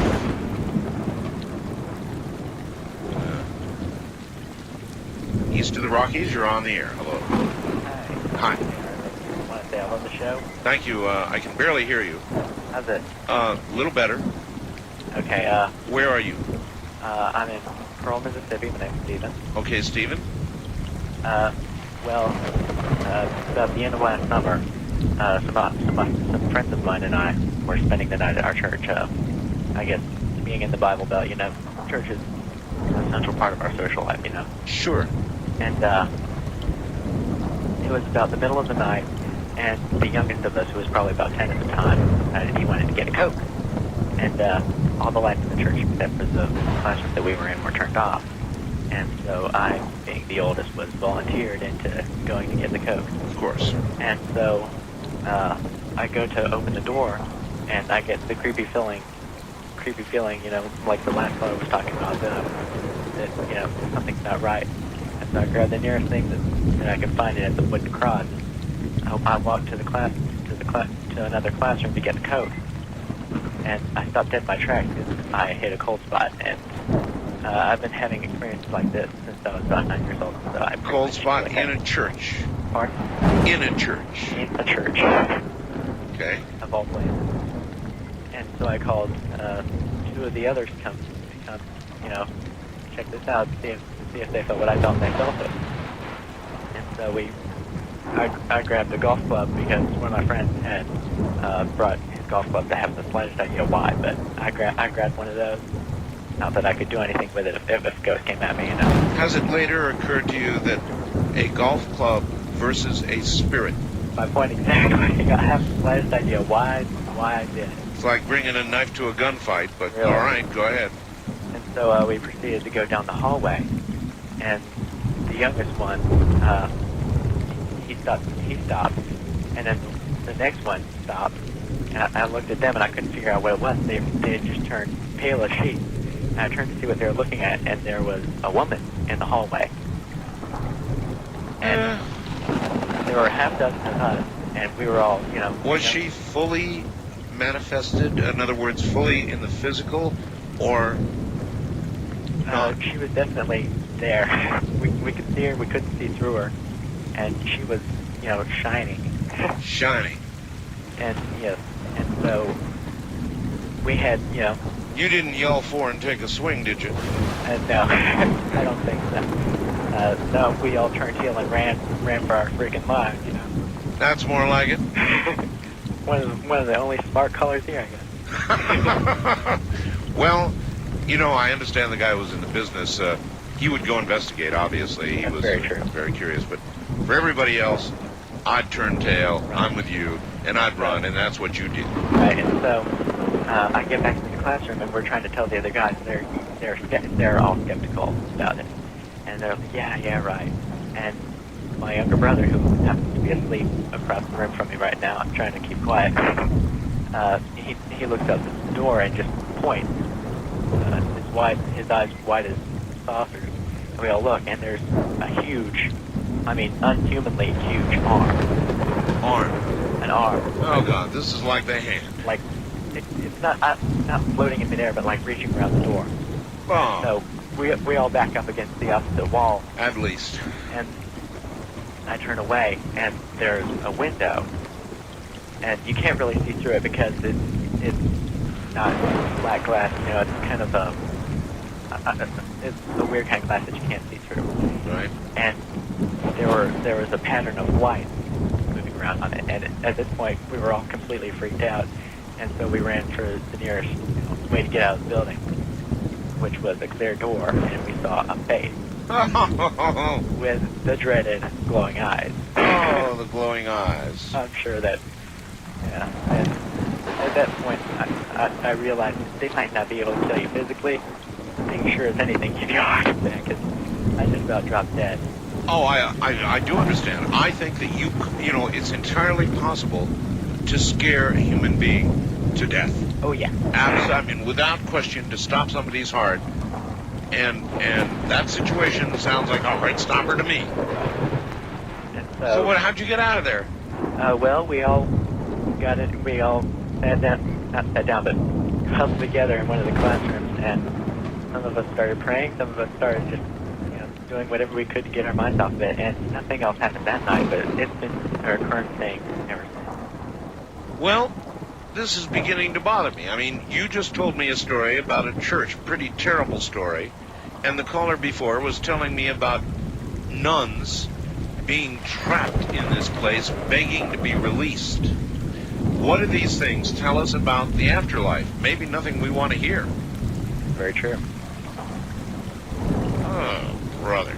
I don't think that these were dead people, though. I think it was, you know, angelic and demonic beings, whether going against each other, or, you know, the angelic being trying to protect us. I haven't foggiest idea. Maybe some kind of war going on in there.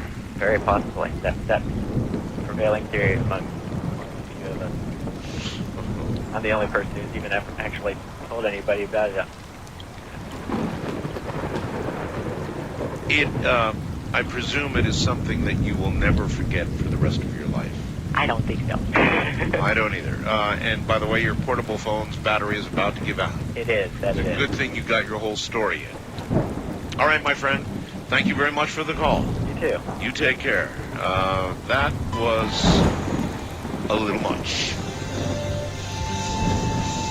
Haunting stuff in a moment. This is Ghost to Ghost AM. By the way, on Friday, this coming Friday, this by then Radio Ghost is going to be out haunting the circuit court for Davidson County in Nashville, Tennessee, beginning about 9 o'clock. Looking for justice. And the haunting will continue until we get it. Just odd. Here's something from Alaska. It was the middle of the winter, 1971 in Alaska, Palmer, Alaska.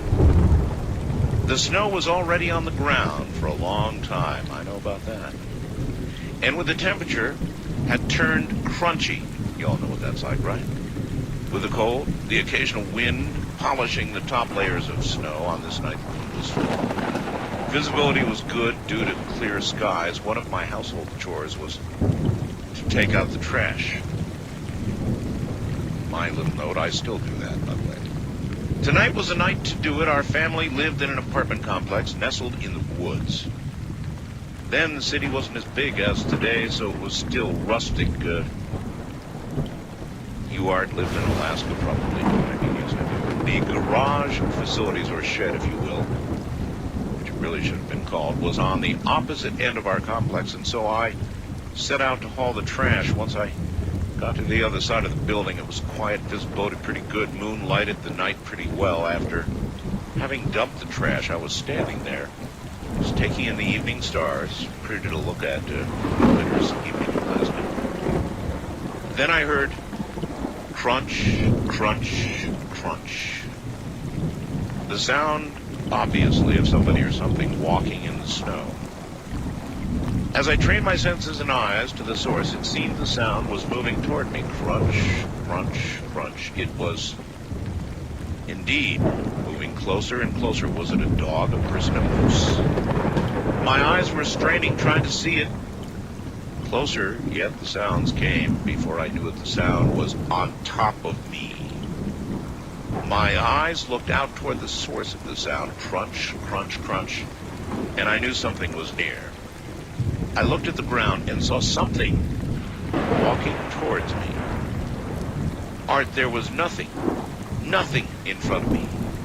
I looked down again, expecting to see at least footprints, and I did. But they weren't footprints. The prints were hoof prints. And whatever was making them was almost in front of me, literally in front of me, but nothing was physically there. Whatever was walking toward me was on two legs. It stopped right in front of me.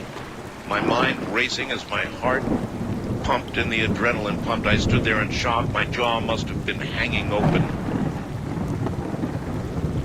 I was wide-eyed. I reached out my arm and waved it in front of me, and was waving in thin air. I did what any kid would do. I turned around and ran like hell.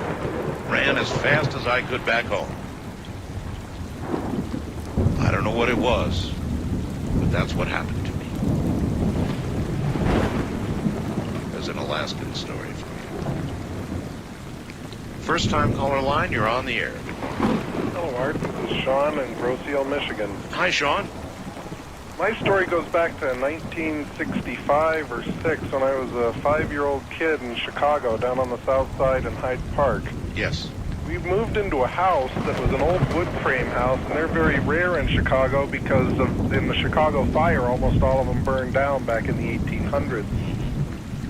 So as we moved into this house, as a kid and with my parents, we'd explore, and up in the attic there was some charring where there had been a fire in the attic, and there was an old, maybe maid's quarters up there in this area, which was interesting. But as my parents explored around the attic, they found boxes of old glass negatives. Are you familiar with those? I am, yes, I remember them. And the funny thing that I didn't find out till later was they only showed we kids some of these negatives because some of them were actually very pornographic. But we only knew that there were these old pictures of old days back in Chicago up there. Well, as time went by, the attic was accessible through one of those drop-down stairways, and yes. Continuously we'd hear little sounds and the lights would be on up there. Well, we went through a project for about a half a year restoring the banister going upstairs. It was an old mahogany banister, so the whole family would be there. That was our entertainment for a long time. And we kept hearing sounds and thumps and footsteps and a sound almost like a bag of potatoes rolling out upstairs. And my dad finally one night grabbed a meat cleaver because he was sure this time it was so loud that there was somebody up there. So he grabbed a meat cleaver from the kitchen, and our most loyal, brave dog in the world was with us, Gretchen, and she would not go with him. The hackles went straight up on her back, and she would not go. So he actually grabbed her by the collar because he thought he was going to have a confrontation.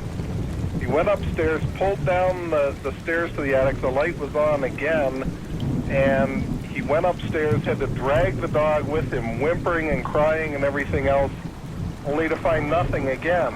And what was really strange was we continued to hear these sounds, and it was just part of our lives for about 4 more months until we were ready to move from the house. And my dad packed these pictures up and got rid of them, shipped them out, and it all went away. It was in the pictures. Oh, it was in the pictures. Yeah, we're almost positive that what happened was this fire that had happened up there probably took this maid's life, and they were her pictures and no one knew about it, but she was, I'm sure, worried about being found out through time. I understand. When they finally went away, that was the end of it. She was able to go off into peace. Whew. Well, the implication of that is that if there is something that strong in life that we're afraid of being found out, we can't be released in death. And, you know, I've heard this again and again and again and again, and I would like to think, like an earlier caller, that the other side has no time, and you're in two places at once, but you've got to imagine the other possibility, and that is that you really are trapped like that nurse. As a 5-year-old, it was so real, and you're not really tuned into supernatural or fear in the same way, and it was such a real part of growing up. It was amazing. A real part of growing up. Thank you very much. Thank you. And take care. Imagine if you knew there were pornographic pictures of you. And you had them, I don't know, stored somewhere the way this lady apparently did. But you died. And you knew you were going to be found out. You knew that eventually they would be found. Would such a thing keep you on Earth?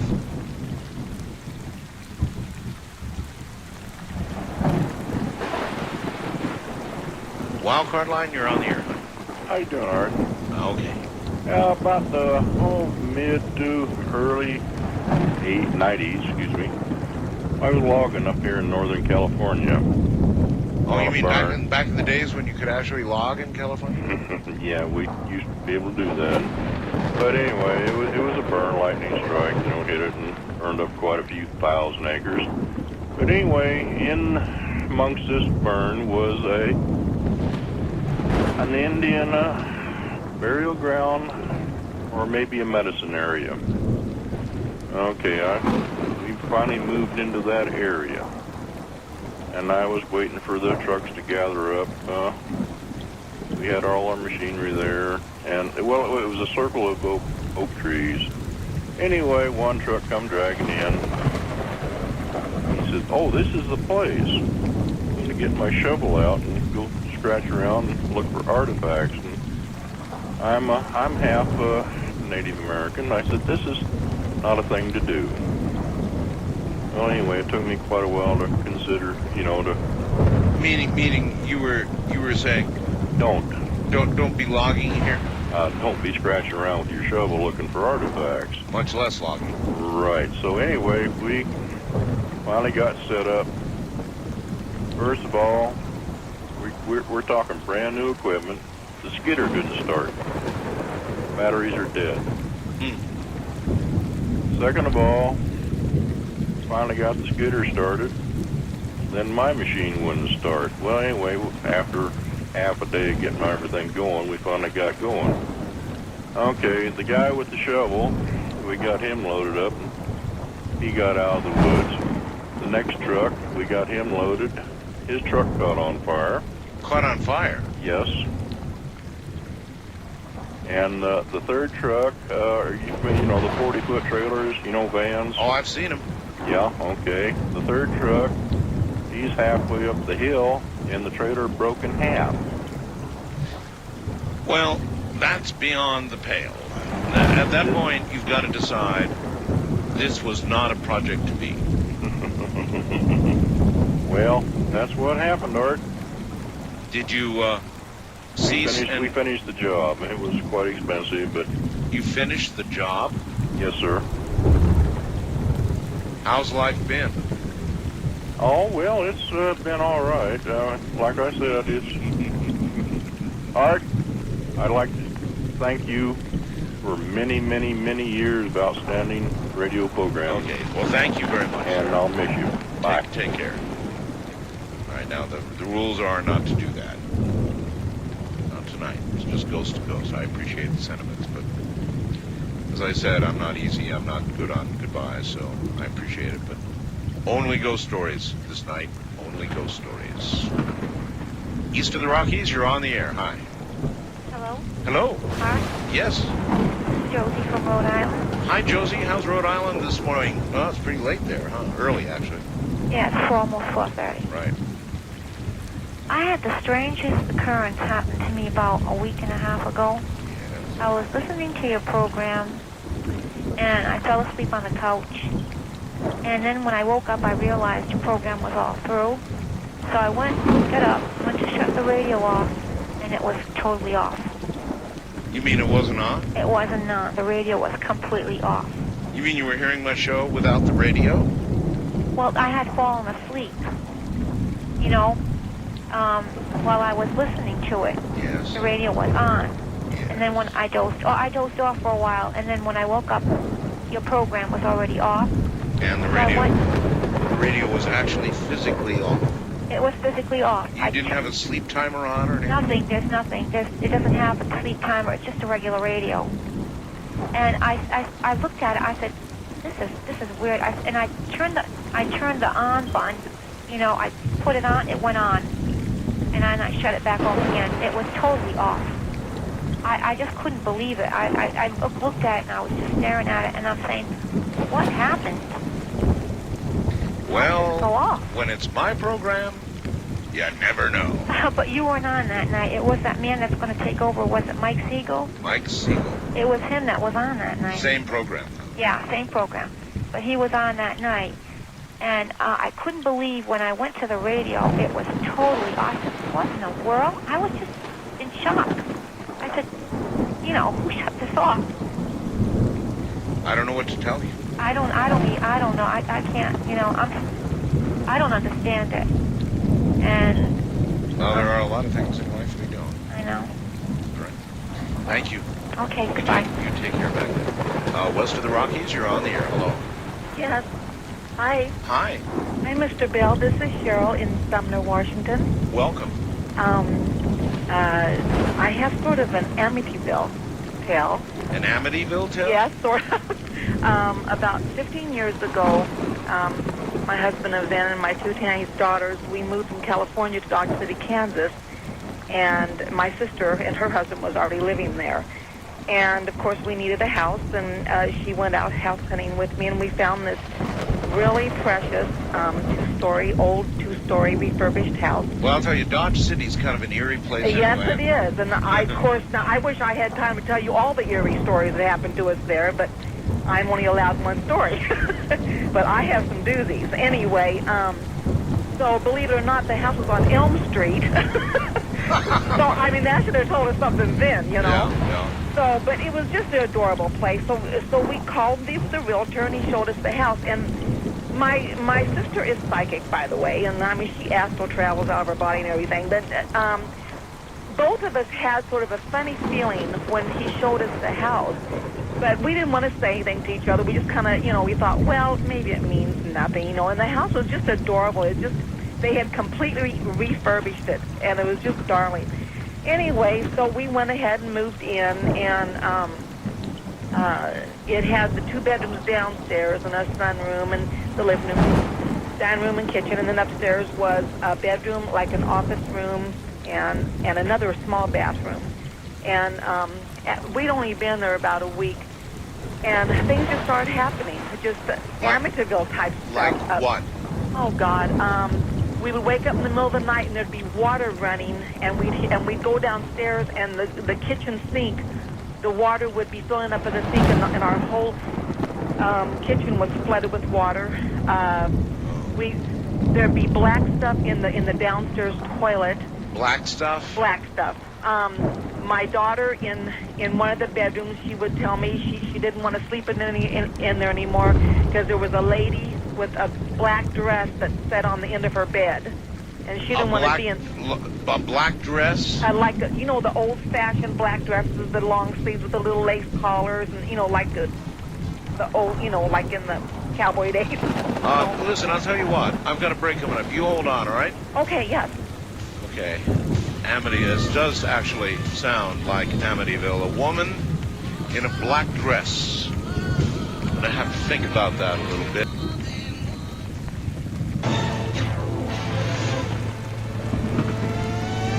Well, I surely do remember the Amityville house, and that house, by the way, I believe stands unoccupied today. You're back on the air again. Yes, sir. There was your long, cool woman in black dress. I like that.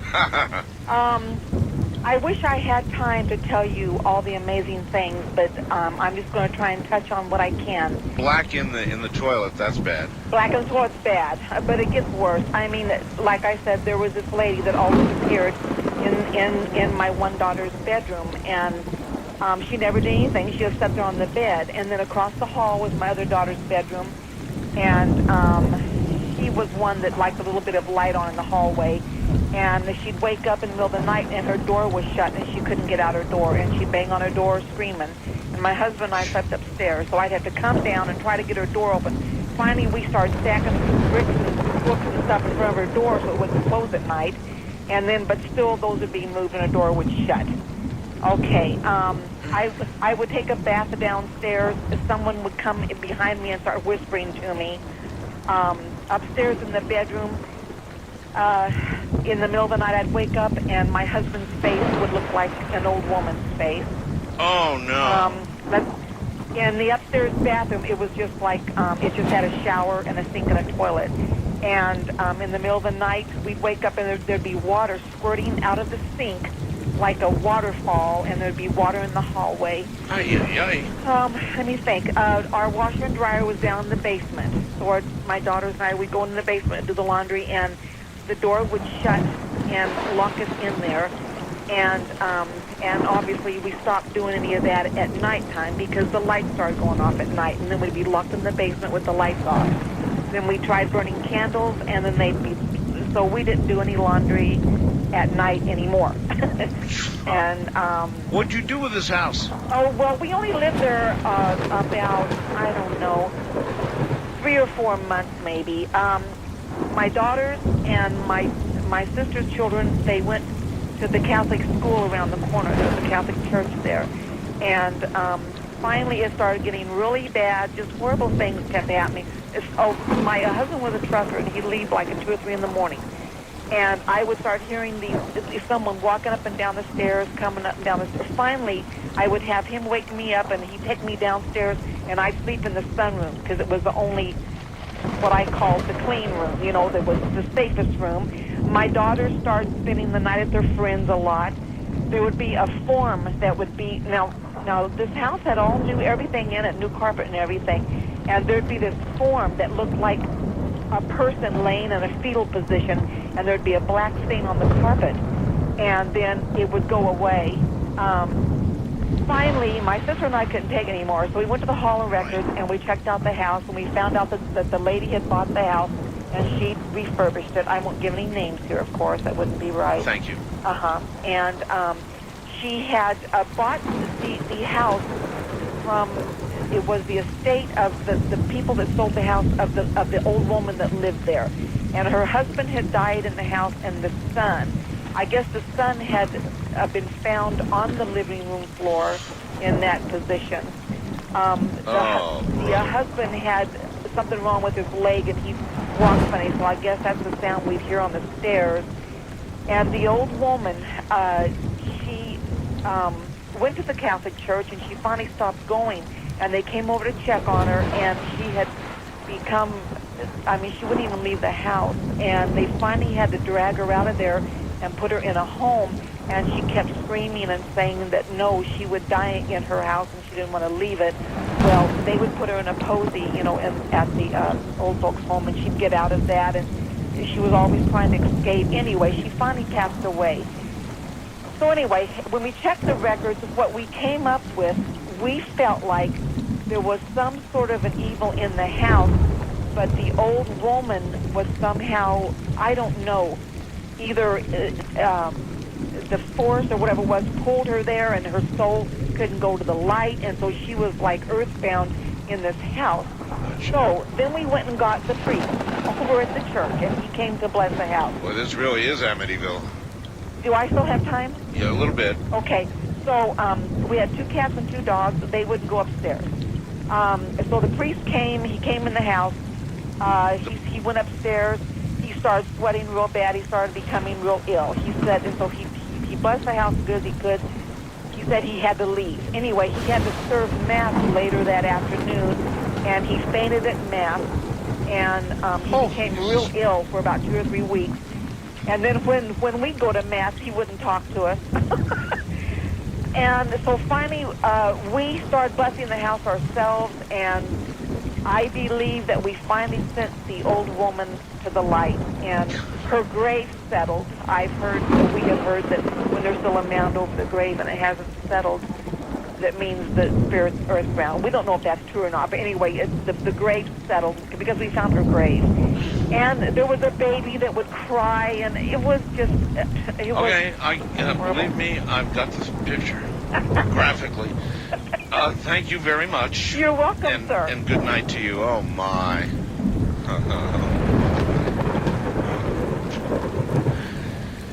Hey, Art. Since this is your last Coast to Coast on Coast to Coast, I thought I'd relate an interesting event that occurred several years ago. My friend's cousin lived in an old house in Trenton, New Jersey, that had been moved from Bordentown, New Jersey. It was previously used by Napoleon and his brother on visits to the area. Now, the story is not about Napoleon or his brother, but rather concerns the occupants of that house at around the same time. See, my friend's cousin had decided to remodel the house and appropriate the attic as a bedroom for their daughter. As her husband began the remodel, a series of peculiar incidents also began.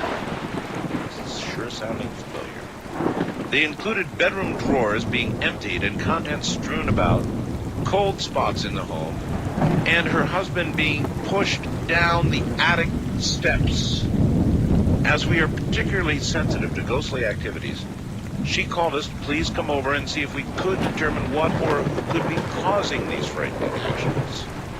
Arriving at her home, we proceeded to the attic, where I saw a young girl about 14 or 15 curled up in a corner. She seemed very distraught. During our dialogue, I asked her what was upsetting her, and she replied, "I've lost my ring. It's very special to me. And what is going to happen to me," she said. "He's giving my room to someone else." I assured her there was a better place for her, and before she was led to the light, I asked her name. "Sarah Cunningham," she replied.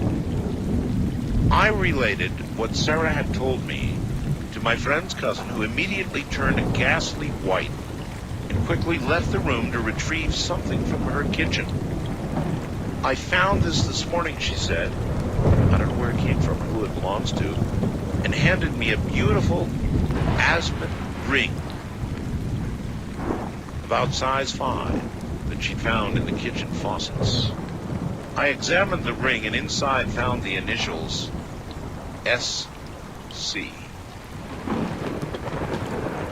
Note, the house was also part of the tunnels that Napoleon had constructed to aid his escape in the event it was needed. An interesting article on the house ran in either the Trenton Times or the Trentonian at the time the house was moved from Bordentown to its present location. I have a photocopy of the article, but it's very poor and not scannable. Cheerio, Barb in Pennsylvania. Thanks, Barb. First time caller line, you're on the air. Hi. Hey, Art, this is Travis in Fort Hill. Hi, Travis. I'm a ride mechanic at a local amusement park down here in Southern Cal, and I just want to tell you a ghost story about one of our rides. Fire away. Some years ago, there was one of the mechanics that worked there. I guess it was his pet ride, and consequently, he had died, not at the park, but he suffered a heart attack in his home. What kind of ride was it? It's a big wooden roller coaster. Right. Okay. Oh yes, I remember those. So, one of our electricians, I guess it must have been about a year later, was walking out to check the track at night. And he was checking proximity switches. I'm sure you're familiar with those. Sure. He's checking the proximity switches down in between the tracks, and he looked up, and here comes the guy who had died. Said that he checked all the switches, hit the trims, and you're good to go. Really? Yeah, and then I guess the electrician ran, and nobody's ever seen him physically, but there's been a few of us who have seen the glow of a cigarette out on the track area, and he was very well known for chain smoking. Good to go, huh? Oh yeah, he said he's checking out his ride still. I hear you. Thank you very much. You're welcome. Take care. There you have it again. The same theme again and again. People that seem bound to Earth. God, the question, is it their soul? Is it their consciousness?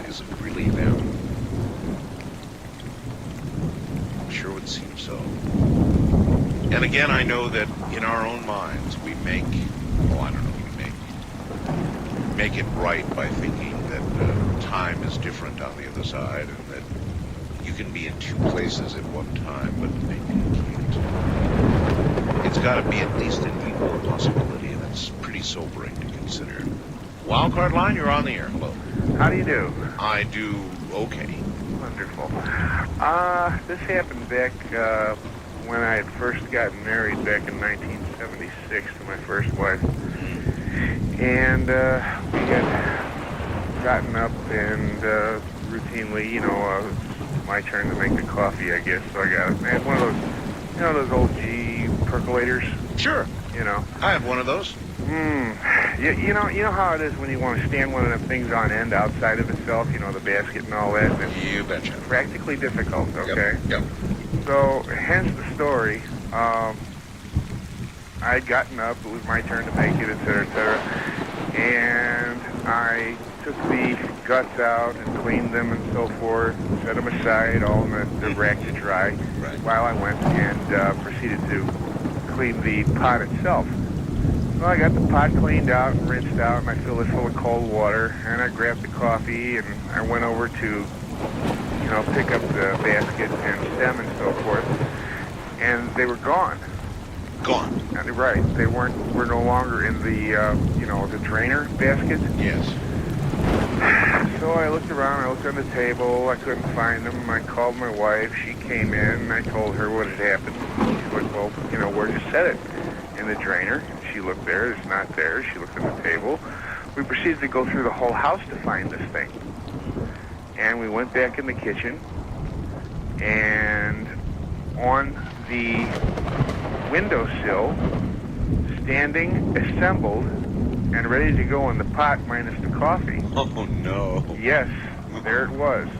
Bright, shiny, sparkling, clean, and balancing perfectly on a painted, a rough painted windowsill. Oh, yeah, and this is one of those old houses in Chicago that was built back behind the local bar.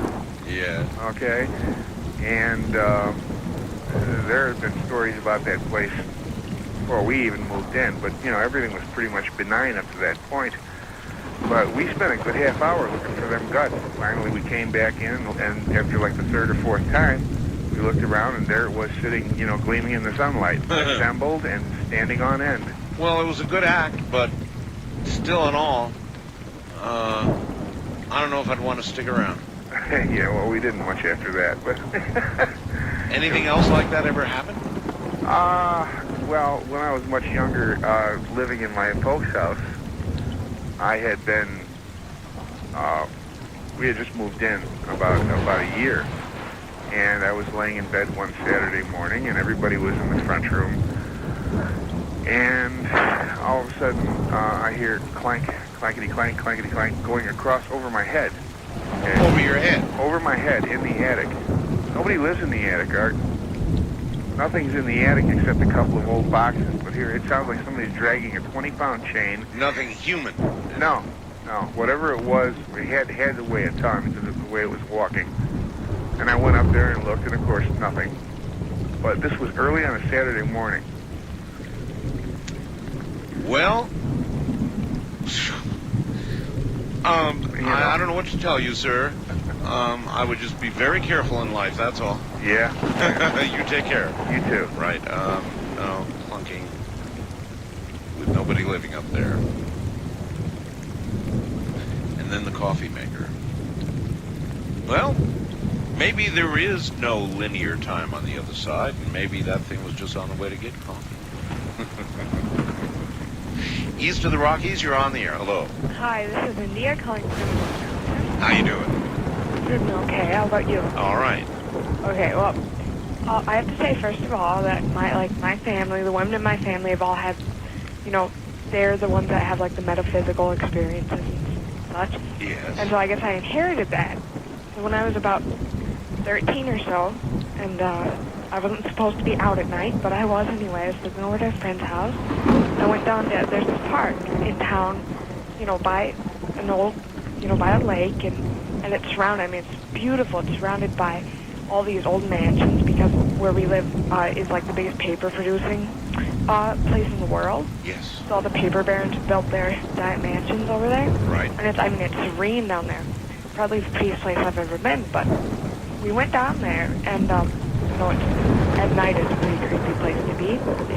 And all of a sudden, I was talking to my friend, there's a giant fountain there, and we were sitting by the fountain. My friend says, look over there, do you see that? And I said, what? And she says, it looks like a horse. And of course, there's no horses in the park. So I turned to look, and about that time, whatever it was, seemed to change into a lot of people that shouldn't have been in the park at that time. A lot of people? Yeah, a lot of people, like 25 people walking straight towards us. And that about... Did you originally... Wait a minute, hold it. Did you originally see this thing as a horse or a form or an animal? Well, I looked over and I saw something and I thought, what is that? And it morphed into 13 people or so or more? Yeah, and they were walking towards us, but you couldn't see all of them. Some of them were shadows. But some of them you could see. So this isn't the good part. I see this one guy, and he's staring just at me. And so I think, oh my God. So we run home and we don't tell anyone. But that's not the end of the story. I mean, I've had, like I said, the women in my family have experiences like this. So I'd see, I saw ghosts and I'd see all sorts of things. But I saw, one night I was up listening to you when I should have been in bed. And I was making a sandwich and in my kitchen. And we live in an old house, must be 150 years old maybe. Right. And I see out of the corner of my eye this tall man, the same man I saw in the park, walking towards me. And that about scared me to death. So I stepped back and, and then he was gone. So I just, thought, I'll make the sandwich, eat the sandwich, and just forget about it. But, it never occurred to me, why any one ghost would be picking on me, right? So it was about a year later that I found out that I'm descended from, like, a line of Amish settlers that originally came over in the early 1700s. And what had always struck me about this man that I'd seen was the way he was dressed. I always thought he was dressed like someone in the 1800s. I don't know why, but then it struck me that he was dressed like an Amish person. And I had recently, in the last year, become interested in those things like pagan topics and Wicca and stuff. So it all hit you at once, really? Yeah, because my family had gone back. They weren't Amish because they had strayed away from the faith and they'd become Methodist. But all the generations had been really religious. And I guess, I don't know, I am sure another generation might have strayed away, but I had just started, I wasn't a Christian. I've got you. Listen, hon, I've got to run, but beautiful story, thank you. Okay, bye. 13 years so.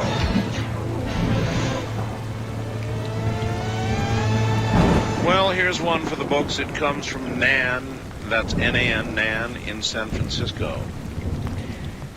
Art, I tried to get pregnant with my daughter for 2.5 years. During that time, I became aware of a presence that followed me around at all times of the day and night. A small shadow would pass by me, a wisp past my cheek. The shadow did not touch the floor. It was small and was in the air, always at the same height, about 4 feet in the air. Not only was I aware of the presence, I was aware of its personality. Listen closely now. After a period of time, the consistency of its presence and its response to me led me to believe that it was female, my daughter, and stubborn. At one point, I remember asking out loud, "When are you going to show up?" The response was, as I thought in my mind, "When the time is right for me." Well, the upshot is that after 2.5 years of trying, I'd taken fertility drugs for 6 months and still wasn't pregnant. The entity was around almost all the time now. One day, my close friend and neighbor told me that she had a dream that I was pregnant. My husband and I met with a doctor to begin moving more aggressive fertility drugs into me. And I'd just about given up on just getting pregnant. As soon as I let go, bingo! The personality essence that I had experienced around me was inside me. I knew not only that I was pregnant with a girl, which was proven by amniocentesis, but I knew who she was. The other day, I was having a conversation with this 5.5-year-old that I knew well when she was born. And she began talking about heaven. Now, since we're agnostic, and I don't believe in traditional religious concepts of heaven and hell, I have not discussed this with her, and I asked her where heaven was, and she pointed up. I asked her how she knew about it, and she told me that it was where she waited while she was waiting to come into my body. She told me that she used to visit me before she was born, and that she didn't want to come right away when I wanted her to. She has at other times repeatedly told me that she chose to be with me, and that she has a strangely comforting ability about her, as though she's mothering me. I had a son before her, and nothing like this happened with him. Very unusual. That's Nan, San Francisco. Unusual, Nan? You can say. First time caller line, you're on the air. Hi, Art. Hello. This is Rose from Midland, Texas. How you doing? I'm doing very well this morning. How about you? All right. I've recently moved to Midland from Austin. I lived in Austin for 30 years. I was a college professor and graphic designer, and I was head of the department at the local Institute of Higher Education there. This is in the late 80s. I had been going through a really bad patch in my life. My dog had died. I had lost 7 relatives, including my father. It seems like it all comes at once, doesn't it? It does. It comes and when it hits the fan, it just spreads out. Yep. Yep. And my best friend had just stabbed me in the back, and we were going through political assassinations at the college, and I had just been demoted that day and put on double secret probation for something I hadn't done. By the time I got home from work, I was feeling pretty bad. Life stinks. So I went in and took a long hot bubble bath and came out, sitting on the side of the bed, winding my clock, setting my alarm.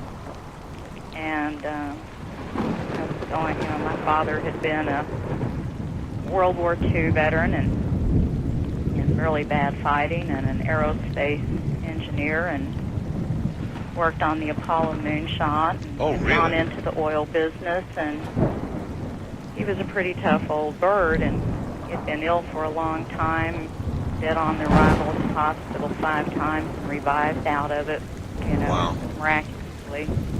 And he had finally passed on a month before. And so I was sitting there. He was a very wise and good man. And I was just thinking to myself, I was going, boy, Pop, I could really use your help right now. I really need you. And I suddenly felt this presence behind me on the other side of the bed, and this weight go down on the bed. Wow. And I lived by myself with my dog before he died, so it, the hair went up on the back of my neck. And I turned around, and there was my dad, just 3D, and as solid as he could possibly be, sitting there on the side of the bed looking at me. The hair's going up on the back of my neck. And he had this real stern look on his face, and I thought, oh my God, he knows every bad thing I've ever done in my life now. And so I said, Dad, is that you? And he had this thing that he used to do when he was upset with you, and his eyelids would flutter and his eyes would roll in the back of his head, and all you could see were the whites of his eyes. And he started doing that. Like, you idiot, can't you see me sitting here? And so I went across the bed, and I wrapped my arms around him, and he wrapped his arms around me, and he just hugged me very tight. And I was with him like that for about 30 minutes. He never said a word. I never said another word. I went to sleep with my head on my father's chest. And when I woke up the next morning, he was gone. And I had been tucked into bed. here I was like 38 years old. I had been tucked into bed, and the covers had been pulled up over me where the covers hadn't even been turned down. I don't even know what to say to that. I would say that's pretty fine. Yeah, pretty fine. And better than some of the rest I've been hearing this morning in terms of what seems to happen to us. Well, you know, it depends upon where your consciousness is. If you're afraid of, I mean, I've been one of those kids that when I came through, I never lost that ability to see things. And you name it, just about everything that's been on your show, I have experienced in my lifetime.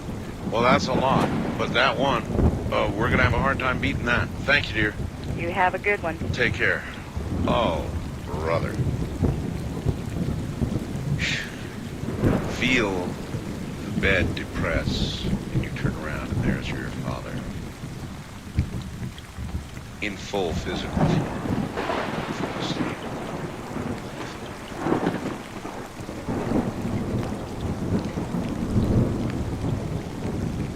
Dear Art, here's a ghost story from when I was a little girl. This comes from a Chinese camp. This is a Chinese camp.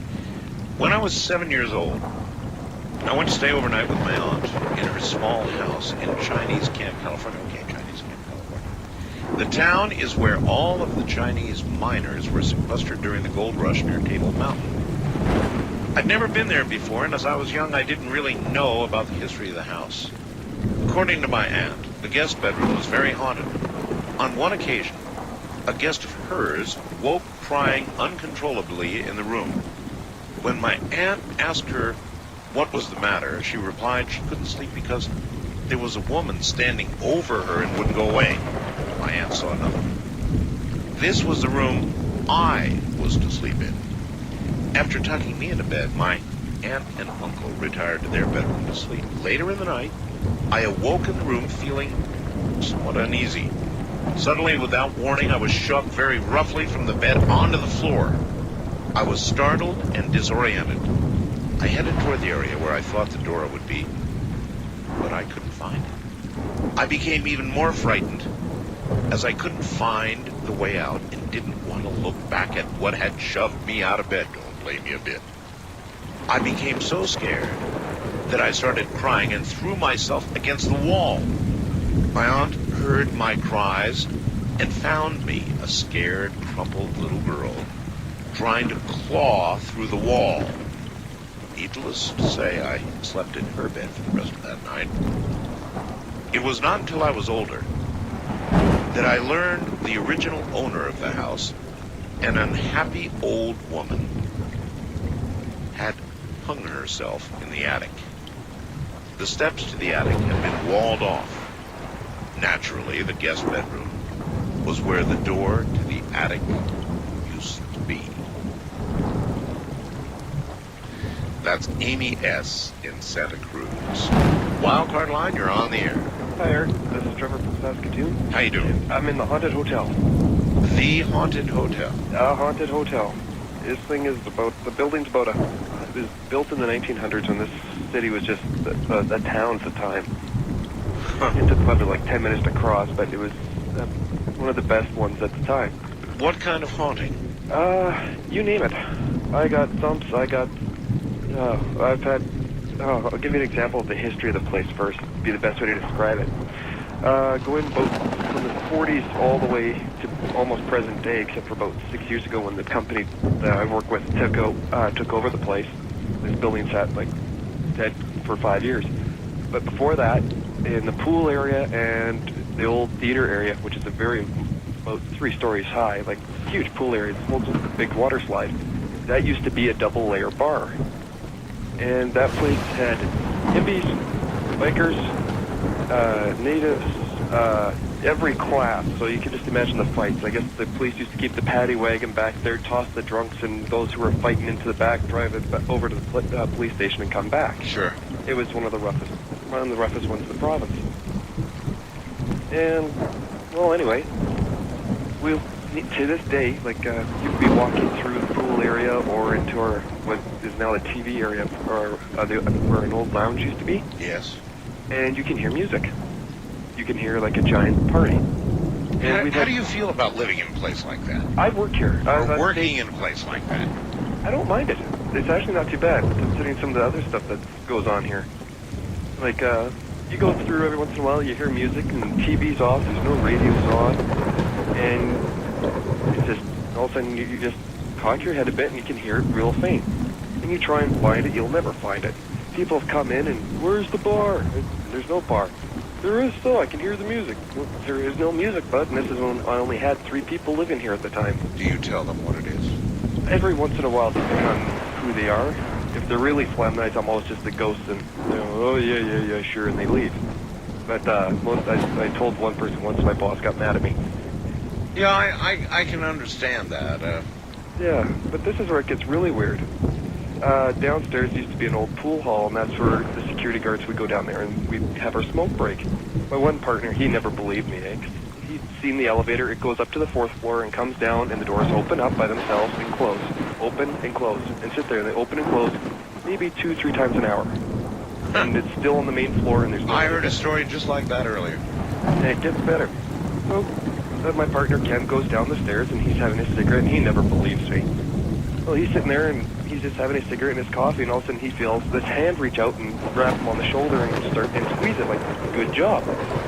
Ken jumps, turns around, pulls out his Maglite flashlight, and is ready to swing, and there's no one there. And now Ken's starting to believe me because he feels it again on the other shoulder.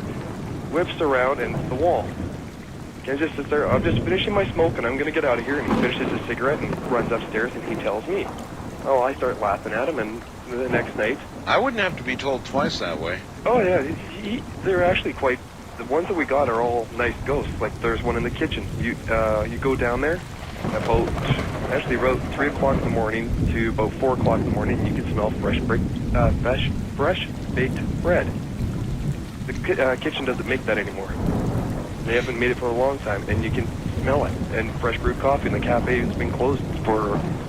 It closed at 7. It's well, all right, so what now. do you think that says about the nature of our souls and what happens to us when we physically die? I mean, what does that say? I think what it is a psychic impression of the place. Except for maybe a couple of them who just don't realize they're dead. Like, or they've done something so awful they're forced to repeat it over and over and over again. Like upstairs on the roof, we found that there was in the 20s and 30s, a couple people had took a couple headers off the roof and killed themselves. We were up there watching a concert one night, and we're looking down, and I got great balance art. And I was sitting there, and I'm crouched down, and I'm looking at this, and I'm watching this concert, and next thing I know, all of a sudden, I'm falling off I'm being pushed. I'm reeling, and I called my partner over, and he comes running over, and all of a sudden I get pulled backwards, and Ken's still about 10, 15 feet away from me. That was, And this is 4.5 stories up, and I was on literally almost on all fours when I got pushed. So there's no way I accidentally tripped or anything. I wasn't moving, I was solidly planted. Well, you must really like your job. I do. I've been here for 3 years. The one in the cafe, I asked her what her name was one day, just on a Ouija board, and she spelt it out for me. I couldn't pronounce it, and she got mad at me, and the vacuum cleaner quit working for 3 days. She works in every other room except for the vacuum cleaner, except for in the cafe. Yeah. So I just call her G from now on. And I said, if you want me to call you anything, I'll just call you G, and that's it, because I can't pronounce what you spelt out. Well... let's see, we've had a couple deaths. And the one in the room... You mean modern times? Modern times, within the past couple of years. The one guy, he was a shaman. He used to live here, and he died, because it's now like an apartment complex.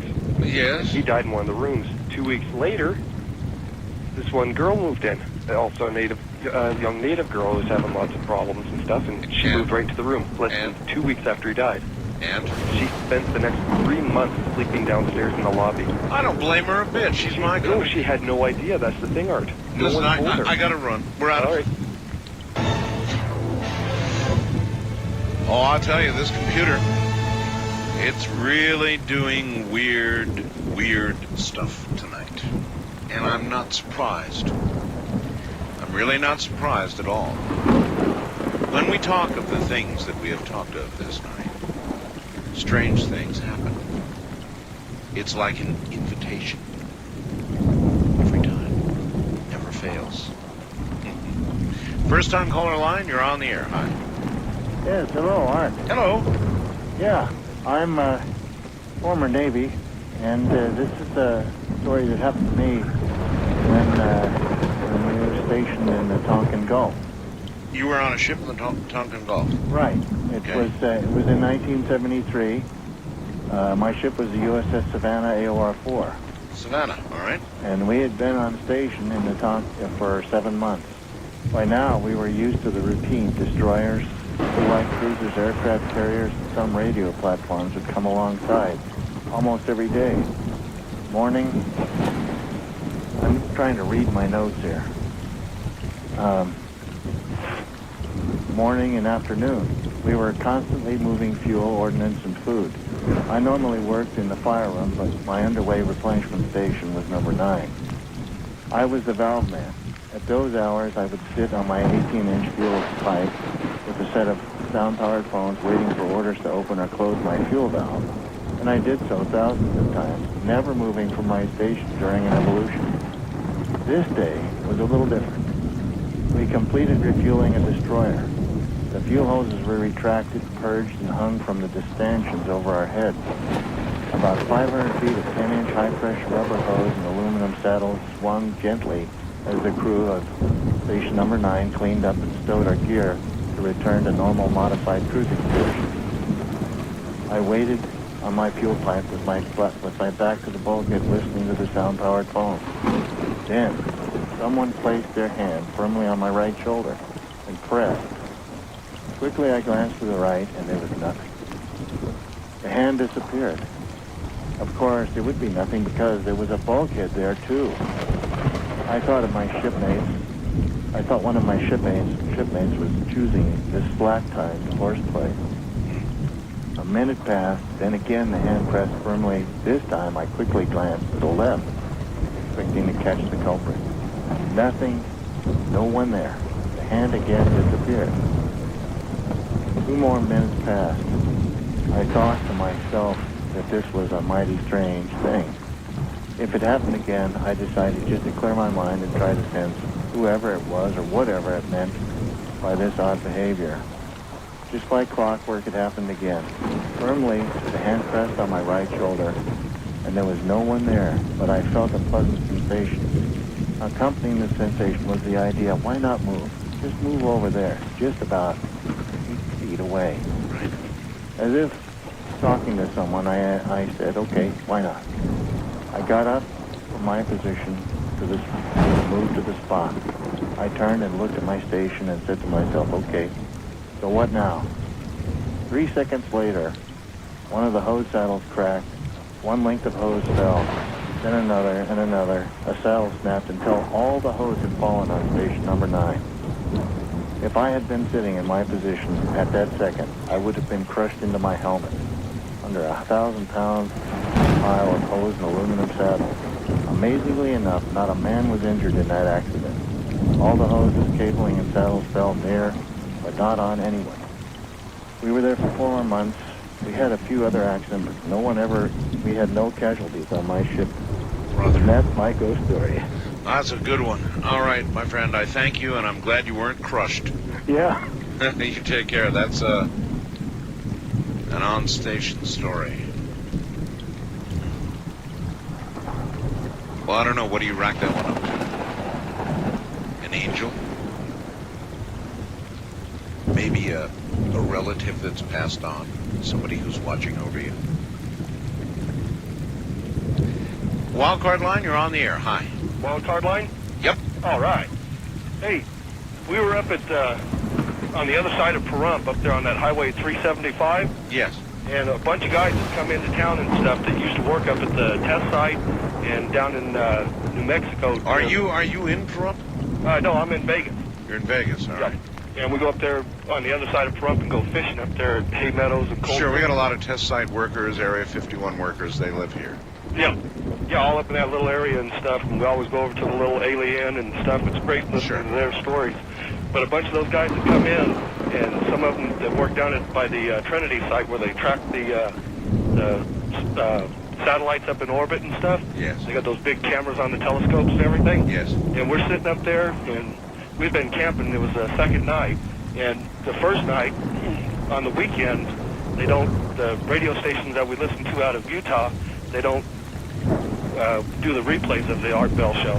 So we took some tapes up there and we let them listen to the one with Seth Shostak from Arecibo. Yes. And the one with Richard Hoagland talking about when that guy Paul Doré said that the satellite, was headed in towards Earth and stuff, that big hoax deal and everything. Oh, yes. And these guys got to talking about the QPEG affair. Right, yeah, absolutely, yeah.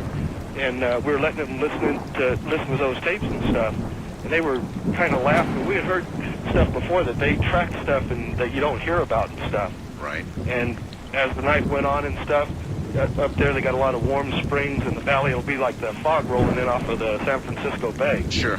And as it started rolling in and everything, everybody kind of got quiet, and then the guys got kind of into a technical conversation and everything, talking about how close that they really are, and that hoax they figured came from somebody that used to work up there at the test site and knew that that's how they had figured it out, that the satellites had passed by our solar system and stuff, that they went, remember the big wow signal that Seth Shostak was talking about? Of course, yes. They said that, during that interview, he said that a lot of times they had got stuff, but nobody retrieved that information for 2 or 3 or 4 days. And they talked about how a satellite traveling past us at half the speed of light, if you looked at it 2 or 3 days later in that same spot, well, it might be 4 or 5 degrees off, so you wouldn't find it again. And they took a map and they started putting these little pins up and everything. And they started laying out paper and showing us up in the stars where they had all those the big wow signal and some other good signals had come from that nobody had ever figured out. And they were saying it was real? Yeah. They said that there's 7 signals actually there's like a group of like 48 signals, but they translated into seven patterns across the sky. And from listening to that stuff on your show, I learned about the Doppler effect and is what they did. All of them that were within certain radio frequencies, they used the same color pins on those and stuff.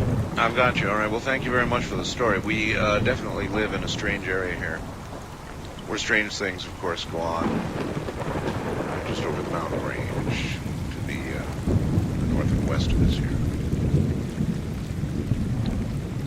Yep. It's a strange area. Now, that technically was not a ghost story, but it certainly was interesting. East of the Rockies, you're on the air. Hello. It's James from Florence, Alabama. Hello, James. How are you doing? Okay. After I tell this, I probably won't be able to sleep for a couple of days. Well, try and tell it gently. Okay. Well, when I was about 15 or 16, I went to bed one night, and about 3 o'clock in the morning, I woke up from a sound sleep, and I had that feeling like I was being watched. I know the feeling.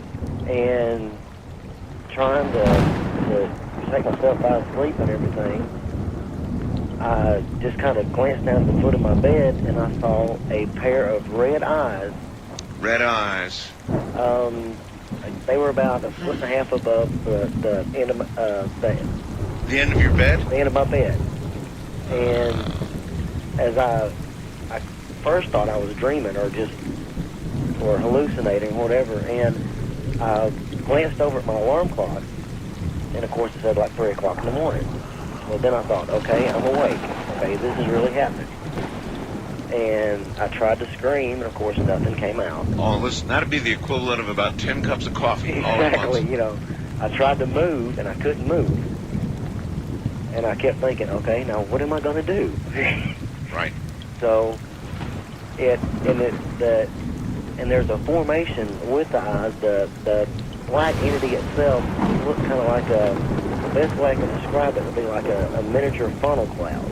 Oh, brother, a miniature funnel cloud. And the eyes were stationary, though. And this whole thing was like just spinning, like, and so I kept looking over at my clock, and like 3 or 4 minutes had gone by, and it was just in one place. It wasn't moving around or anything.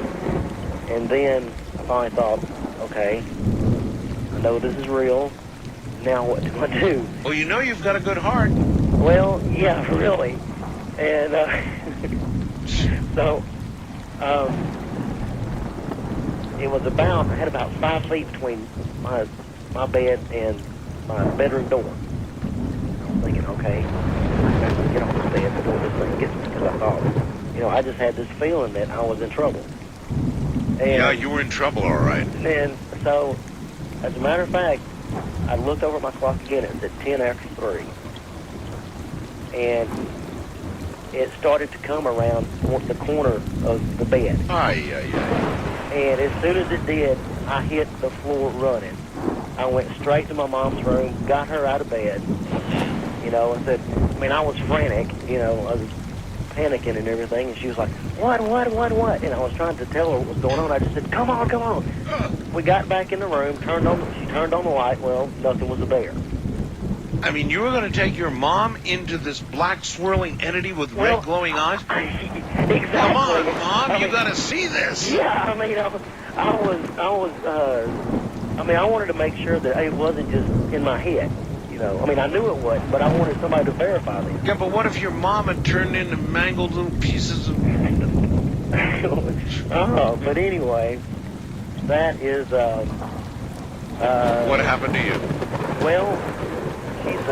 She passed it off as it was just a nightmare or a dream. Naturally.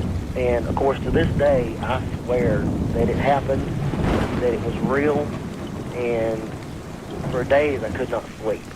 Matter of fact, I didn't sleep in that room for a while. I understand. And to this day, Art, every time I tell that story, I don't care. It can be at noon, broad daylight. I still get scared. Of course. It would scare me, and like I said, I probably will not sleep for a day or two now. Well, good luck to you, and thank you for reaching out and touching us with that. Thank you, Art. we won't sleep either. Oh, brother. A black swirling entity with stationary red glowing eyes. Right. West of the Rockies, you're on the air. Hi, Art. Hello. This is Will in Red Deer, Alberta, Canada. All right, way up there. Yeah, listening to you on Real Audio. Yes, sir. I've got a story that my aunt told me about 5 years ago. Okay? Okay. And what happened was, she lives in Ontario. She lives with her husband and her son. And she went to bed pretty late, about 11 o'clock, and she fell asleep, or she got into that weird part of sleep where you're not sure if you're asleep or you're awake, Yeah. And she heard somebody... It's like the twilight zone of sleep. Like the twilight zone of sleep. And she heard somebody in the basement. And her husband was really asleep, my uncle. So she decided just to walk downstairs and take a look. And she got down to the bottom of the stairs. And there was a man standing in the basement. And he was dressed up as a magician.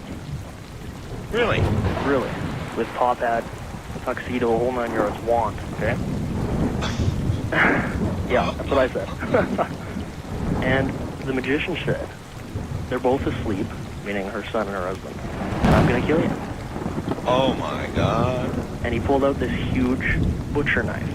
Oh, my God. And began to chase her throughout the house.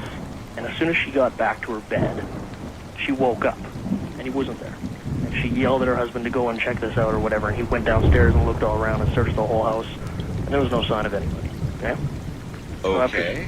So after several hours of laying there, sleepless because she was so terrified, finally she gets back to sleep.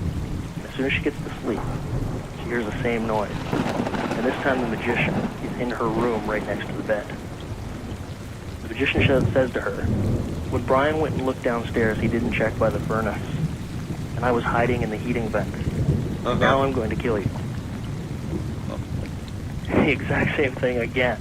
So she wakes up out of her sleep again and has her husband go down and check out in the furnace, and there's nobody there. And she falls asleep, and the same thing happens again. So finally, they make it through the night, and they're all right.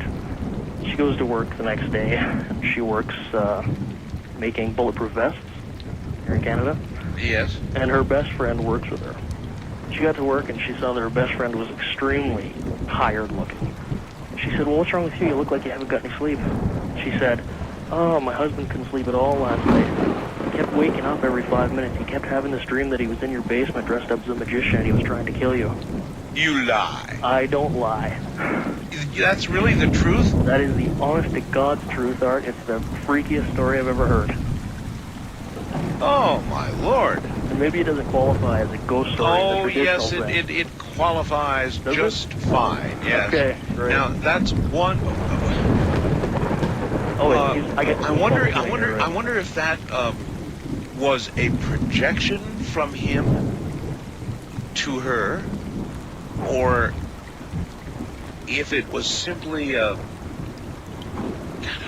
mutual, a real mutual experience. There was some connection between the two of them, obviously. It was pretty terrifying for two people to have the exact same experience, the exact same dream in two different houses. I mean, what you just told is so good that it almost sounds like an urban legend. Well, look, she'll swear on a stack of Bibles. A stack of Bibles, huh? She'll swear on a stack of Bibles. I won't because I'm agnostic, but if she will, that's good enough. Well, listen, I have no idea what to tell you about all of this, except that I guess you have you really believe it, right? Oh, Art, you have to consider the source. And I'm considering the source, and she's very believable. And she would not tell a lie, and the story just absolutely terrifies me. It terrifies me more because I've actually been in the furnace room. Moreover, I would be afraid to go back to sleep. I don't know how anybody would get back to sleep after something like that. Well, when you gotta wake up early, you gotta do what you gotta do.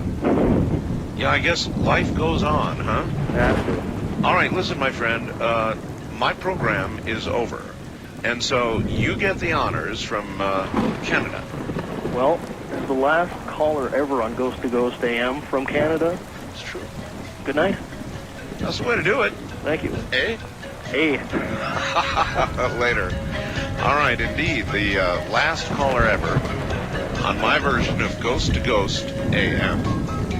And that's it for tonight. Now, tomorrow night, folks, Dr. Michio Kaku will be here. There'll be I think a few surprises, perhaps in the first hour.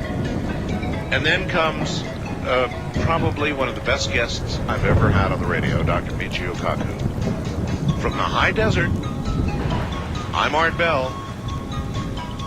Sleep tight.